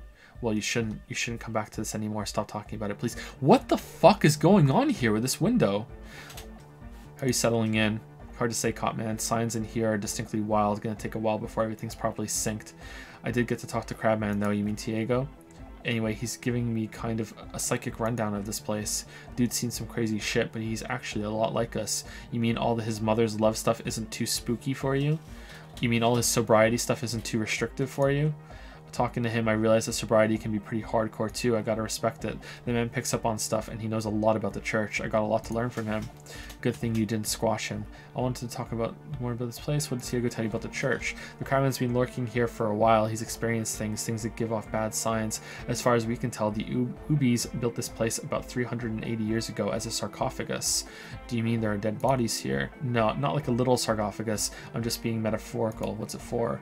Encasement, confinement, or something they were afraid of, something new and unheard of on the Isola. He looks up into the darkness beyond the beams. I think that's what the crabman is experiencing when he climbs around upstairs. Like, this is some old world shit that Ubis had heard about and thought the best way to deal with it was to build a church surrounding it to contain it. Sounds like a job for the remote viewers division. I don't get it. Contain what exactly? Huh? Spooky. Let's talk about something else. I don't know. And it's not something they properly understood either. What it does, but it's what this Suna person is looking for and trying to measure. He nods toward the woman. It'll be fruitless though. She won't be able to measure it. People like that always want to measure everything. All those things they really can't. The wood creaks as a gale blows by outside. Dust particles fall through the darkness, settling down on the age-bleached floorboards. The structure does not feel particularly durable. This building seems less than structurally sound. No, it's pretty fucking unsound if you ask me. They should have built a club for Enidic music around it instead, he grins. Enidic music will definitely contain whatever we're dealing with. His words echo in the chamber. And if it can't, well, he shrugs non-committally. What makes you think Suna's going to fail? Seems to be the trend around here, doesn't it? You can't measure shit like this. It's not like with substance. I found a Doom commercial area in Martinez proper. Maybe it's the same thing the Ubis were trying to contain? The young man rubs his chin in silence, then mumbles, like a concentric ring spreading out, the struggling villages, and that's what caused the communards to fail in defending the beachhead. Yeah, a lot of failure has gone down around here. You think there's any merit to the theory? Now that I think of it, it doesn't sound plausible. Think there's any merit to the theory? He shrugs. I don't know, maybe not. It's not a thing we can answer, Copman. Even I have limits. I'm a limited side person. Well, if it's without substance, I guess there's nothing to worry about. Alright. Okay. Alright, so everyone seems to really want, oh, what the fuck, to talk to Suna, but, oh, we're 40 minutes over. Holy shit, I completely lost track of time. Okay, so we'll do this on Tuesday. We'll come back and do this on Tuesday, and this will be a good start for the Tuesday stream. We'll see what happens with Suna and with the dance. Yes, what is it? Alright, I talked to Egghead, he plugged in this cable, you can now unmute your speakers. Okay, but she seems hesitant, her eyes still fixed on Egghead. Think you can ask him to turn the volume down a bit just in case?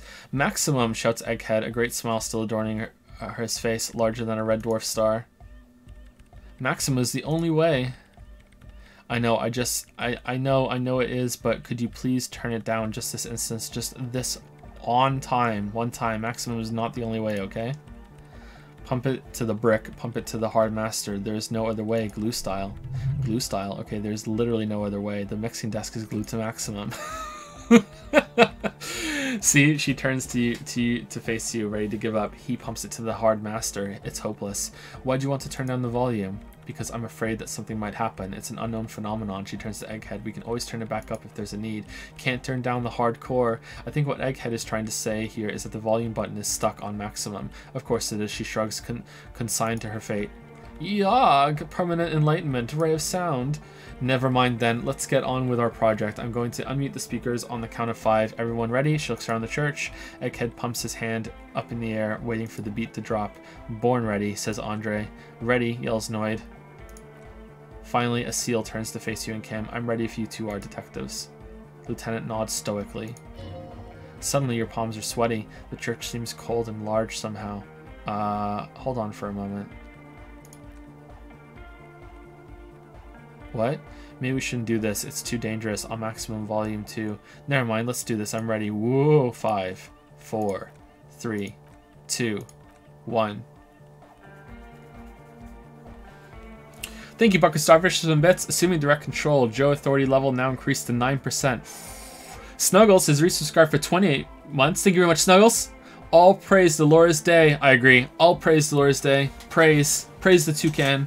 Praise Dolores Day. Thank you very much, Snuggles, for 28 resub. Pucker Starfish and bits. I'm out of bits until Q&A. Sucks to suck. Well, thank you for all the bits, Pucker Starfish.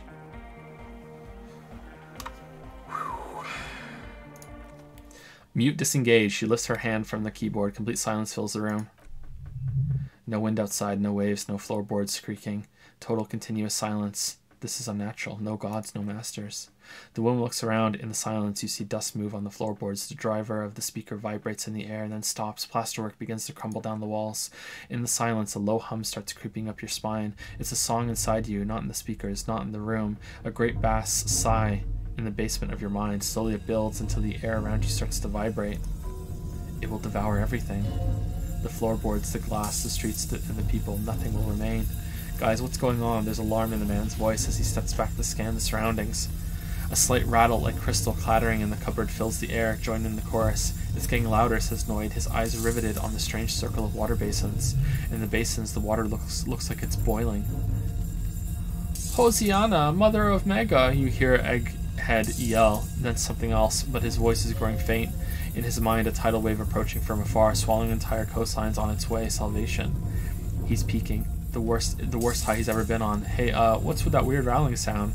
It was in me at first. The beauty of and the beat, the future of dance, planetary. No, Egg, it's the window. The glass shards around Dolores Day's vacant heart appeared to be vibrating from the sound. It almost looks as if she's alive. Are her lungs going to start to glow? In the corner of your eye, the lieutenant steps aside cautiously, his eyes searching for a possible evacuation route. The window is going to come down. No, the roof. She looks up. A screech fills the air. A scream of wood and nails. The pillars of the pillars and the church. What? The pillars and of the church twist and creak above you, above and around you. Cracks appear on the stained glass window. Cracks run up the wooden pillars in the dark. Come down to us, love. It's shaking the building's foundation. The floor twists. A great pulse arises in your flesh. That's it, I'm muting it. She reaches for the keyboard. Oh, I want to dance with somebody. Start tapping your foot. Yeah, we should stop soon and mute it. Everybody, don't panic, it's beautiful. Oh, I want to dance with somebody. Start tapping your foot. Oh, I want to feel the heat with somebody. Shit, it doesn't stop. Oh man, it's coming down. The woman is furiously pressing down on her keyboard, but the sound doesn't stop. Asil, have you? Yes, I've turned it off, she yells, holding the contact mic in her hand. Andre, pull the compressor. This place is gonna come down. Fuck. Andre frantically smashes the buttons. I can't shut it up. The signal's passed. It's not in here. It's in the mixing desk now, building into a positive feedback loop. This is it. A great roar. The vault of the roof twists above you. Glass shatters somewhere near the door. It's coming down. Egghead, it's in the desk. And then it stops, totally and utterly, as if there was never a sound. Only your ears still ring from the shock. Everybody is staring at Egghead, holding a tangling cable in his hand, a black 3-pin connector. Egg. I pulled the plug, he says calmly. It was getting too hardcore.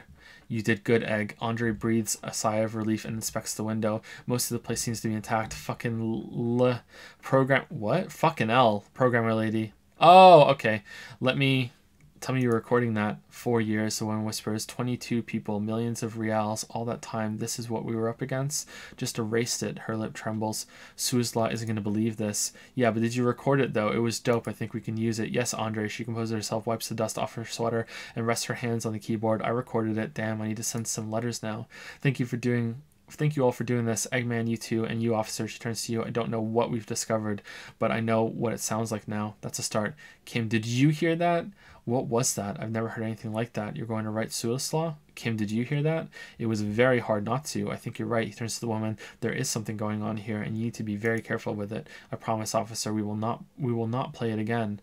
What was that? I've never heard anything like that. It was mathematical information from the anomaly presented as a waveform. That's what it was. That's what it was technically. Theoretically, she shakes her head. I have no idea. I've never heard anything like this. Her voice seems muffled in the silent church. It's your ears adjusting after the exposure. You're going to write Suizla? Yes, our lead designer and maybe some of the producers too, and some of the writers, if they're sober enough to open a transmission, they need to hear that it wasn't her fault or theirs. They need to hear about this. Don't worry, I won't send the recording, although I doubt they have the speakers to produce the frequency anyway. What happens now? Are you going to... Stay here. She cuts you off, her deft fingers already on the keyboard. I'm going to stay here with these lunatics, send letters, maybe meet Suizla, also devise further measurements. I want you to know that's totally chill with us. I don't care, she blurts and reconsiders, but thank you anyway. That's the best she can manage for Andre. It's quite a lot in truth, for her at least. Now, her hands move on the keyboard. I have a theory to come up with, some kind of preliminary explanation to all this, or a letter will sound like I've lost my mind. Yes, and we have to get back to stabilizing Martinet as he breathes out, trying to shake off tension, instead of demolishing it with loud bass noise of unknown origins. You have an explanation for all this. Somewhere deep in you, you know the person you were knows. Logic. Form a theory on the 2mm hole in the world. You don't have to. You already have, a long time ago. Wait, how? These thoughts formed in you somewhere, in a long-forgotten discussion behind a kitchen table in the evening night, drinking coffee and smoking with a friend. And a woman, she was there too. Her hair smelled of shampoo and she was smoking. Suna, it is the origin point of the pale. What? The swallow. It's how it starts. It's baby pale. But she looks up and there's fear in her eyes as she considers the possibility. But pale isn't here. We're thousands of kilometers from the edge. No, look up first. We are 20 meters from the very edge. She looks up into the darkness under the nave, then back at you. You have her full undivided attention. Lieutenant's too. He takes his glasses off. The pale is only an effect, a transition between the world and that. Then what is that? It's nothing. No, it's less than nothing. No, it's less than nothing. The final rest state for reality. Imagine if all this was spread your hands never was. Then the pale is simply a gradient, simply curdling milk, simply a gradient. But the gradient, it clearly hasn't started yet. We're here and the pale is not. One day, when it's larger, it will be. I understand. She closes her eyes. A theory of the pale where instead of an outer ocean, it metastasizes like a cancer or a mold, erupting in points inside the world. Nod. This is one of those places. She's silent for a second, then opens her mouth. According to this, how long until it starts swallowing? It's already started, starting with sound and information. She nods, causing data losses in the Insulidian front. Have you considered why it's formed in a church, and also when or how it might start growing, or if it has other effects in addition to sound and data? What if we didn't know about the pale from Joyce? An intellectual hunger fills her now, casting fear aside. I also have a question, since we're piling them on. How do you know this? I'm not doubting you, he explains. I'm simply curious as to how a detective of the RCM knows how to think this. I didn't form it in a church. It didn't form in a church. The church formed around it. All the failed businesses in the Dune commercial area, all the failure in Martinez. I've had this thought before. That's how I know.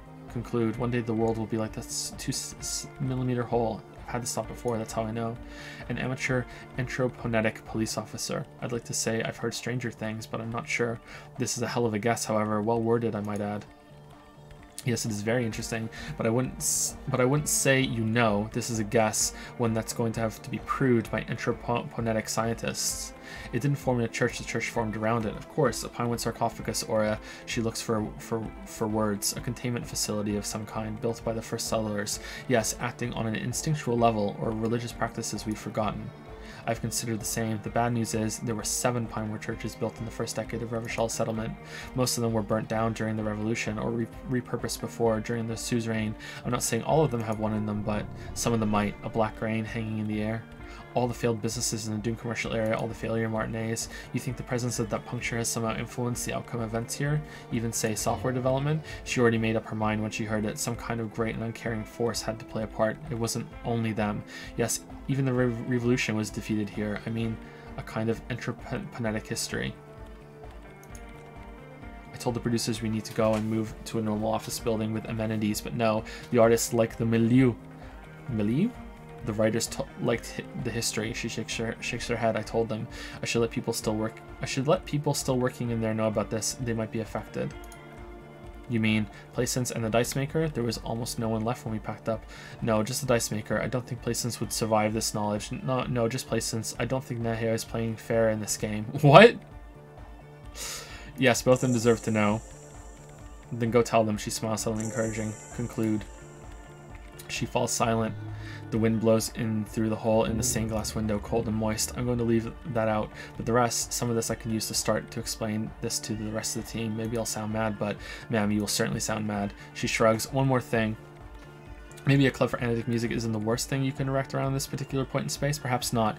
Yeah, that's still insane, but then again, so am I. The club is the only thing keeping this place and the rest of reality together. Actually, now I think of it, maybe it's dangerous. Perhaps not. Yag, once the light is on in the universe, it will never go out.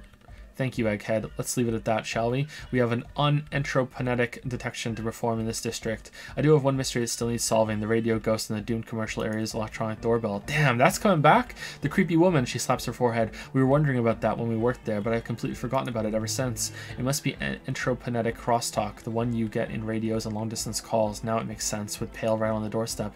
Incredible, Lieutenant murmurs. This would also explain why we get it on the police radio call all the time. Anthroponetic crosstalk?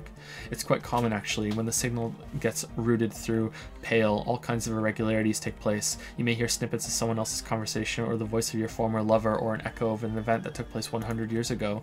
Pale is a shroud of memories, and it doesn't really distinguish to whom those memories belong to. You can hear anything. That makes sense. Thanks for explaining that to me. Anytime, she smiles. Leave. Okay, so I don't know why you guys wanted me to have authority. So now we can do the dance. Oh, hey man, it's good to see you. No, why did you guys want me to talk to Suna? I don't understand. All right, we're done. Oh, chat lied. Of course, chat lied. We're done. We're done. All right, so last chance to put in some coins for the 1 million cash in for 20,000, chat. Because right now I only got 2. I really got 2. Finally managed to catch a streaming schedule first time. After meaning to do so for a few months, it's hard to catch all the way from Hungary. Been following you since the Witness Fit, and it's always fun to listen to your viewpoints. I started playing Witchers 3, and I'm looking forward to your upcoming review about it this year. According to the Twitter, you seem down for the fact that it's taking so long to take your time, cheer up, and stay weep. Oh, thank you, Zozawa. Hopefully I'm saying your name right. Thank you very much. It's a nice message.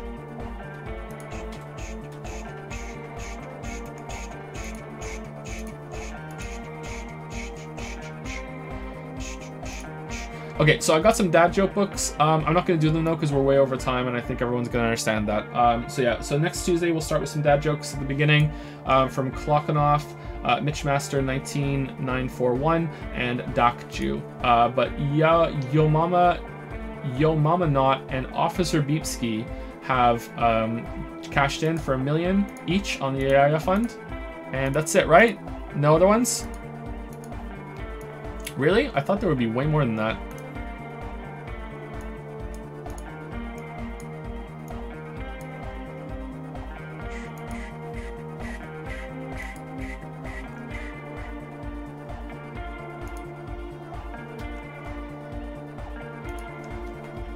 Alright, so you're down to 940,460,000. There you go. Alright, so that's it for me. I'll see you on Tuesday. There's no Q&A this week because Kate isn't sleeping well still. So we're probably going to miss at least another 2 Q&As on Saturday. That's if it can come back on that day anytime soon at all, but it should be fine. We'll see. And that's it. So, see you guys later. Sorry to rush out like this, but I'm like an hour over time because I completely lost track of it, and I didn't want to leave this unresolved. And we still kind of are, but we'll open with the dance on Tuesday. I think we'll finish Disco Elysium next week. I don't know what we're gonna do if we do. I don't know what we're gonna play after that, but yeah. So, see you guys later. Thank you very much.